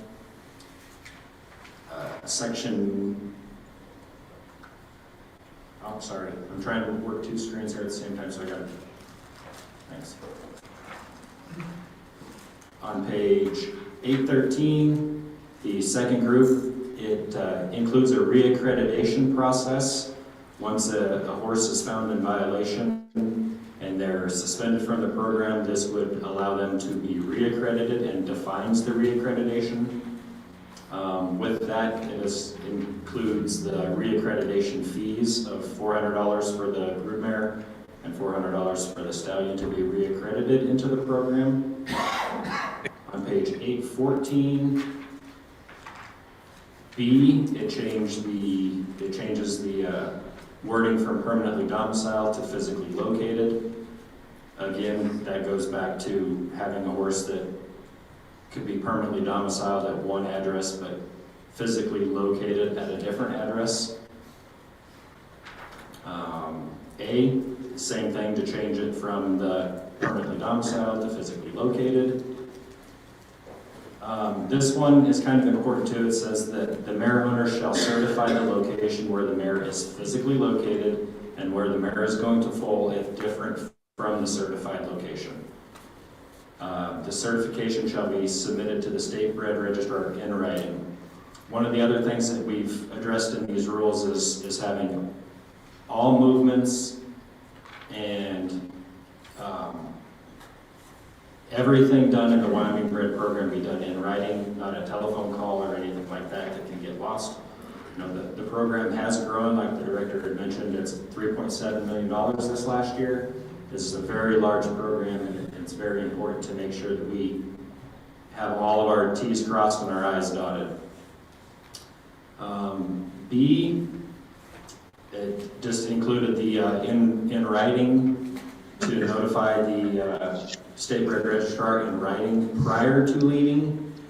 A lot of times what has happened in the past is we'll go do inspections, we'll find the horse not at the location that it's supposed to be done, and then the way that the rules are currently written, as long as it's done in writing even after the horse is left, it ends up costing the commission miles and per diems for us to be on the road to go look at ghosts. Section C, this is a new, kind of a whole new part. It says the mare owner shall notify the state grid registrar in writing a minimum of 24 hours prior to any movement, whether in-state or out-of-state, for any non-emergency purpose. Owner shall notify the state grid registrar of emergency movements as soon as reasonably possible, as well as provide the state grid registrar written verification for a medical emergency from a licensed veterinarian. Mares moved from their certified location to another location without proper notification shall lose their accreditation and must be reaccredited to return to the program. The next section, an accredited Wyoming stallion must be accredited by January 1st versus December 1st. A stallion owner shall certify the location where the stallion is physically located, standing at all times. The certification shall be submitted to the state registrar in writing. The next section in B is just a mirror of the mare for the movements, that they have to be notified 24 hours prior to movement. Thank you. And done in writing. Section, I'm at here, 7. All accredited stallions and mares are subject to inspections throughout the year to verify compliance with this section. Inspections may be conducted at random without prior notice. Any attempts to verify the physical location will be made within reason. If the commission is unable to verify the horse is at the certified location, the affected participant may be subject to suspension from the program and shall be re-accredited to return to the program. D has just changed some wording to make it accredited Wyoming bred quarter horse races. It just added the word accredited. On page 816, section H, just says any horse found in violation of this section or suspended from the Wyoming bred program for a violation will lose their accreditation for not less than 2 breeding seasons. I is violations, suspensions, or loss of accreditation levied by the breed registrar may be appealed pursuant to parimutuel rules, chapter 3, section 2 appeals, protest, and hearings rules as well. And I believe those are all of the changes that we have in section 8. And I'm more than happy to go through anything individually if there's any questions. Mr. President, I have a question. Go ahead. Where you struck out permanently domiciled, if you made a comment about what you're going to do to define that, I missed it. Or are we not worrying about that language any longer? Is that on page 8, number 12? Yeah, at the very bottom. Section C has that, right? So the definition of permanently domiciled would be stricken completely, and in place of permanently domiciled, it would be replaced with physically located. in that section. And I think that maybe the easiest way to kind of relay the thought behind this is, for example, like my son who's in the military, he's permanently domiciled in the state of Wyoming. That's his physical address, but he's nowhere around the state of Wyoming. And what we've run into is horses are being certified as permanently domiciled at one location, but they either winter pasture or summer pasture in a completely different county 400 miles away. And it's made it very difficult for us to conduct inspections at the time that we need to conduct inspections because we don't know where the horse is physically located at. Mr. President, I understand that, but isn't the whole point to make certain that these horses stay in the state of Wyoming, except for brief periods of time for veterinary care or other things that may come up? Are we making certain that these horses stay in Wyoming? They're not just bred here and then go off to Utah or somewhere and then come back when they're eligible to race. Yes, and then on 8/14, again, I'm trying to work two screens at the same time, so I apologize. It actually says on 8/14, let me find it again. Number 8.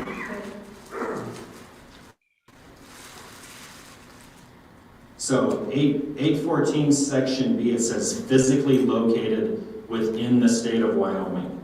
So it's kind of just replaced it again as being the domicile address to, it still has to be physically located in the state of Wyoming year round. And okay. That is actually right there under B. It says that they always have to be located within the state of Wyoming, physically located within the borders of the state of Wyoming.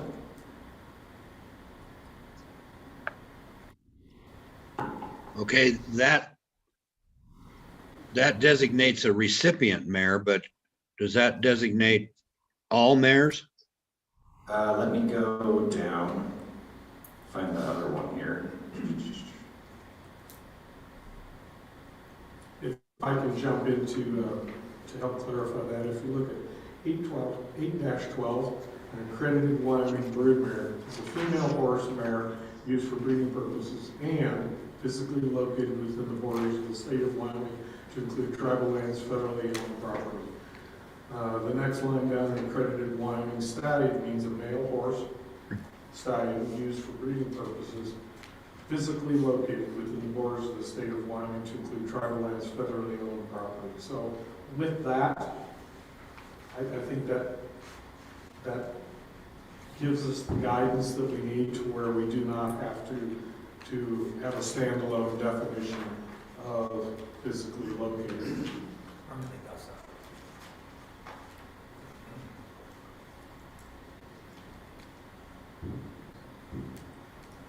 And to follow up, President Davis, Dr. Bear, Commissioner Berry, yes, the intent is to keep these mares and have these horses in the state as long as we potentially can. You know, obviously they can leave for medical breeding and different purposes that we do have spelled out. So the idea is to keep them in the state and keep the program growing the way it is. Okay.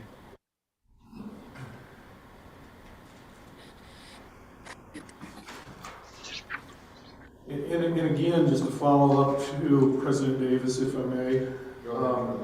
Thank you. You know, where we're at this point is we're not changing the rules today. We're just starting that initial process that gets us moved to the public comment part. So once it hits public comment, if we do have additional concerns, issues, we can make corrections. We, the commission, can see, okay, we do have a problem, so we can make corrections. If those changes are non-substantive, we can continue with the process. If we receive some public comments, which I would hope we would receive, and those changes are necessary, and you want to make those changes, then the process, of course, would start over again, but those comments are important to us.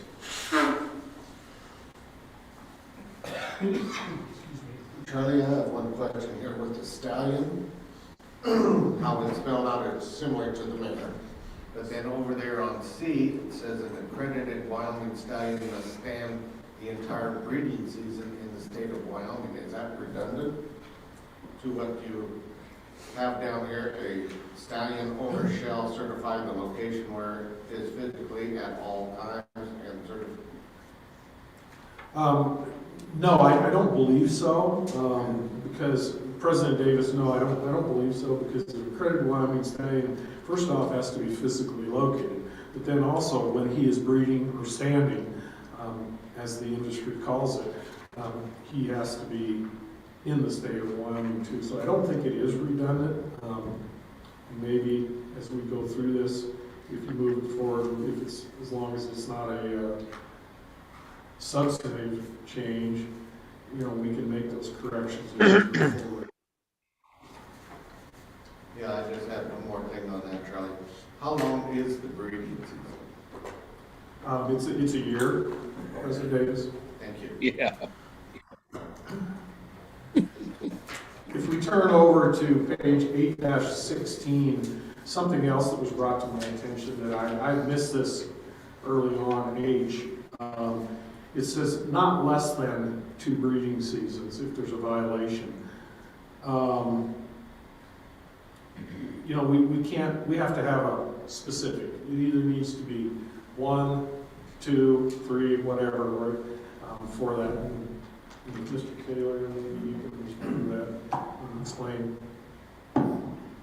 Mr. President, I think the purpose is that we want to be sure that the public is on notice, that if they do violate that, then they know what, I don't know what the right term is, but the punishment or the consequence for that action is. You know, it's, and if you, I mean, certainly there are ways that you could do not less than 2, but then I think it would be appropriate to have criteria for the public to know, okay, first offense 2 years, second offense 4 years, something like that. But if you're going to do a not less than and kind of an open-ended consequence, then it would be appropriate to spell out criteria for notice. Now, certainly, if all offenses are 2 years, then they have notice. But so I would say either put it at 2 years or give criteria for anything above that.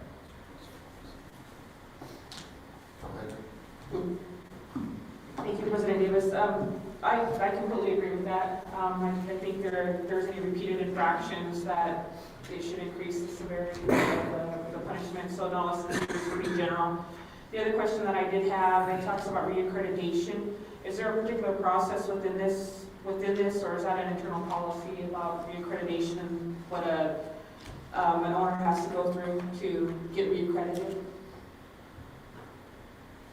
President Davis, Commissioner Wildcat, it is an internal process. There's an application process that goes through our statewide registrar. She sorts through all that stuff and adjusts it in the computer system. The likes of that, that's about the best I can tell you though. But I know that the process is they have to fill out the application, they resubmit it, they would submit the fees for that, and then she has to do it internally, and then it also goes on the Wyoming Bred program system that we have. It's an online system that she has to go through and change dates and the status of that course. Would it be beneficial to include something in here indicating that the reaccreditation process shall be set forth by the Wyoming Gaming Commission? And, you know, then that way it's in here, but you guys will be the ones to determine what that process is. Yeah. Just a suggestion. Thank you, Danny. Commissioner Wildcat, could you repeat that exactly? I apologize. I have no idea what you said. Talking about the reaccreditation process, that it shall be determined by the Wyoming Gaming Commission, or shall be set by the Wyoming Gaming Commission. That's kind of generally what I said. I've got that, that's perfect. Yeah, I've got that exactly. Okay, with that, Nick, are there any other questions up to this point?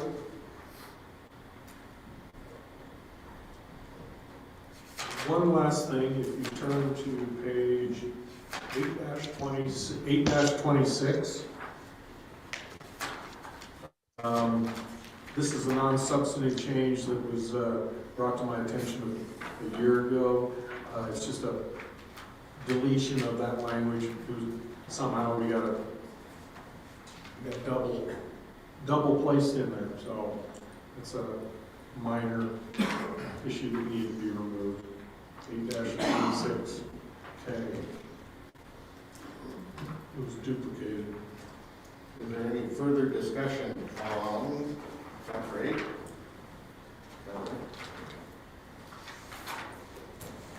Commissioner Davis, what I guess we could do at this point would be a motion. We would need to address the concern that was raised on 8-16.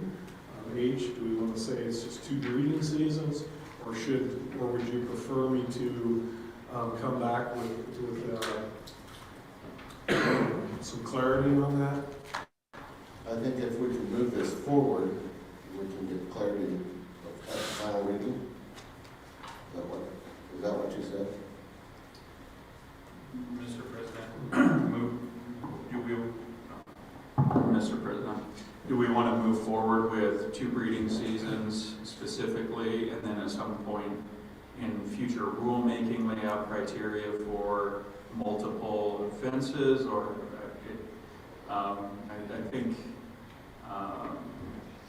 if we're going to move forward with the rules, the commission would approve them today, subject to the changes identified right now.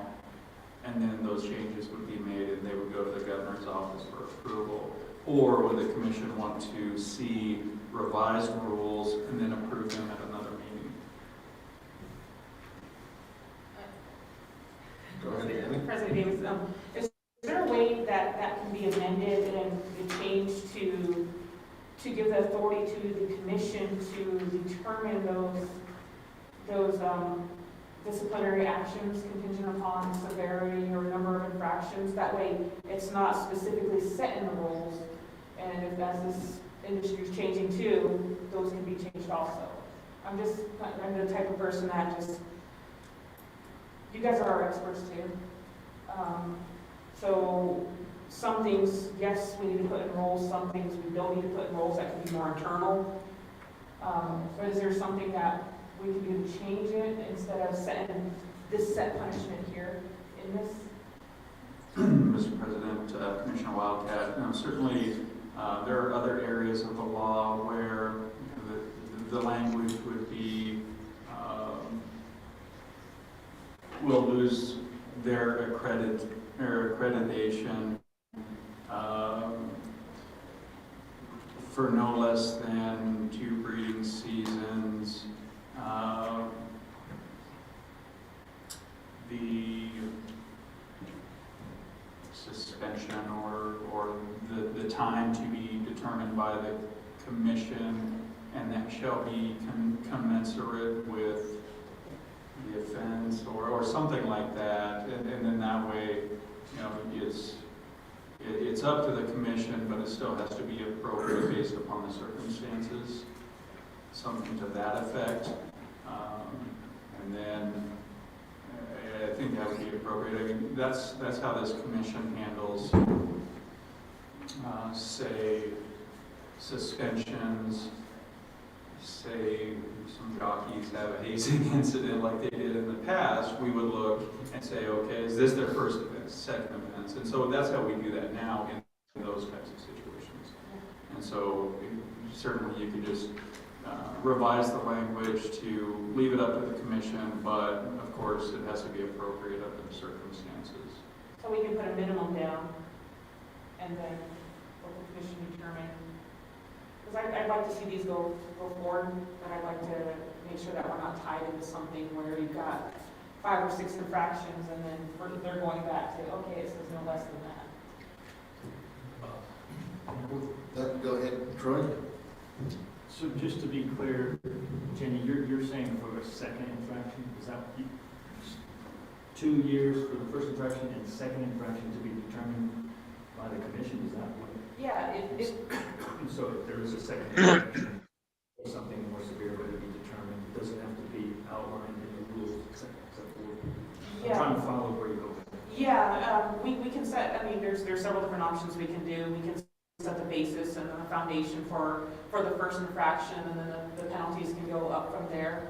Or, you know, it's just, what I was trying to kind of get at is whether or not we need to spell out those penalties within the rules, and which would tie us into these.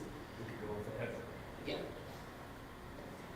But, so I'm clear, you're stating that the first infraction should be spelled out and then put something in rules that shows the second infraction would be determined based on the severity and et cetera, et cetera. It would depend on what the rest of the commission would see would be fit. Well, with that, Charlie, is it? Mr. President?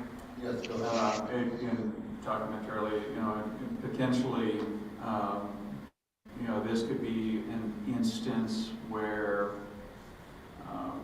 that, you know, I guess that behavior or whatever could be referred to the commission, and then the commission could consider it. Again, if that's what the commission wants to do, or you can leave it up to Director Moore. But, you know, certainly could be something referred to the commission for them to consider, for them to hear, you know, kind of like a contested case hearing in a way, but not really a contested case hearing, but something to that effect could be considered as well. I'd like to know what, you know, Charlie, what do you think on that? You're the one, and you guys see it. Yeah, thank you, President Davis and Commissioner Wildcat. You know, as I was sitting here listening to this, you know, the first offense would be 1 breeding season, the second offense would be another breeding season, and referred to the commission for further action if they felt like that was necessary. That is consistent with what we have at the racetrack currently. The stewards at the racetrack can suspend and fine up to X amount of money, and anything above and beyond that, they can refer those cases for further action and to the commission. Just to be clear, this first infraction is no less than 2 years, depending on what the severity. It could be a life, I mean, it could be up to forever. But it's just saying the first infraction, so to put it on notice that you will, if you have 1 infraction, less than 2 years, up to whatever is determined, right, Charlie? Up to whatever is determined by the commission. I believe that's correct. Mr. President, Commissioner Broussard.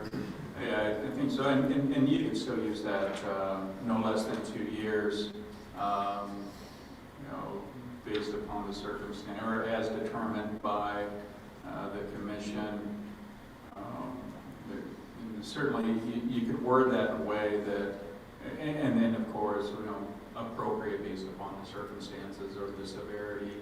I think you could word that, set a floor, I think a floor at 2, and then leave the discretion up to the commission. And by the way, it needs to be appropriate based upon the circumstances. Something like that could work as well.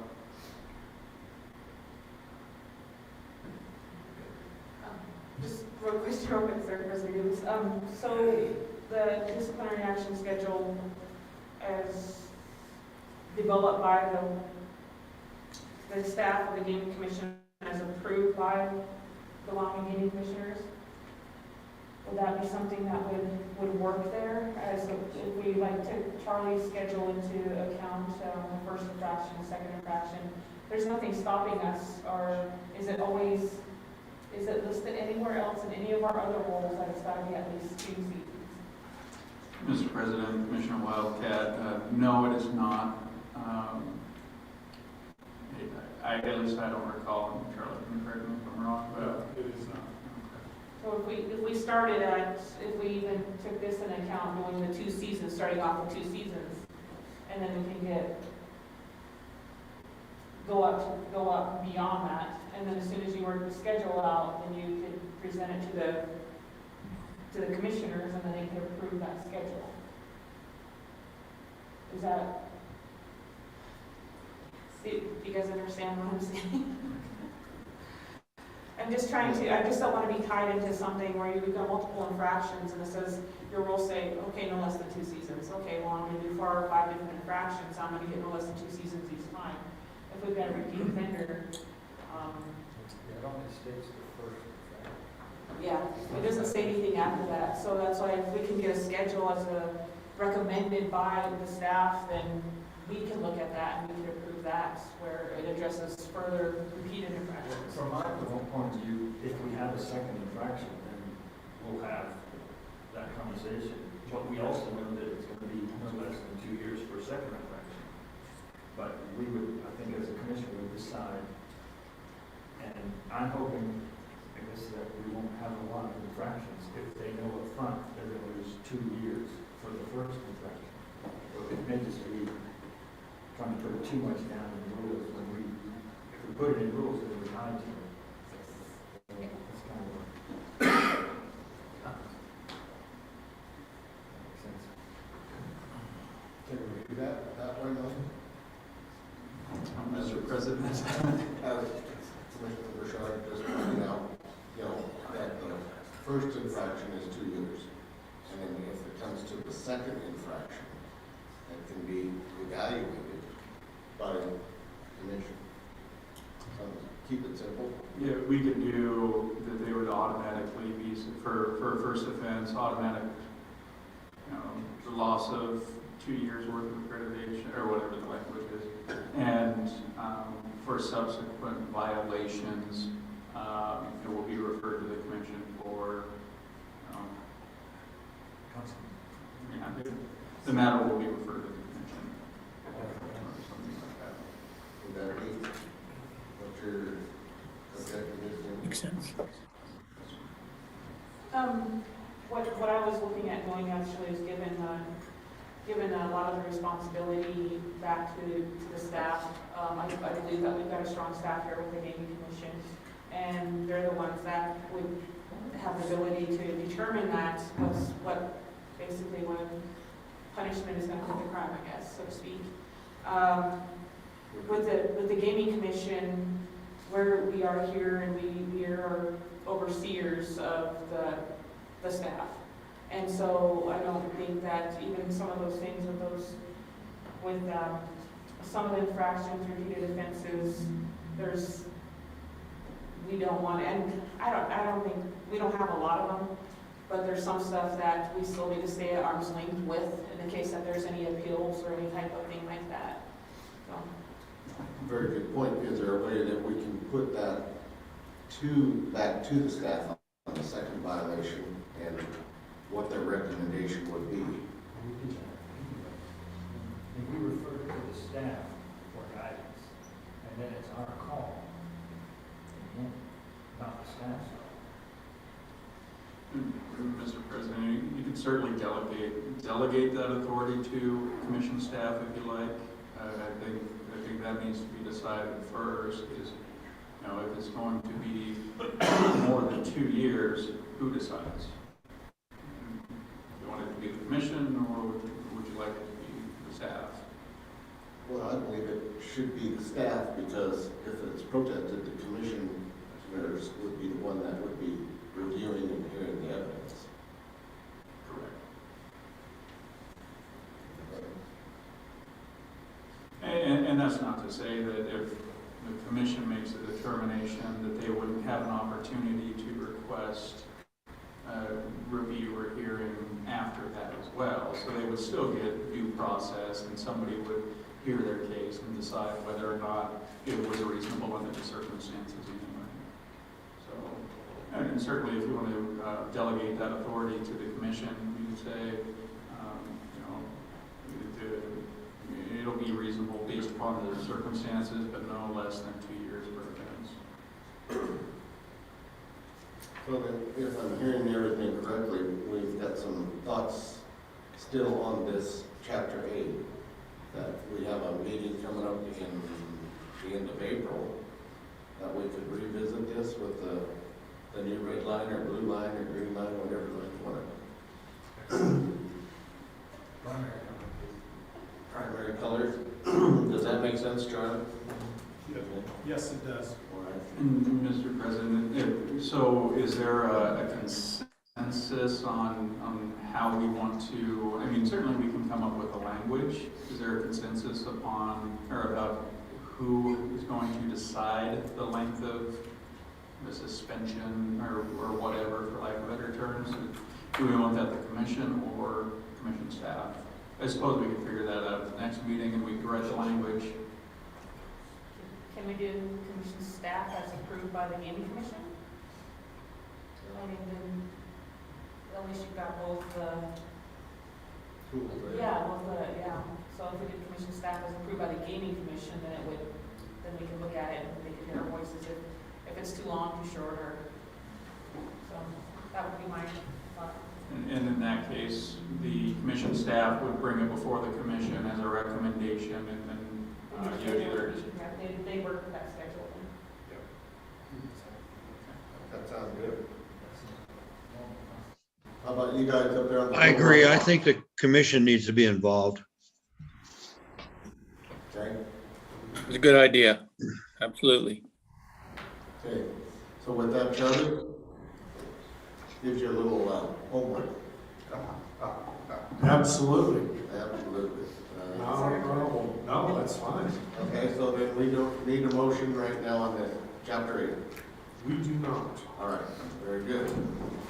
So moving along then, brings us to item number 5. Is that where we're at here? Rules, amusement, games? Yes, Skill-based amusement game rules. Yes, item number 5B, skill-based amusement games, draft version 6.2-03.21.22. In your packets, you'll see our proposed timeline. And I want to be very clear on this timeline. This is an estimated timeline. And this is also a best-case scenario timeline for us. We will do the best we can, being focused on getting these rules out and prepared and moving those forward. But again, this is a best-case scenario. Could take, depending on comments and different things as we go along the process, could take much longer, or potentially could even be less, maybe.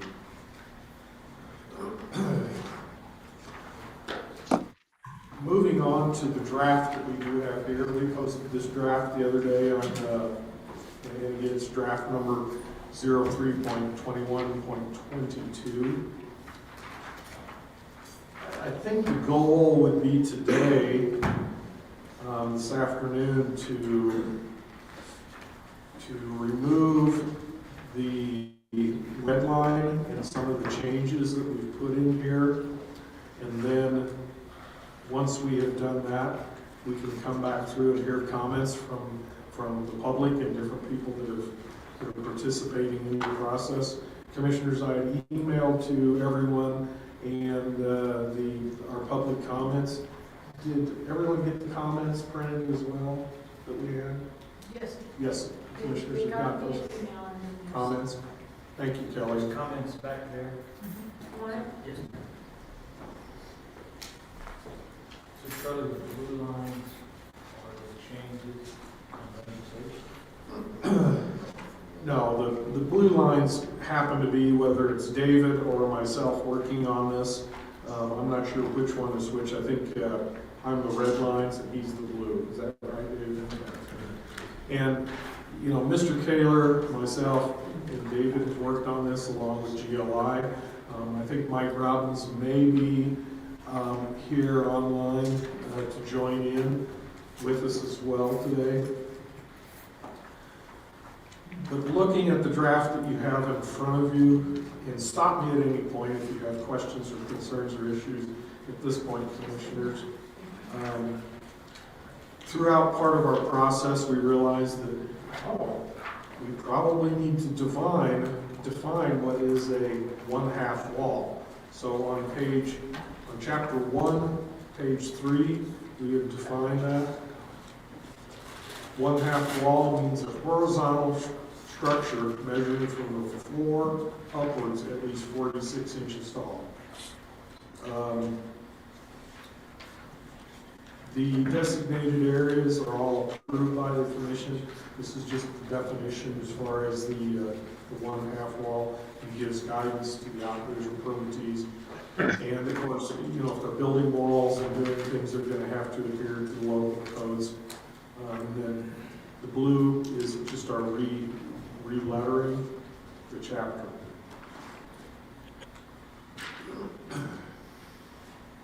If at this point we don't have any issues with chapter 1, we can go on to chapter 2.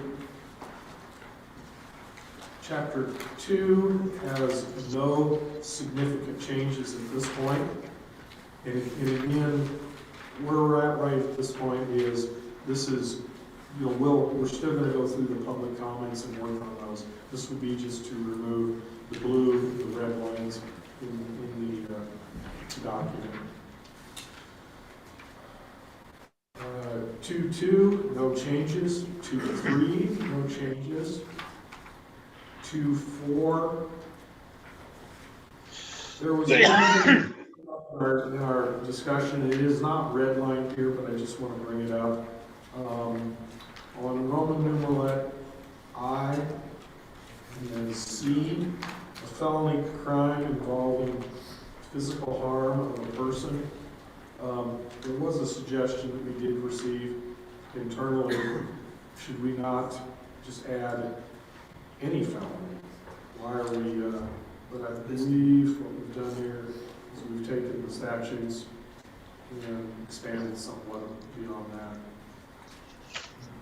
2.5, no changes in the red line or the blue. 2.6,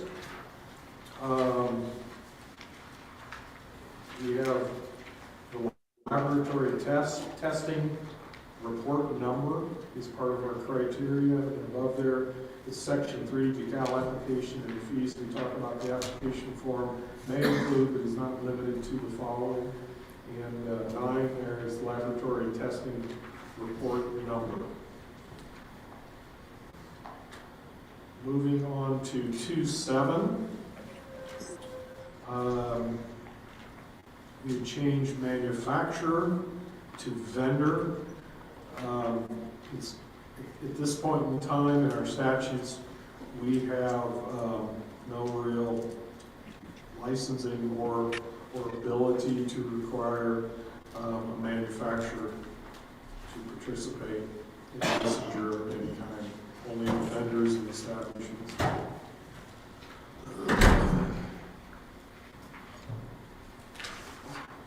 For some reason that doesn't look right to me. Moving on to 3-1, taxes and payments. 3-2. My battery went dead. Oh, man. Excuse me, my battery went dead for a moment. Imagine that. I guess that means too much talking on my part. On 3-2, at the top of the page there, we've added and inserted the verifying documentation in hard copy or electronic format. Again, just bringing clarity. What's the expectation? Chapter 4. No changes. Red line or blue on 4.1. 4.2, 4.3, 4.4, we have a change. This change was made a few meetings ago when we discussed this, and what we've done here is we have moved the stricken language to another section that was more appropriate. And then on 4.4, in the middle of the page there, you'll see we've added separate sales tax permit, just again for clarification and guidance. 4.5, just re-lettering at the top of the page. 4.6, no changes. 4.7, no changes. 4.8, section 11, vendor duties. We added in there the total number of plays per game. Part of the reason why this is being added in there, this gives us a quick view. If we know the amount of wagers and the number of plays, we can just do a quick review and know that they're staying under the $3,000 limit. It's just the ability for us to do quick checks and verifications with very little effort, providing this information to us as well. 4.9, the reserves. We're looking at section 13, reserve amounts. And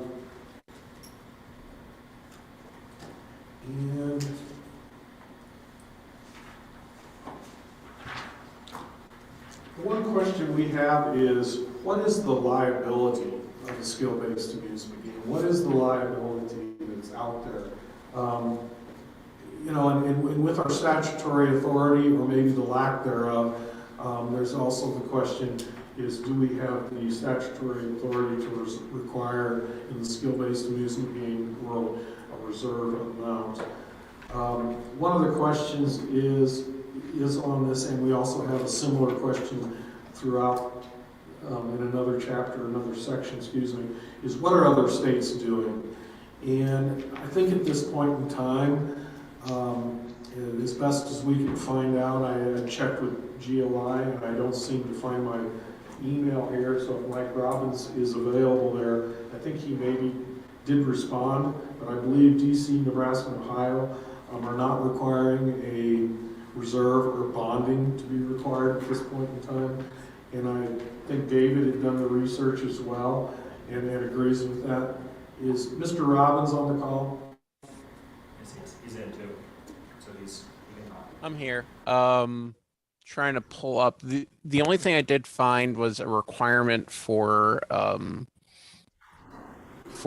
DC where it says the office may require a real retailer to be bonded based upon the financial ability of the applicant, and the bond will be based upon a formula that reflects that financial risk as determined by the regulatory agency.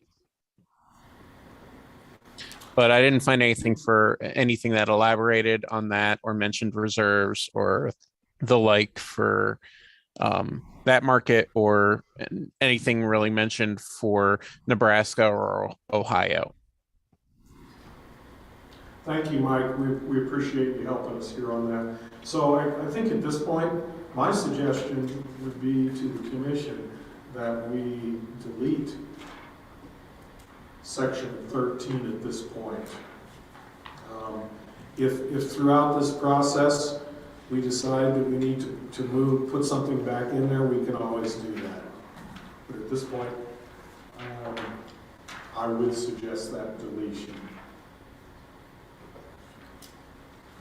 Section 14 on page 410, again, that on the upper part of the page there, that does reflect some of the reserve language, but then there's no other changes.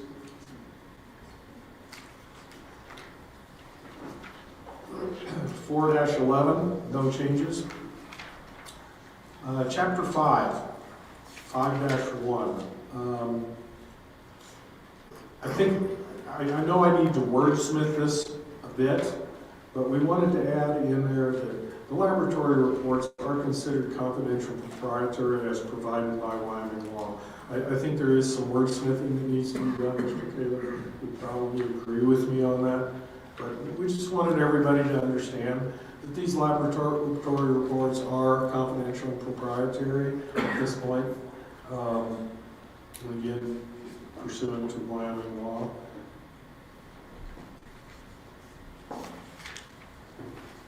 Then the remainder of the changes here are just re-lettering.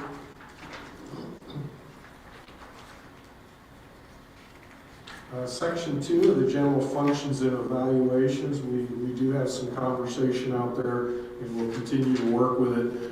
Is talking about potentially putting in some of the GLI technical standards into our rules. I know Nebraska has adopted them by pieces, and I'll be bringing some suggestions and maybe some alternative language for that at the next reading of the rules. Section 3 on page 5.3 is we moved back in the skill game, talking about the $3 per play, $3,000. We also included in this language in the red line on B, we added cannot occur. And then we went on to talk about, for purposes of the section, bonus or feature games which do not require extra payment or continue shall be considered as part of the primary game in which they are awarded or triggered, and bonus or feature games which require an extra payment to continue shall not be considered as part of the initial game in which they were awarded and triggered. Skill games shall use cash or cash voucher only. That's the language that we added.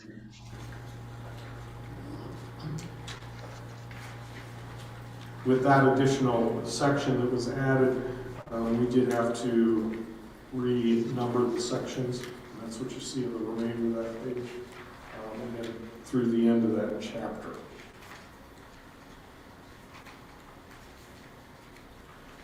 Chapter 6, Audit and Internal Controls. No changes at this point on 6.1, 6.2. On 6.3, financial audits, I'm sure we'll have some comments this afternoon when we come back through and talk about the comments. What are other states doing? Nebraska, Ohio, and DC. Are they requiring financial audits or not? You know, I haven't been able to do the research on that and see that. I do know that we require that in the sports wagering, we require financial audits with the historic racing and different things. So, you know, just trying to keep some consistency. However, I do know that when you do a financial audit, it's expensive. But a lot of times in the gaming world, that's just part of it. And you have to do it. And then for good cause shown by a vendor, the commission may grant an extension as required under this section for a specific period not to exceed an additional 30 days. CPAs and different organizations are notorious for extending those. Chapter 7, responsible gambling and advertising. Just the section talked about the responsible gambling plan and the advertising that's out there.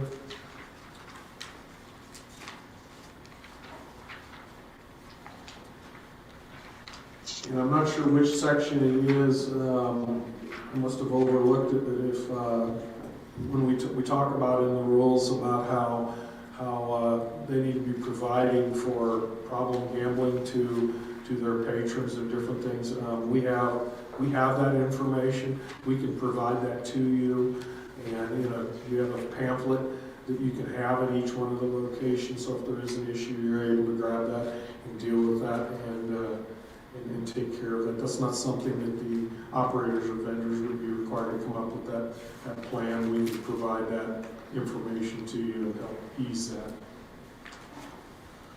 Then finally, chapter 8, disciplinary actions and hearings. This is relatively standard. This was put together by the Attorney General's office and will be utilized for contested case hearings and disciplinary actions on the sports wagering side. So, we have gone through 8 chapters quickly at this point. And are there any questions? Mr. President, I have a question. On section 13, page 4-9. Am I to understand that we're not going to require the operator to have any kind of reserve account to pay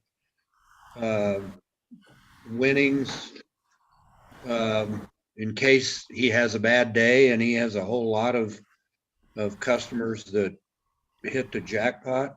I don't have a comfort factor with that. President Davis, Commissioner Barry, first off, I think the question is, do we have the statutory authority to require this? And I'm not sure if Mr. Kaler's prepared to chime in on that, but it's what is the liability and how do we figure this out? And what I might say would be we can keep it in or we can take it out and then work with the operators and come up with some options. How do we look at this? If you do, I've thought about a lot of different ways. What is that liability? It could be in a max of $3,000 per machine, multiple times a day, I suppose. But is that, put it in perspective with what we have currently. What we have currently in statutes for the parimutuel side is the $5,000 bonding permit for live racing. And then we have expanded on that through our rules and regulations with simulcasting, because we have that statutory authority, and our parimutuel permittees are up to $100,000 bond that they have in place, which is not significant enough to cover that liability in my mind. That's another discussion. So, it's up to you, it's up to the commission to make that determination at this opportunity, and we can reword that and work with that quite a bit. Again, this process is going to take us some time. Well, I hate to see it completely rejected. Perhaps you could do what you're doing by seeing what other states are doing in this regard. I just have a problem of our charge to protect the wagering public if we don't require some sort of guarantee that the wagerer is going to get paid. Yes, and Mr. President, along with what Commissioner Barry has to say there, my concern might also be at the vendor level and at the operator level. I mean, who's gonna be responsible for paying day by day? Will there be adequate cash reserves on hand to pay as the wagering public wins? There's that responsibility, and does it just stop there with the operator? Or does it go on to the vendor? Wait, is that a two-phase deal? Is that just one? How do we look at that?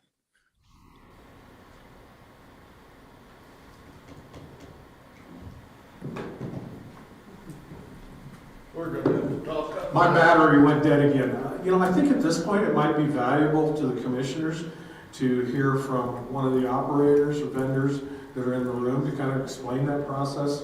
Would that be helpful to you, Commissioner Cavello and other commissioners? Sure. Certainly. Who wants to volunteer? Have to speak up loud because we can't hear you. What's that?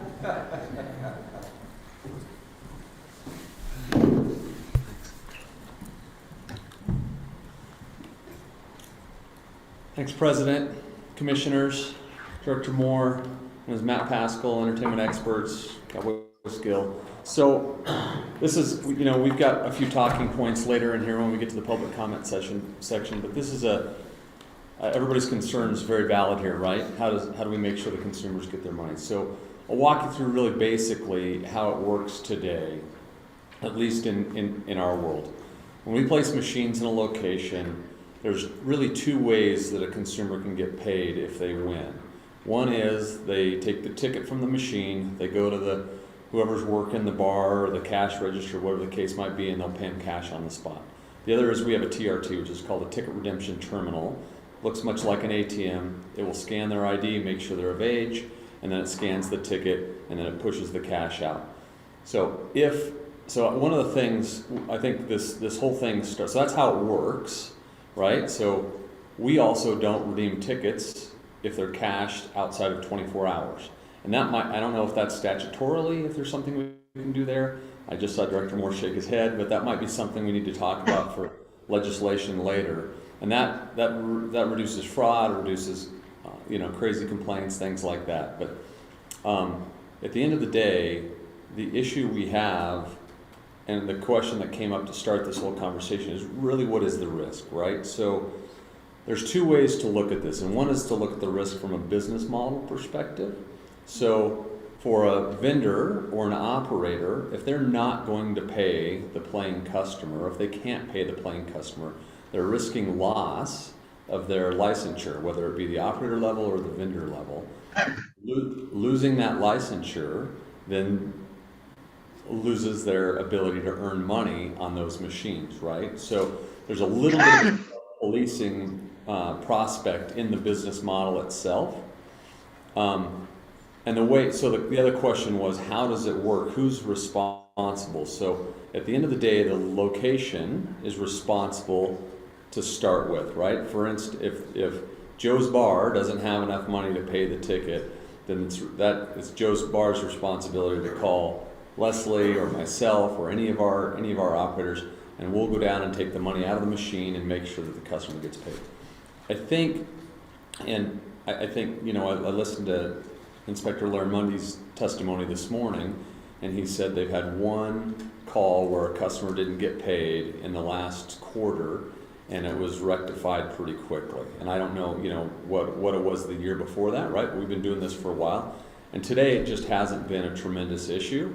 And I think, again, the biggest portion of that is the way the business model works is we're all incentivized to make sure the customers get taken care of, because at the end of the day, if they're not taken care of, they're gonna get us in hot water, as well as not play the games, and that's the business model we're in. There are no progressive jackpots.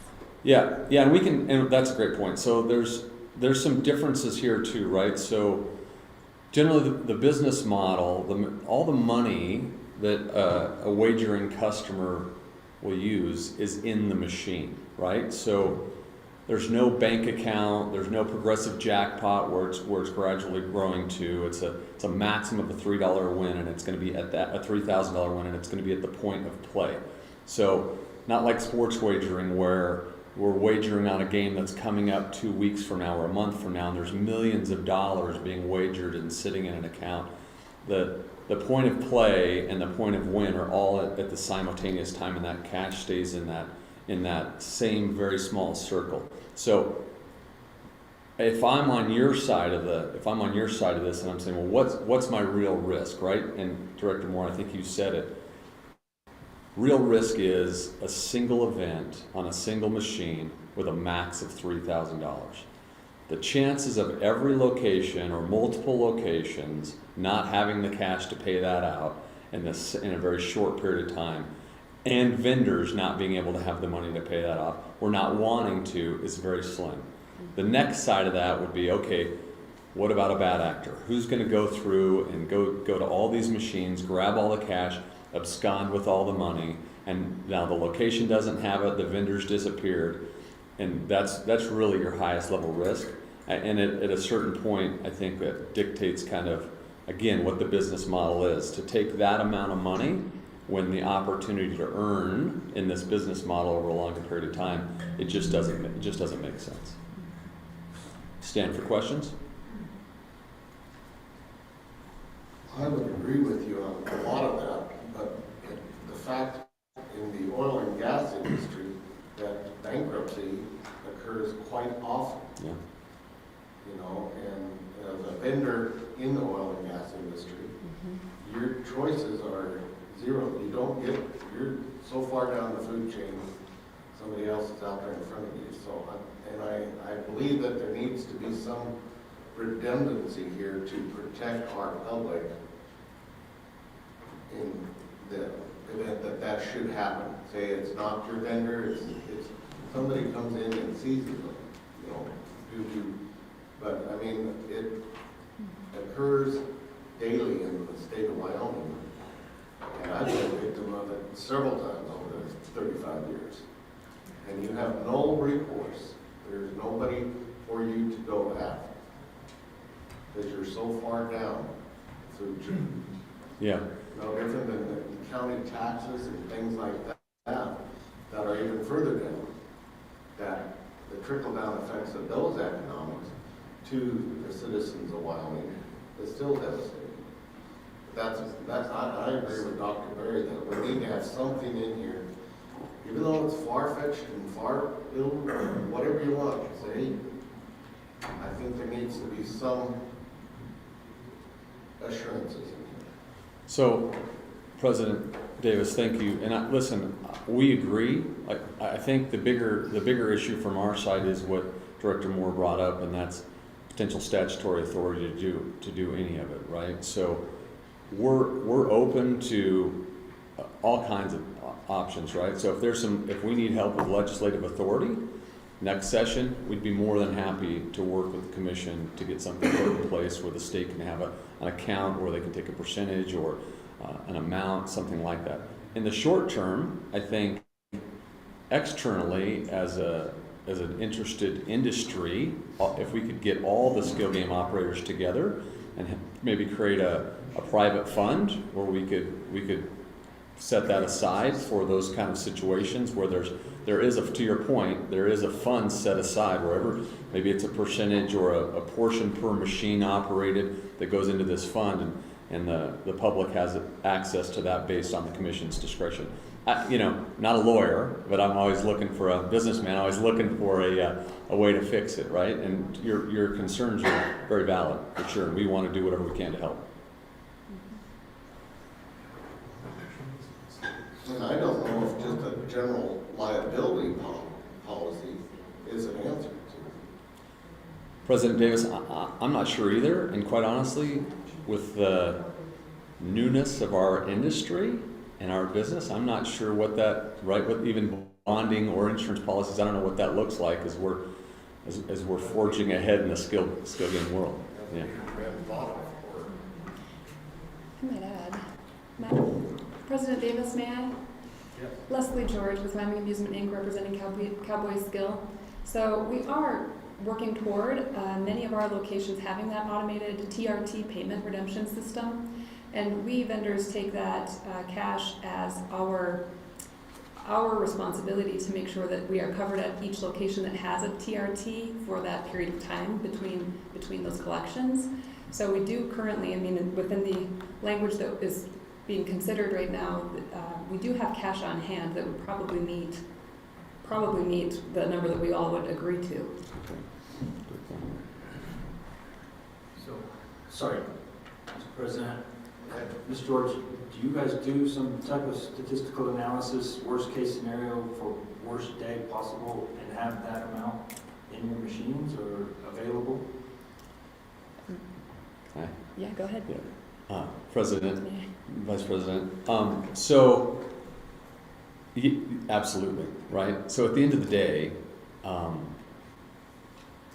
there's always enough money in the system to more than cover any short payments. So when we look at this in a micro perspective, a machine can go in the red for some period of time, right? Well, I shouldn't say that. A machine could go in the red forever based on the way that they actually work. Luckily, human nature, we doesn't allow for that generally. So we do have machines that go in the red, but as a whole, as a macro perspective, our group of machines, there's always cash available, even outside of our general business fund, right? There's always cash available to handle any of that. And to Leslie's point, the TRTs, I mean, what we do there, that's probably more to the point. We look at what that exposure would be over a week-long period generally, depending on where the location is and how often we visit that location. And we'll take what our maximum potential exposure could be for paid outs, total paid outs, not just shortfalls, but total paid outs. And that's the amount of money that would be in that machine. Mr. President, I might add that we look individually at locations. So as you have seen in the reporting, each location has its own market. And so to determine how much to fill a TRT with, we look back at recent data over the weeks and fill. And then just like ATMs, we monitor that remotely. And then if there is a requirement for an ad before a collection, we go and add that money at that time. That's just what you do specifically. That's not. It's not an industry. That's right. Mm-hmm. So. No formula. Just a quick question. You mentioned that you would go down, if there was a short pay or something like that, you'd go down and either take the money from the TRT or from the machine to make sure, to handle that. Now, is that restrictive to just one facility if there's a short pay or if there's a jackpot hit where the operator cannot pay them out? Do you do that from just that facility, or do you go to one of your other facilities that you might have, or that you have machines at, and then do that there and then move it over here? Does that make sense? It makes sense. Yeah, go ahead. If the facility that is in question that's short doesn't have it in the cash terminals or the TRT, we would never borrow from another location. We would do it internally and then continue that ledger with that location.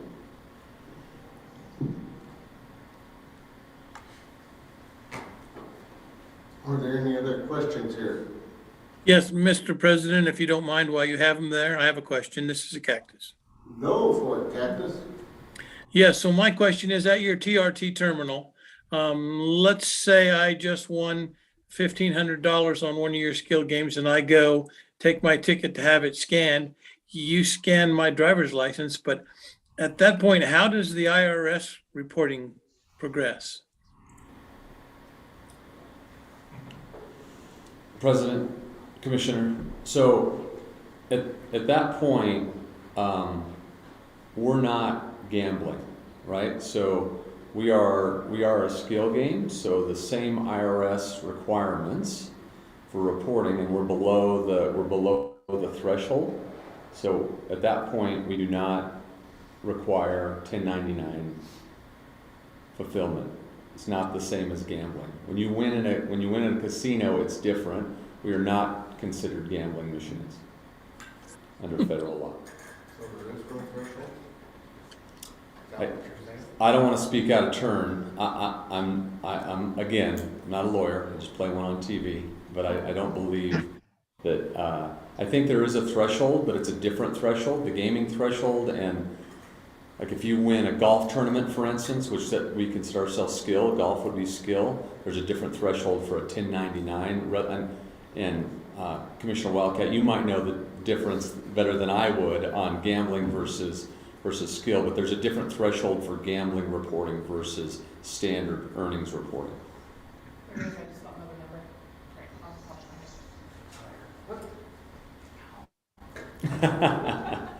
So I think the way to look at it would be this is earnings. So anybody that would earn income any other way, this would fall under the same category as an earnings from a 1099 perspective.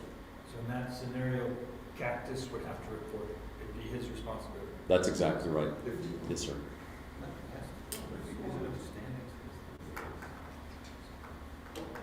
Thank you very much. You're welcome. Any other questions here? Commissioners, further discussion on this? On this particular issue or on the whole thing? Section 13 only. That's one question right now.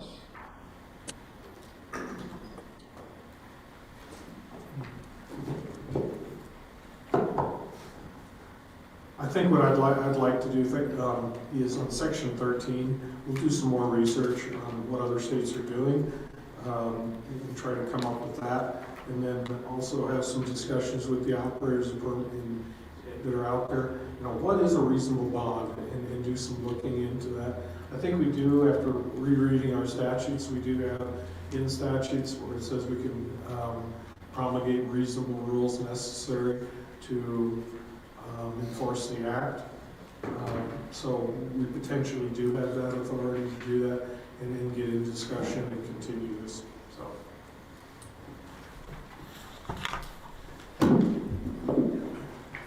We'll be back. Thanks, guys. What do you mean you'll be back? When we're called.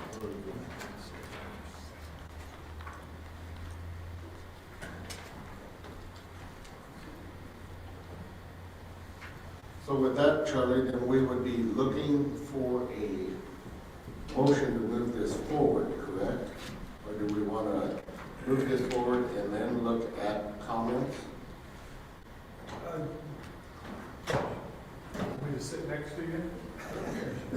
Yes, I'm sliding back around you, Jimmy, sorry about that. Yes, I think, you know, a motion to accept the red line and the blue line in this document so we can have a clean document, and then we can go through this with our comments. We have individuals here today that I know would like to speak, and let them have the floor and go through it. For, yes, what we've discussed. I have one more question. Go for it. The question I had is, Charlie or Nick, we talk a lot about approvals in here for software, for, you know, for those games, but whose responsibility is it? And if there's a software or something that should come back obsolete or revoked for the reporting, is that the vendors, is that the operators, is that the responsibility of the game commission to cover that?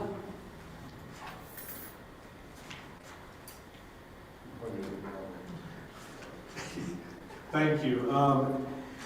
Yes, once again, a very good comment, and I have a note that that's something that we've got to come back on and work on, is that software management with this.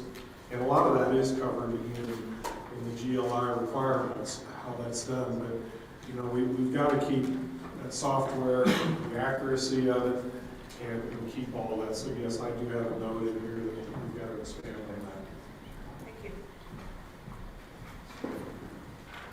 Okay, with that, we would be looking for a motion to move this from the red and blue line to a hard copy to be still in draft form. So moved. Second move, and seconded. Any further discussion? Hearing none, those in favor signify by saying aye. Aye. Aye. Those opposed, same sign. Aye. Who? Tom, What? I vote to oppose the motion. Yeah, okay. Duly noted. Motion carried. So who is the second, please? Dick. Okay. And who opposed? Tom, Dr. Berry.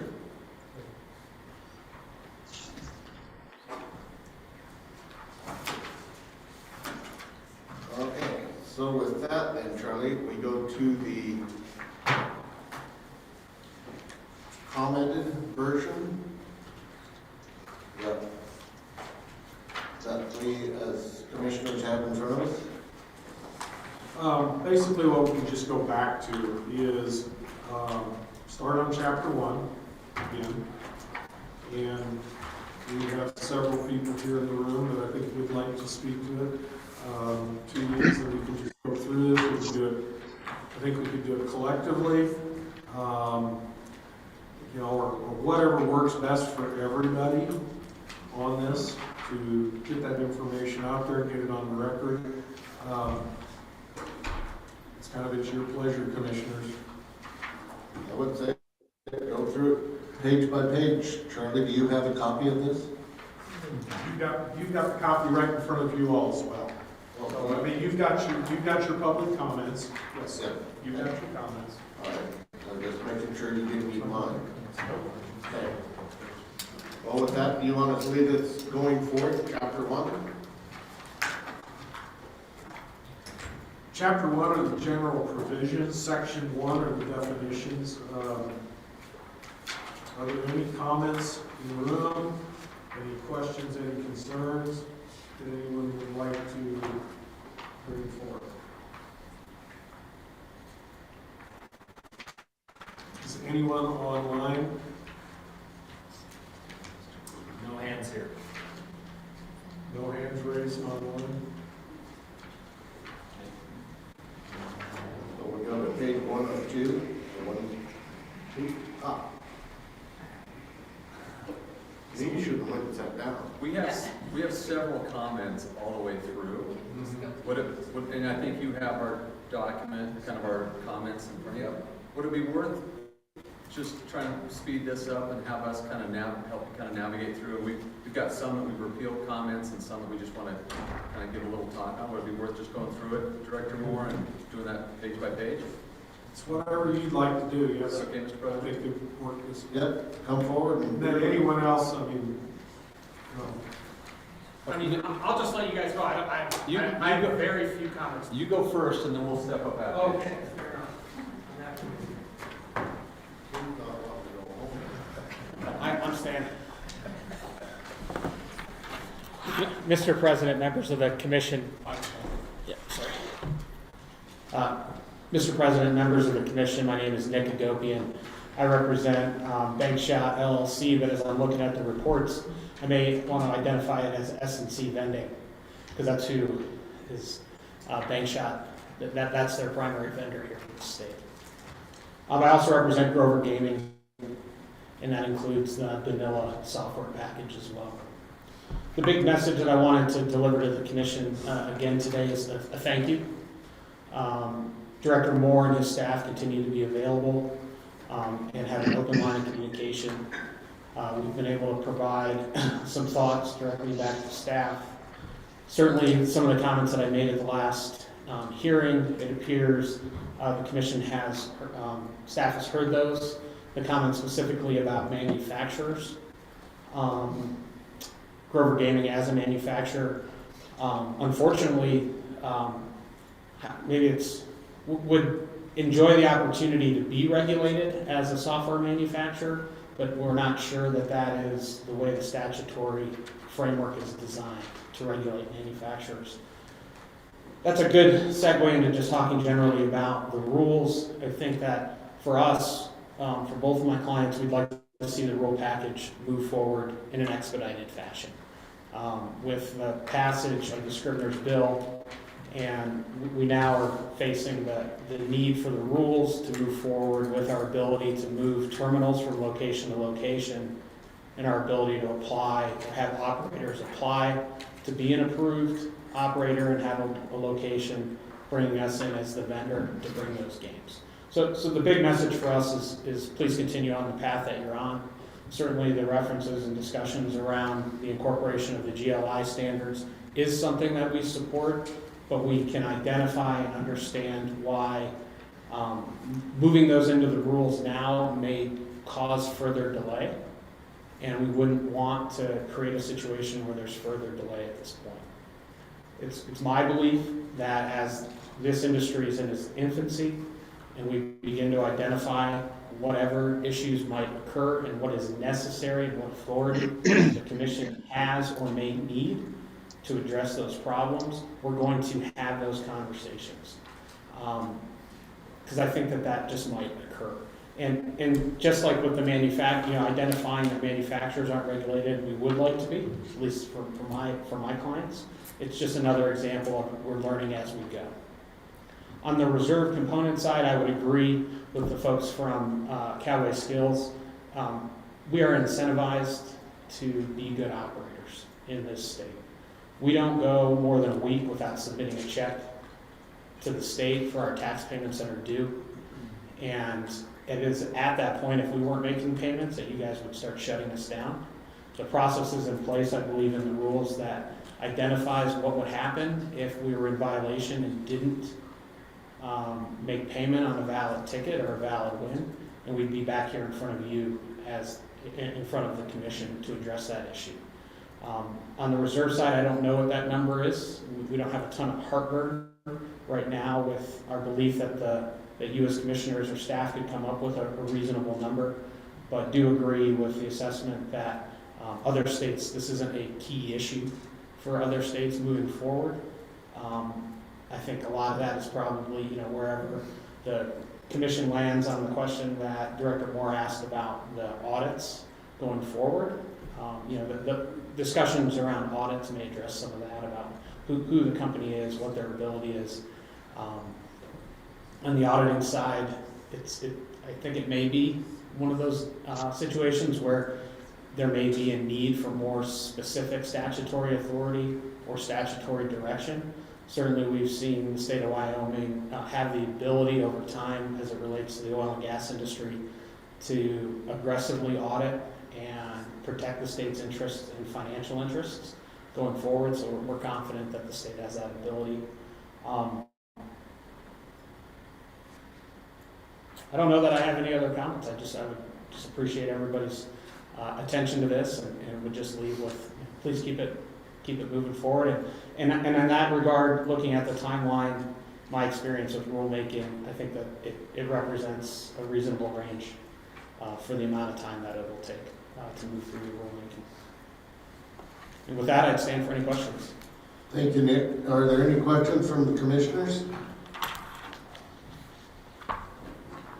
Oh, you got out of jail free. I'll be back again.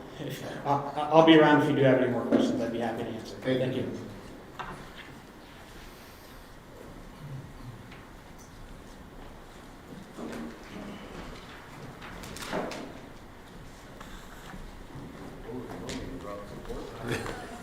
Without support with you. That's right. Well, do you want to lead this discussion then?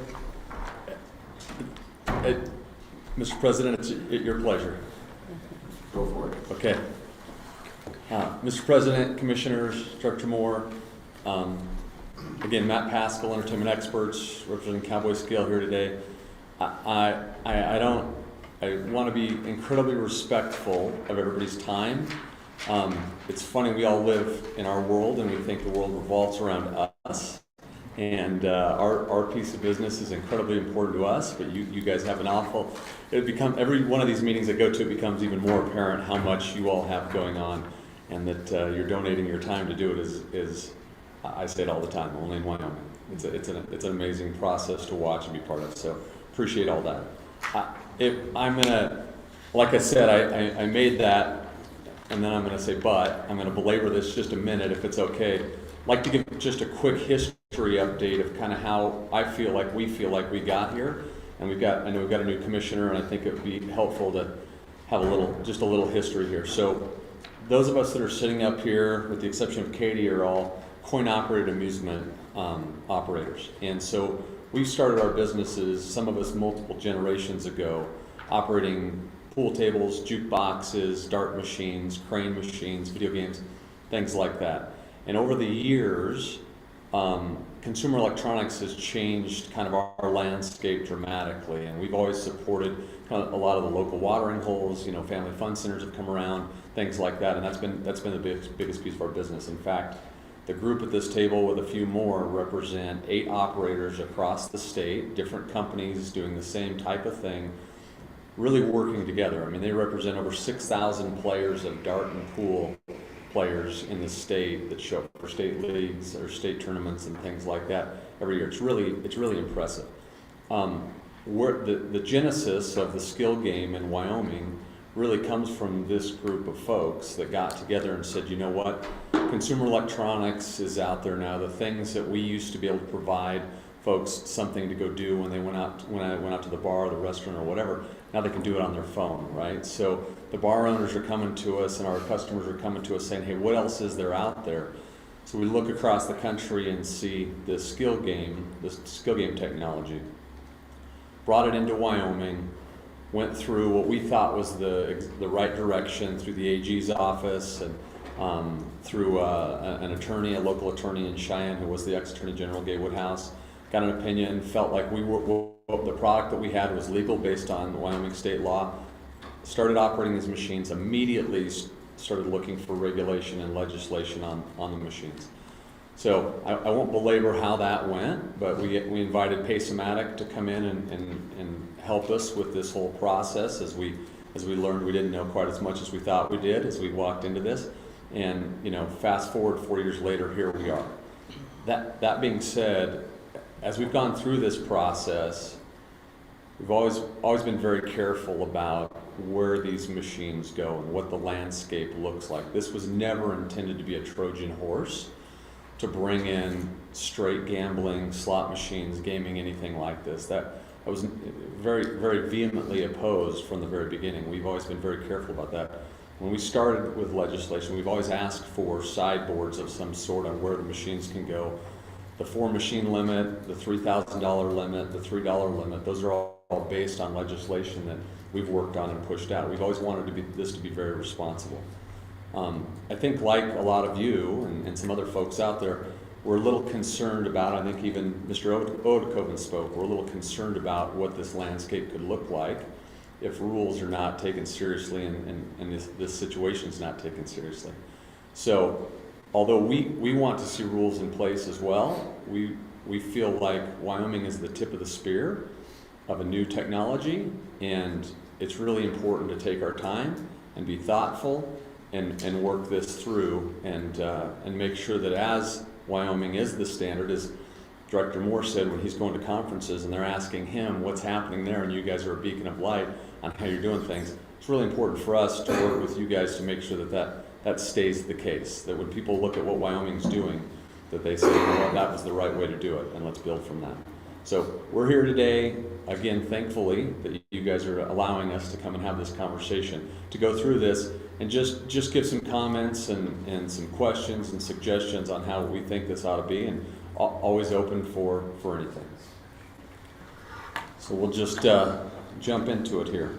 So 1.1, nothing there. If we go to 1.2, section M, we've got down in there, it talks about major components and parts. Means components or parts that compromise the inner workings or peripherals of a skill-based amusement game, including but not limited to game's hardware, software, player interface device, interface ports, power supply, voucher payout systems, bill validator, printer, and any component that affects or could affect the integrity of the skill-based amusement game.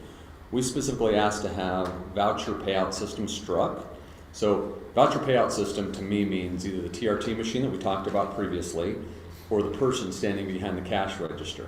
There's the voucher payout system. That's not really inside the statute talking about what that is, right? The game itself, the legality of the game and the way the game is played and the way the electronics in the game work, that is the purview of the commission. But kind of the voucher payout system, I think it's, quite honestly, I don't think there's a need for you all to look at that, and I think it's just more that you don't really want to do, but that's a suggestion. We've got, thank you. So merchandise prize means non-cash prize, including toys, novelties, retail items such as electronic goods, clothing, accessories, as well as food, beverages, and other items sold by operator as a normal part of their business. And I believe what was in there was nominal cash value, and we've asked to have with a retail value of no greater than $40 placed in there. This is born from experience in other markets. So a nominal value, I think, is we could all agree our Jeff Bezos version of nominal value and my version of nominal value are very different things. And so having something specific there and watching this again in other markets and seeing people take advantage of that, just a suggestion there. Oh yeah, and then 1.3, we're on X. Basically just a replacement of the same comment right there. So it says, skill-based amusement game has the meaning provided in Wyoming's state section, blah, blah, blah. Skill-based amusement game shall not include any game played for a prize of nominal value, and then we put in no greater than $40. We get to skip ahead a few pages here.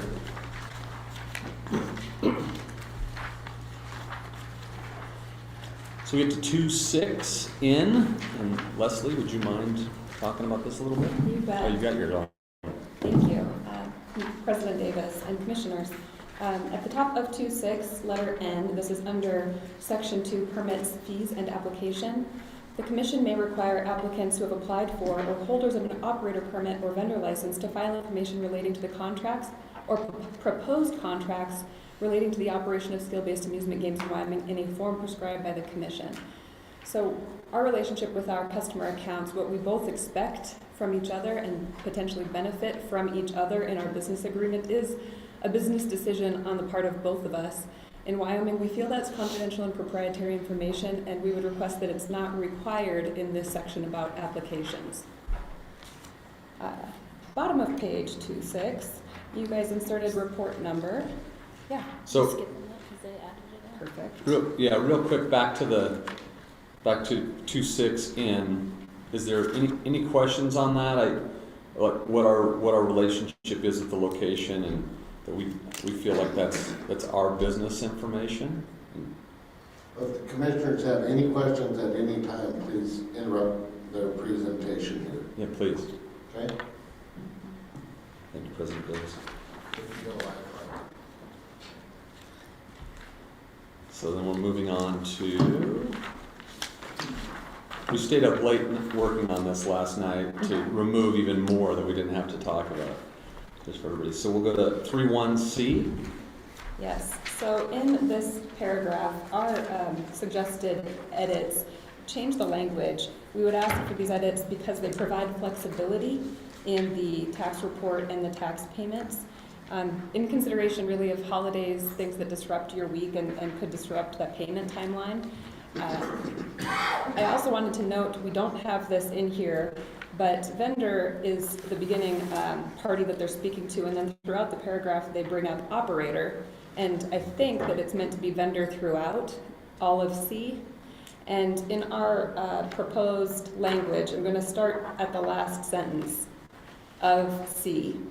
The tax or payment is timely if it settles to the Commission's bank account by the strike Thursday, 8th business day after the insert end of the week succeeding the calendar week in which the net proceeds were received by the operator. We had some missing words there. I'm sorry, Leslie. President Davis, through you, Katie Ames, I'm the attorney for one of the attorneys for Cowboy Skill. Just for clarification, if I could backtrack just a little bit. On page 2.6, we had a comment about the report number. We're going to withdraw that comment. That's already been addressed with the updates that you made today. So just for clarification, if you would like to denote that we're withdrawing that comment. And then on page 2.7, that also has been addressed. So we would withdraw that comment as well. Sorry. Thanks, Katie.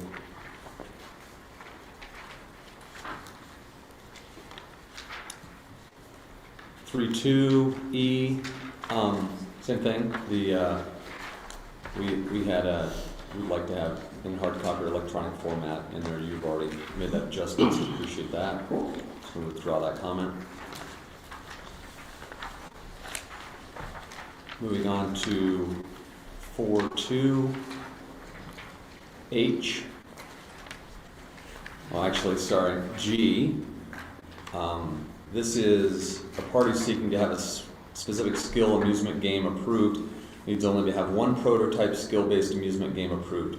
Once a prototype skill-based amusement game has been approved, the applicant need only pay for the number of decals sought for that type of game that are identical with respect to systems, technical specifications, games, and functionality, regardless of where the party intends to place each game.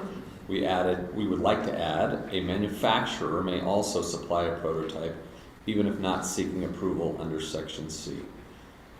You can obviously see where that goes from our perspective. We've got 8 operators operating the same machine. I don't think you need or vendor. You don't need 8 machines, one from each vendor. You just have the manufacturer supply that machine. That would be great.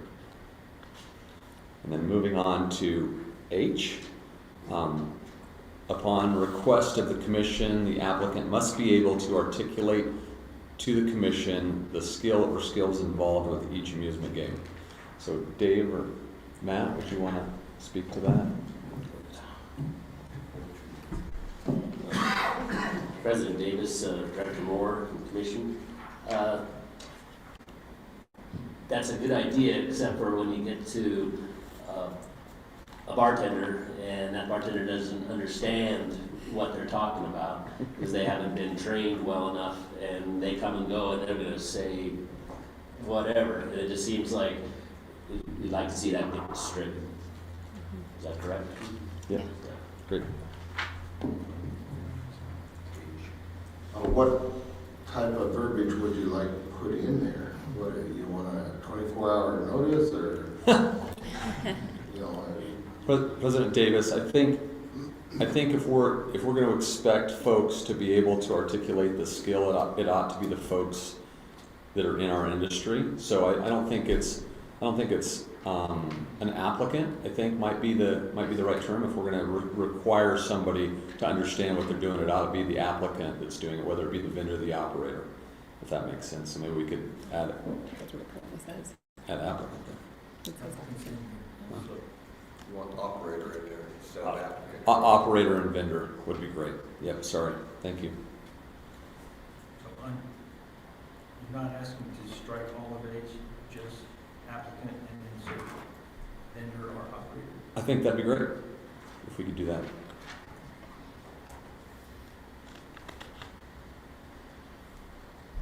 So we go down to II.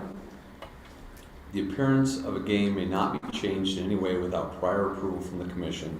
The purpose of these regulations, appearance will refer to the outward look and function of the game to the player. If the change will affect, I think there's a little typo here, the outcome of the gameplay or the record retention portion of the skill-based amusement game. So again, I don't know that we have, we asked to have it stricken. I don't know that we have an exact replacement for that. At the end of the day, the requirement for a skill-based game report takes care of any software or the way the game looks or plays. So this could be construed, the appearance of the game, to be the actual cabinet itself. And I don't think that's the intention of the commission, is to regulate what the machine looks like. And the rest of it kind of speaks to, again, the gameplay, that any change in gameplay, software, anything like that, has to be approved by the commission already. So that would be a little bit redundant. So I guess we were asking to have it stricken because we feel like the software portion is taken care of. If there's something that we're missing, then we're asking the question, what are we missing on that particular one? Mr. President, in addition, it's addressed more in detail in Chapter 5, Section 4.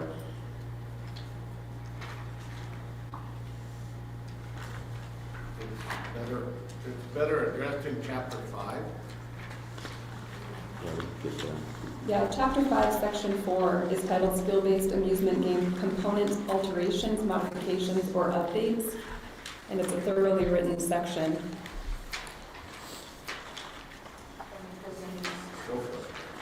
Do any of your machines that you got out there, do they have pay tables on the outside? Pay tables? There's no pay table with the skill game commission. I mean, yeah, so that's the only thing that I would see that would Apply to? Yes. Yeah, fair. Yeah. Fair. Thank you, President Davis, Commissioner. Where did you say it was in Chapter 5 now? All of, excuse me, Mr. President, all of Section 5, let's see, it said Section 4, let me back up. Is it Section 4 or has it been renumbered? There it is, okay, so it was Section 4 in Chapter 5. Skill-based amusement game component alterations, modifications, or updates. Page 5.3, I think, President, Commissioner.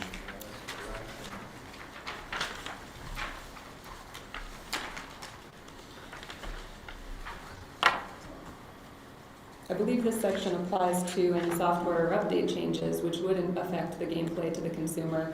The language that we're discussing back on page 4.2, it seems to speak to the external appearance of the cabinet.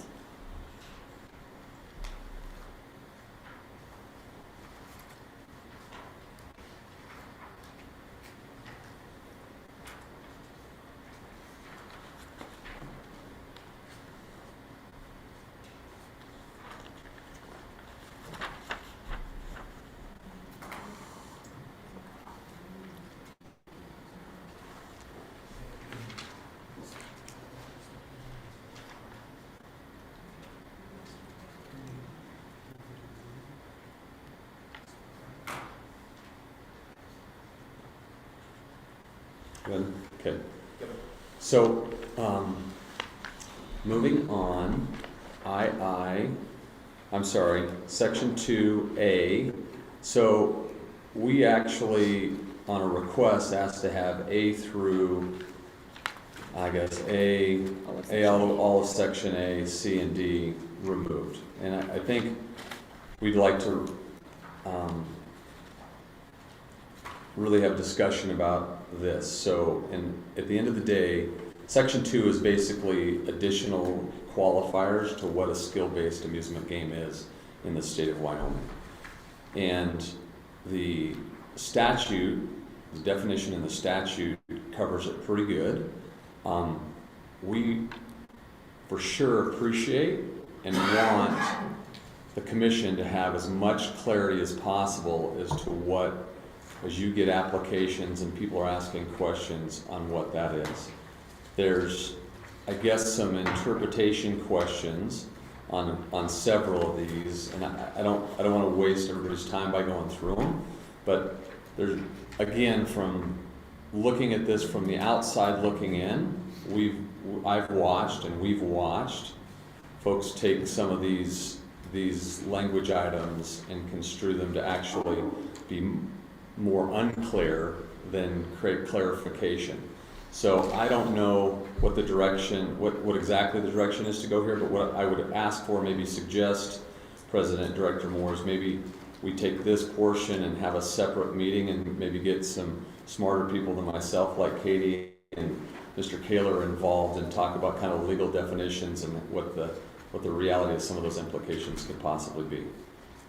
And just to add to that, so as an attorney, in my role, if someone comes to me and says, do you think this qualifies as a skill game? Can we talk about it? And so to advise someone appropriately on that, this is just really hard to do because it defines it in a negative. It says what a skill game is not, and it's just hard to sort of explain. So just to add on to that, I think that the definition in the statute is clear and we would prefer that, but I do think that a further discussion there would be really helpful. And I just want to say it one more time. This is not us picking at things. As we start again, this is really important to us that we do our best to get this right. 4.4, section 5, B and C, we asked to have that stricken. No, that's direct. That's. Yep, but we want to have that removed. That's already been. No, that's direct. Moore's comment. Oh, sorry. See, I don't know. I don't know the difference between the red lines and the blue lines either. 4.5. What's that? Yep, I. Upon reaching 60 days after the effective date of these rules and non-compliance is noted, the Commission shall immediately notify the operator and vendor of non-compliance, and the games shall be removed. So this speaks specifically to, I think, well, there's a lot of things that it speaks to, but even more so is the half wall that would need to be in place for any location that's not 21 and up. So I think Matt and Dave and Wyoming Amusements wanted to speak to this. President Davis, Commissioners. So on the half wall, we probably have roughly 100 locations with skill games in them. I think around 30 to 40 of those we probably have to put some sort of a half wall in. I think that would involve getting approval from you guys, getting the location approval, finding carpenters, electricians, if that kind of thing came into play. I think that's a tall ask to do in 60 days for that many locations. So I think what were we bumping it to? 120 days. So I think we're asked to bump that to 120 days.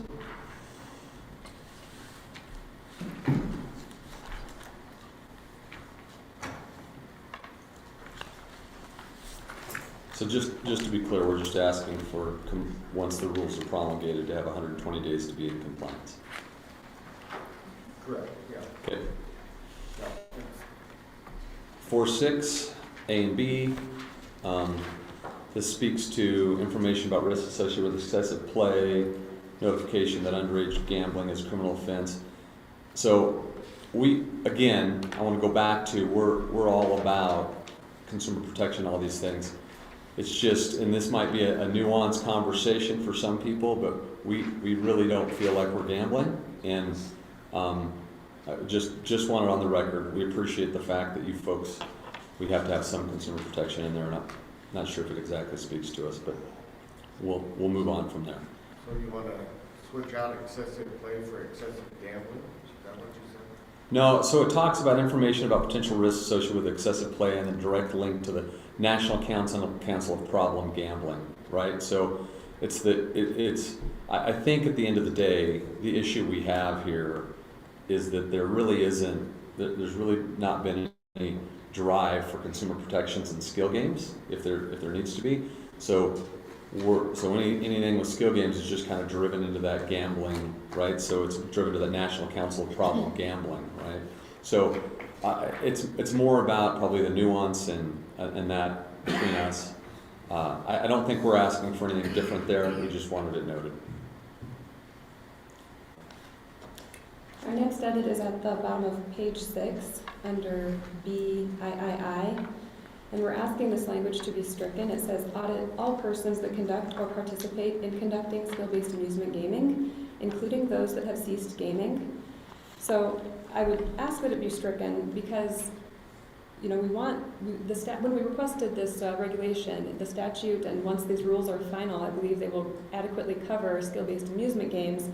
My concern, of course, is the open language here implies that maybe my pool, dart, jukebox business, my personal, children's college savings funds, or my personal HSA could be looked at until potentially forever, even if I've ceased gaming. We are just small businesses in Wyoming, and we've been operating here for quite some time. We want good actors working alongside of us. I just feel like it would be preferable to strike this language, please. Is there something else we could insert in there that would help meet your approval? Specific to skill-based amusement games, so all of the reporting and requirements that are covered adequately throughout, I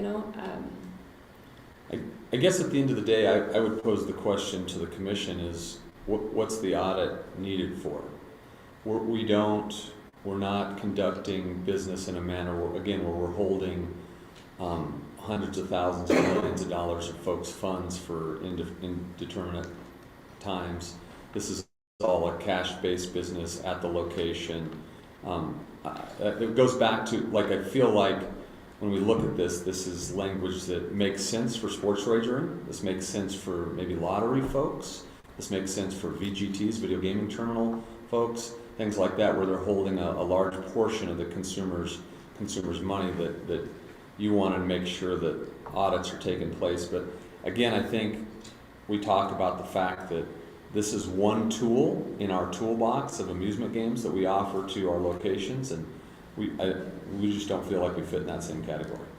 Well, most audits are to perceive accountability, so I don't know if that's what the particular...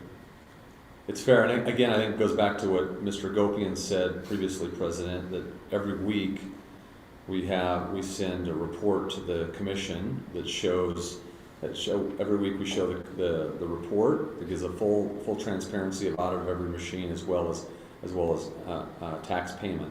So at that point, from my perspective, from a business side, that portion of business is done. What happens internally audit-wise from us is kind of irrelevant to the program, if that makes sense. I might add to that, I think our manufacturer, Pace-O-Matic, is concerned and has inserted themselves to care what happens downstream to their product. And, in our business model, even prior to the regulation of the state of Wyoming, we, those of us on the ground have a relationship with our manufacturer to do the right thing. And part of that is including that before our machines are operational, we pay a license fee to our manufacturer for them to be allowed to make a profit for a certain period of time. So we pay in advance in order to even have our product on the street. We appreciate that Pace-O-Matic cared about Wyoming even before it was regulated by the state. So I just want to testify to that good backing from our manufacturer. They care. Page 47, section 9, taxation requirements. Each vendor and operator shall at all times comply with Internal Revenue Service requirements for reporting and withholding proceeds from skill-based amusement games. So there is nothing in the IRS for reporting skill game proceeds. And we are all small business people and required to abide by federal and state tax law. So we're already under that, those guidelines. It's just a piece of business, and there are no specific, the skill game would be an amusement game by the IRS, which is standard business practice. So I don't think that's really necessary. I think that's probably something that came from a gaming law somewhere and replaced that with gaming machines with skill games. We'd ask to have that stricken. So 4.8, II, and Director Moore talked about this a little bit earlier, the following gameplay activity information. So I guess this just goes back to a little bit of clarity. So you're asking for the total number of games played, the total dollar amount of each game played on each skill-based game, inserted total plays per game, total revenue, total payments to players, net proceeds, and amount tax due. So I think that's all. We don't have any issue with any of that. I think we just need some clarity on what's the difference between total number of games played versus total plays per game.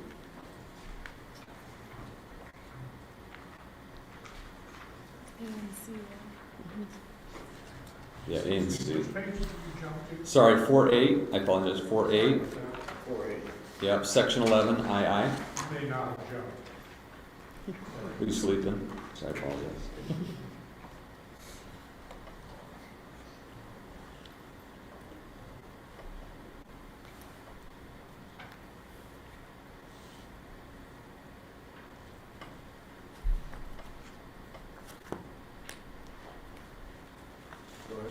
Okay. So we talked about, the next section is, on page 49, section 13, reserve requirement. Well, I got all kinds of notes here, but we already covered all that, so. Right, in there right now, you'll get further information. Yep, great. 410, section 14. So we've asked to have, I guess, the existing portion through E removed and replaced with some language that we've suggested. And the theory here is, I think we talked about, I think I testified to this on our last Zoom call, and kind of a KISS principle, keep it simple. So each player shall have the right to file a written complaint against a vendor or operator and shall provide with a form approved by the commission for such complaints. This section shall apply when a player seeks to file a written complaint. So if we go, I won't read all through the portion that we've asked to have removed, but basically, I think what it's asking, what we've interpreted this is that it's asking is that every possible thing that could go wrong with a skill game is reported to the Gaming Commission. And I don't feel like the Gaming Commission's asking for that. If it's a voucher that didn't print correctly, or a bill jam, or a screen that didn't work, or a button, something like that. I think there needs to be a clear path that if a vendor or an operator is in clear violation of what the commission rules or the statute, that the player has an ability to report that to the commission. But I think beyond that, I don't think you're looking for a tremendous amount of the day-to-day information. If we go a little bit further down to same section, section 14B, again, we just changed a little bit of the verbiage. The vendor or operator shall maintain every written complaint or response for a minimum of 5 years. So we just inserted written, every complaint report for minimum. We inserted written and response. So I think it's important that you not only have the report, but you also have the response from the operator or the vendor as well.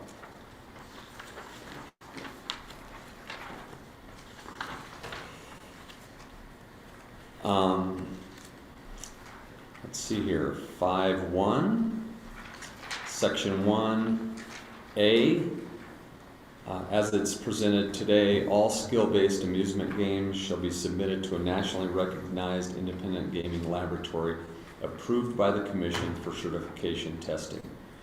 We would like to add potentially a little bit more clarity there, and the verbiage that we would like to add is all gaming laboratories shall be approved by the Commission in advance of the submission of any laboratory reports or certifications. An application for laboratory approval may be submitted by a prospective laboratory, vendor, or operator.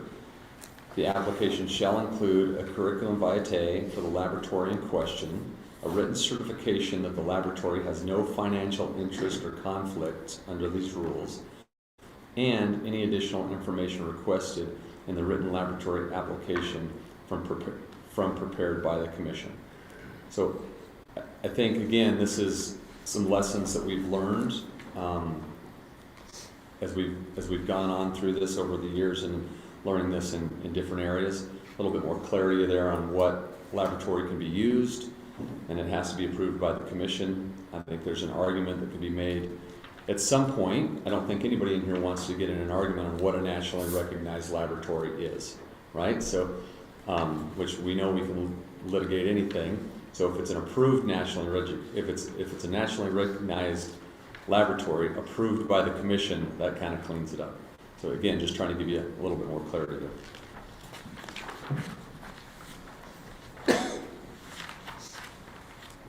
Moving on, 5.3, we had, I think we'd asked to strike, what am I looking at here? I'm not sure. We want to pull that one on, what is that? I can't see it through my own writing. I1, II. I think those are Gaming Commission edits. Those are Gaming Commission edits. Go ahead, Katie. Yeah, go ahead, Katie, thank you. Thank you. Yes, President Davis, Commissioners, through you, we would withdraw this. So you're looking at J. There it is, We J. had recommended to input that, but I think that has been addressed with the amendments that you proposed today that added in the language that Director Moore spoke to about proprietary gaming. And so I think that is what we intended to address with that provision, but I think that that's on your radar and that's something that you've already considered. Thanks, Katie. 6.1, Chapter 6, internal controls. So Section 1 through Section 5, we'd ask to have removed. And again, I think this speaks to the business model that we have versus the business model that is traditional gaming, and the internal controls of tracking money and handling consumer payouts and things like that. We just don't have it in our business model. There's this internal control provision honestly just doesn't make sense for what we do. I don't fully understand the anti-money laundering compliance standards. It's not been anything I've ever had to look at, and maybe I would just pose that question to the Commission. If you feel like, basically, with the understanding of what you have for our business model, if that's really a need, then we should certainly have that conversation. But I think as a whole, again, this speaks specifically more to anybody that's holding a significant amount of the consumer wagerers' money, which would be sports wagering, VGTs, lottery, even HHR with progressive jackpots, things like that. We just don't have that. You guys just spoke about some internal controls that you just had earlier. Your procedure on how you would do a short pay. That's what would be something that would fit here within the internal controls. Okay. President, Commissioner, thank you for that. President, may I ask a question about, is there potential detail that would come from the Commission on kind of more expectations on what our internal control should look like for our particular industry? Yes, we could provide guidance on that. Great, thank you.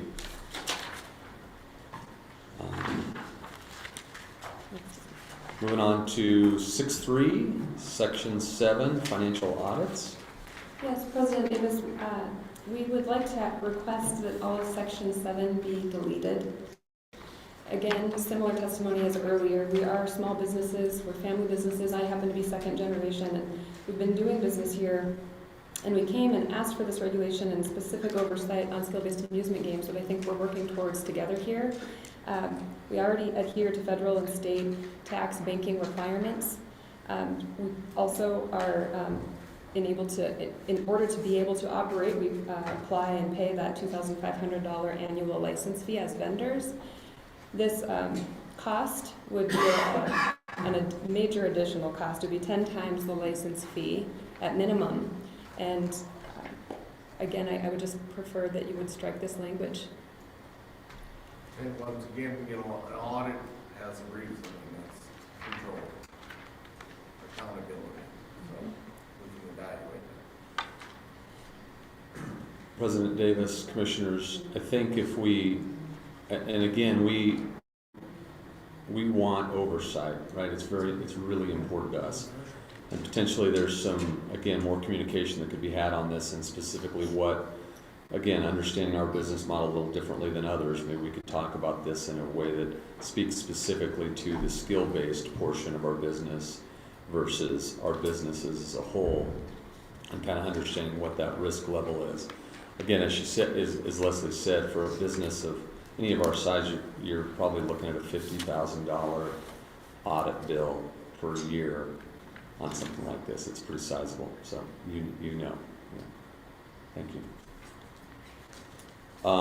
Section, same page, 6.3, section 9A, records retention. We just asked to have operator added to the record retention portion for A and B. So each vendor and operator must maintain in place secure from theft, loss, or destruction adequate records of business and accounting operations related to skill-based amusement games.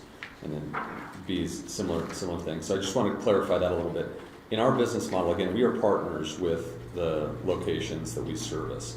And so, we have our TRTs, which we take responsibility for the paid outs, but generally our business model is the location gives us the space, they handle the paid outs, and that's their responsibility. We take care of all the service, maintaining the machines, putting the fills on the machines, buying the machines, all that goes along with that. So we're partners in our business model. So at some point, there's some records retention that probably needs to happen at the operator level as well. Paid outs, things like that, to make sure that they're doing what they're supposed to be doing. Is that a standard contract between all vendors and operators throughout your industry? Mr. President, yes, it is. That's true. That's how our industry has been since the beginning, way before I was around. Is that generally folks in the bar business or the bowling centers or whatever, this is a piece of business that draws customers in, but it's not really what they do. It's what we do, and it's not a business. It doesn't make sense for them to invest in the machines, to put them in the location. The return on investment for them is not as good, and then they have to pay attention to it and have a bartender or a waitress try and fix a pool table that generally doesn't work, kind of two different things. So our industry has been built on providing that service and doing a revenue share. So they have the full investment on the business side, we have the full investment on the machine side, and then we generally split the revenue. So that's a written contract between you and your vendor? Yeah, so in tradition, and I don't want to lead anybody astray here. So in the amusement business, my business, I'm probably 90% contracted with every location I have. For that very reason, I have a significant financial interest investing in that business, and I want an opportunity to get my return on investment. So not everybody does it, but that's generally the way it works.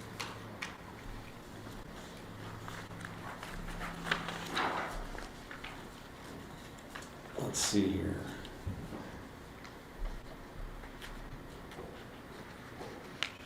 Can I back up just a minute, Mr. President? You said 90%. What's the situation with only 10%? Somebody outright owns? Mr. President, Commissioner, it's a handshake deal. Say that. Handshake deal for the locations that I service, right? So if 90% of my locations I have a contract with, the other 10% I don't, and now I have to make that value decision in my head. Am I willing to take the risk in that particular location to operate the machines without a written agreement. I would say to you that that probably was more common before, as our society's gotten, again, more litigious. Liability, who's got liability, tax liens, these kind of things, we've contracted more and more so that if you talked about it earlier, President, that if a location gets chained up for tax evasion, if we don't have proof that those are our machines, we don't get them back. You know, we can have, outside of skill games, we can have easily $10,000, $20,000, $30,000 in investment in a location in machines that we're looking, you know, over probably a 3 to 5 year term to get our return on investment.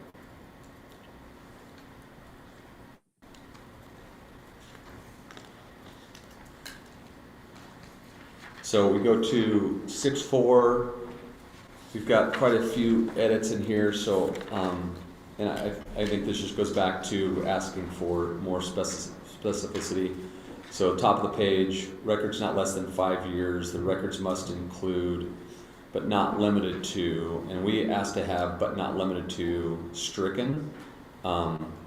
It should include. We should I think we should be specific on what we're required to keep. So then we go down. All correspondence or reports to the commission or any local, state, or federal government agency, and again, we specified regarding skill-based amusement games. II, accounting records pertaining to skill-based amusement games. III, ledgers pertaining to skill-based amusement games. And then we can jump down to 5, all correspondence concerning the business between a vendor and its operators, again, regarding skill-based amusement games. I think that's it for that.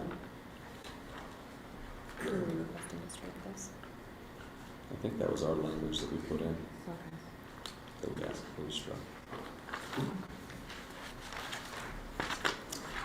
And then I don't know if Mr. Downing is available. We are on 7.1, Chapter 7.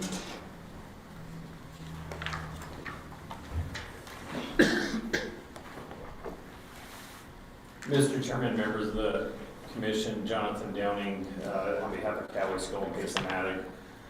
Just with respect to Chapter 7, we have some comments in there as far as concerns with authority and those types of things, but do want to have the commitment out there that if the Commission wants to go down that path, that we're open to working with the Commission on some similar language. In the past, when I've represented other organizations, they've had that language in there with respect to some of their gaming types of activities. The one thing that I think is important with some of those activities as far as dealing with some of those challenges is just ensuring that there's a balanced approach in that respect. And so if it's something that the Commission wants to get something drafted legislatively, then open to that discussion, and also proposing something differently along those lines later on.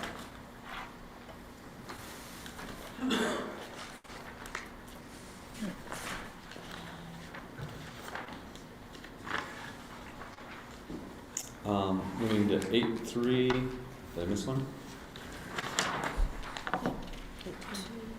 Oh yeah, 8.2, Section 6. I think we talked about this as a group, and assurance of voluntary compliance. Katie, if you want to speak to it, it'd be great. Yeah, sure. So, thank you, President Davis, Commissioners. This provision is just a little bit confusing. I think the intent behind it was to maybe create some sort of avenue in which you could have some dispute resolution outside of an actual hearing or going through, licensing hearings, things like that. So I would just suggest that this be reworded to kind of clarify that. Just me reading it, I'm not exactly sure what the intent of this was or what exactly it does. So you want to reword it, but you're not exactly sure how? Well, President Davis and Commission, so if the intent is to create an avenue for some type of settlement dispute, aside from going through an actual licensing hearing or administrative hearing, I think it should clearly say that. But again, reading it, I'm not exactly sure what the intent behind the provision was. So that's why I haven't recommended exactly how it should be reworded. I wasn't sure if that was what it was trying to accomplish. If that is what it's trying to accomplish, I would recommend it say something along the lines of the commission, the commission has the ability to engage in settlement negotiations or settle disputes outside of an administrative hearing.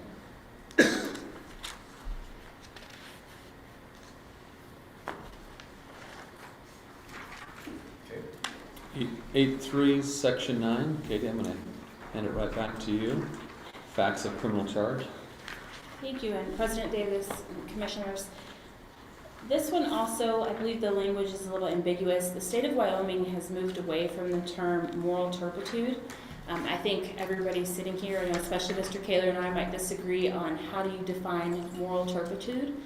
It's hard to advise someone appropriately on what does that mean. Does a crime qualify? So I think that should either be removed entirely or reworded to clarify exactly what crimes would qualify under this.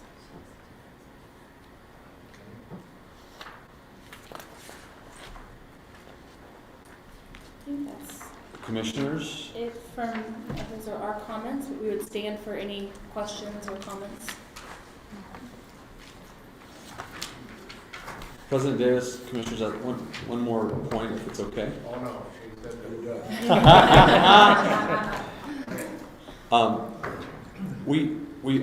I kind of started this conversation about talking about we want to be thoughtful about how this goes in Wyoming and where this goes in Wyoming. And I don't know if it's an option, but we would certainly put our hat in the ring to do a roundtable discussion and an industry conversation, maybe mediated by the commission, and talk about internally inside the industry what operators we have that are approved today, where we might take machines and place machines in the state of Wyoming as a group, and self-police a little bit, if you will, and have that conversation. Because I think the intent, again, of this expansion was not that the machines could literally go anywhere that they wanted to go. So just a suggestion from an industry perspective, we'd love to engage in that if that's an opportunity. I think that's a great opportunity. Look at the growth. You mean the mic is that what you're I just want to ask a general question. So you're referring to the governor's letter or no? About that? Mr. President, Commissioner, not just the governor's letter, that's for sure been honestly a part of what we wanted for a long time is some of that. But I think that's a great. As you say that, I'd forgotten honestly that was in there. But that we would definitely be up for that. I just want to ask a general question, since the majority of the room is right here at the table. There was a line in the governor's letter about his disappointment with not giving the local jurisdictions at least some say in the matter. Where are you guys at on some of that? Wow, we're good. President Davis, Commissioners, we could go back through a legislative history lesson here, but I'm probably not I probably can't walk through. But what I will say, and I know Jonathan's coming up and he evil-eyed me as I continue to talk. But when we started this legislative path, there was conversation about local control, and in one of our very first bills, we had a local opt-out as an option, and that was stricken down in committee. And Jonathan, do you want to speak any more to that?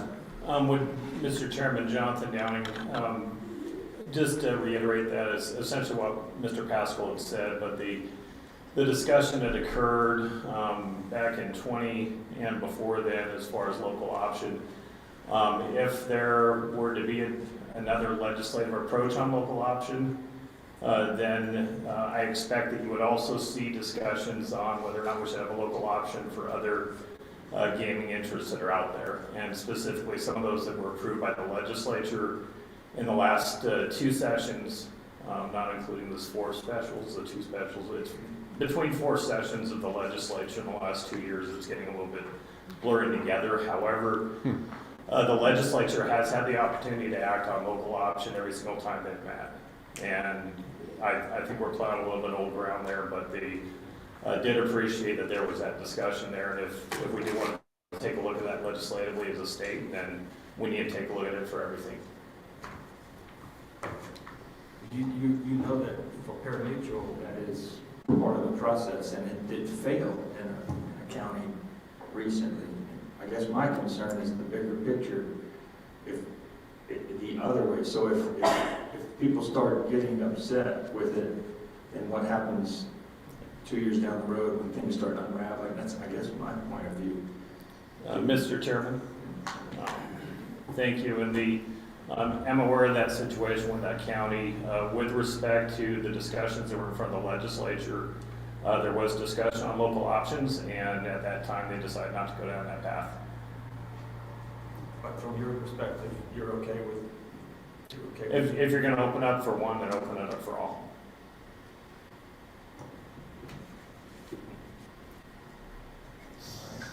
So about self-regulating and everything, that talk there, so wouldn't this fall into that, the needs of the communities that you're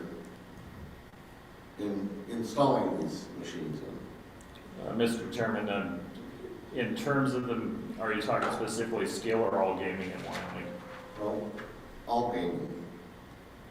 So with respect to all gaming in Wyoming, the legislature has already voted several times on local option versus not local option. Obviously, pari-mutuel blazed the trail back in the day. But as far as what's out there right now between, without calling, well, we're in a committee meeting, so I guess we can. Lottery specifically, you have that option across the entire state. You have the option with skill games, but the difference is with skill games is that you do have a limitation of 4 games per location. You also have the same issue with essentially sports betting across the entire state. And so it's a policy issue that's been before the legislature, and this isn't one of those of putting them on the spot, it's just going, here's what the votes have been in the past, is that you do have those areas there. And there is a big difference between a number of machines that you're seeing in a pari-mutuel type of HHR type of setting versus when you're seeing 4 per location. And that's not to cast aspersions on any of those competitors or anything like that. It's just, it's a different market for skill games versus the others. It's games of chance versus games of skill. Okay, thank you. Thank you. Are there any other questions from the commissioners? Have any further questions? Well, we have all the audience sitting in front of us.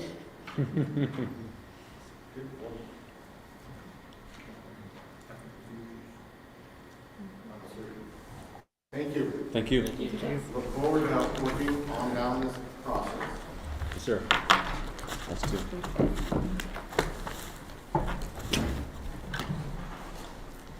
With that, Charlie, do we have more comments? The rest of the comments that are in the packet have been discussed at our last meeting and brought to your attention.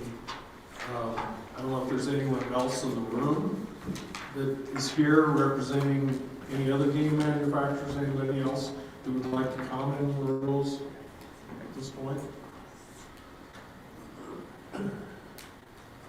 Well, hearing no further comment or discussion here, move to consider the next item on the agenda. Oh, yeah. Always has more. And that would be executive session, and I believe we don't have any need for that. Green light? No, Mr. President. Okay. Dan, our next item number 7, meeting dates and general update. A little bit of a roundtable here. Thank you, President Davis. You're looking at me. Oh, yeah, you are in charge of the next meeting date. Yes. We have a couple potential dates. The week of April 18th to the 20th. We could have our next meeting then, or we could wait till May 2nd through the 5th. That would be then our next quickest opportunity. Okay, going back just a minute there, did we ever address the currency involved with the games of skill? What will be recognized? Sorry, No, there was at one time currency, where it had been talked about using credit cards and Yes. things like that. Is it? We added that in today. Okay. All right, I must have been sleeping at that one. It's been a long day. Yeah. For everybody. Okay. Next meeting, back to next meeting.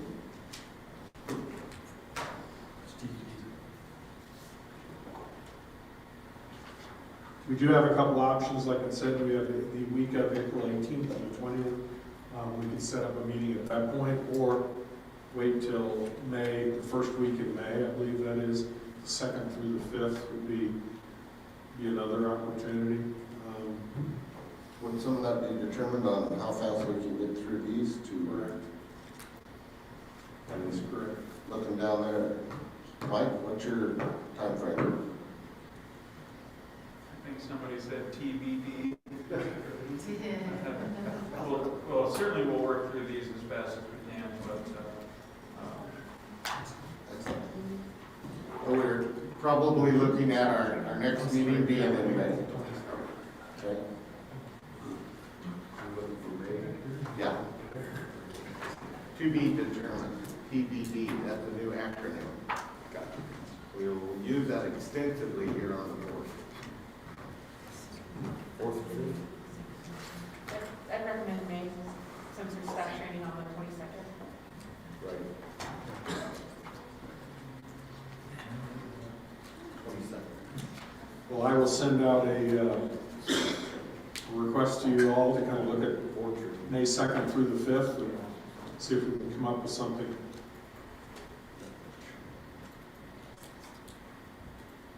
Where to? Put that. And then the next item on the agenda is just a general update from staff. I think we've kind of gone through all of that. I think we're pretty good. Everybody's nodding their heads, or they're nodding off. I'm not sure which that is. Is there any additional items that you'd like to discuss, President? Well, there was only one item that I was looking at and talking about was in our mission statement with the proposed growth of the games of skill.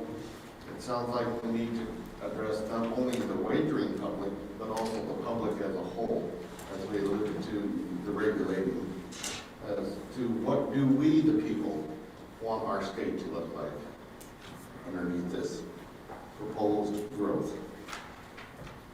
We may have to modify our mission statement. That's all I have. Anybody else? Sherry, do you have anything? No, sir, other than I'll probably be back for the next meeting in person. That would be nice. With a tan. Yeah. Representative Sweeney?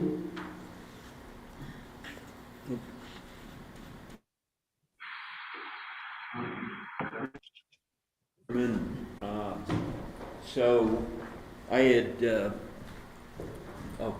sorry.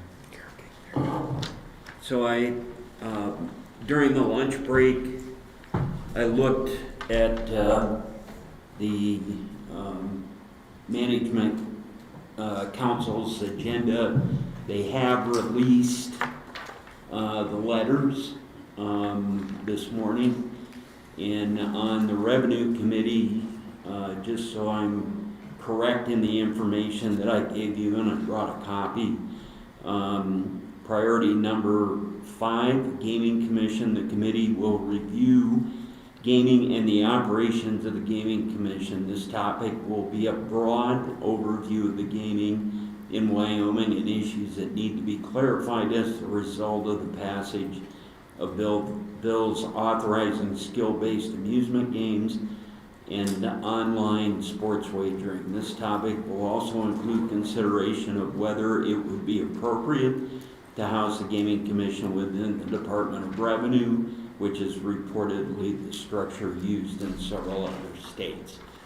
and I brought a copy of that. So, so it is priority number 5. When that'll come up would be up to the Joint Chairman of Revenue.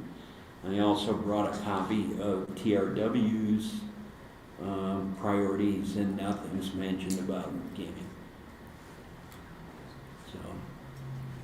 So we will be under the direction of the Department of Revenue and no longer. Mr. Chairman, as it reads, that this topic will also include consideration of whether it would be appropriate to house the Gaming Commission within the Department of Revenue, which is reportedly the structure used in several other states. So my guess is, the director will come and give a report as he usually does, except this will be to the Revenue Committee, Interim Revenue Committee, and then whether it needs to be switched to the Department of Revenue. Director might have a better feel on that than I, so. I'm sure they'll keep us advised. President Davis, I had noted over the lunch hour, looked at that as well myself, and I'm remiss for not bringing that to your attention when we're sitting here. Actually kind of forgot about it as I was sitting there. Several states, there are states that do have the gaming under the Department of Revenue, and there's a large handful that do not, and we'll go to Revenue Committee and present and do what we do, and participate, as we always do. Thank you. Thank you, Representative Sweeney. With that, is there any other comments or questions? Hearing none. No further business. Meeting adjourned. And quickly, I will circulate that to you all tomorrow morning, first thing, or yet this evening. Thanks all. Thank you. Commissioners that are Good on the afternoon. call, I appreciate your time. It's been a long day, and thank you.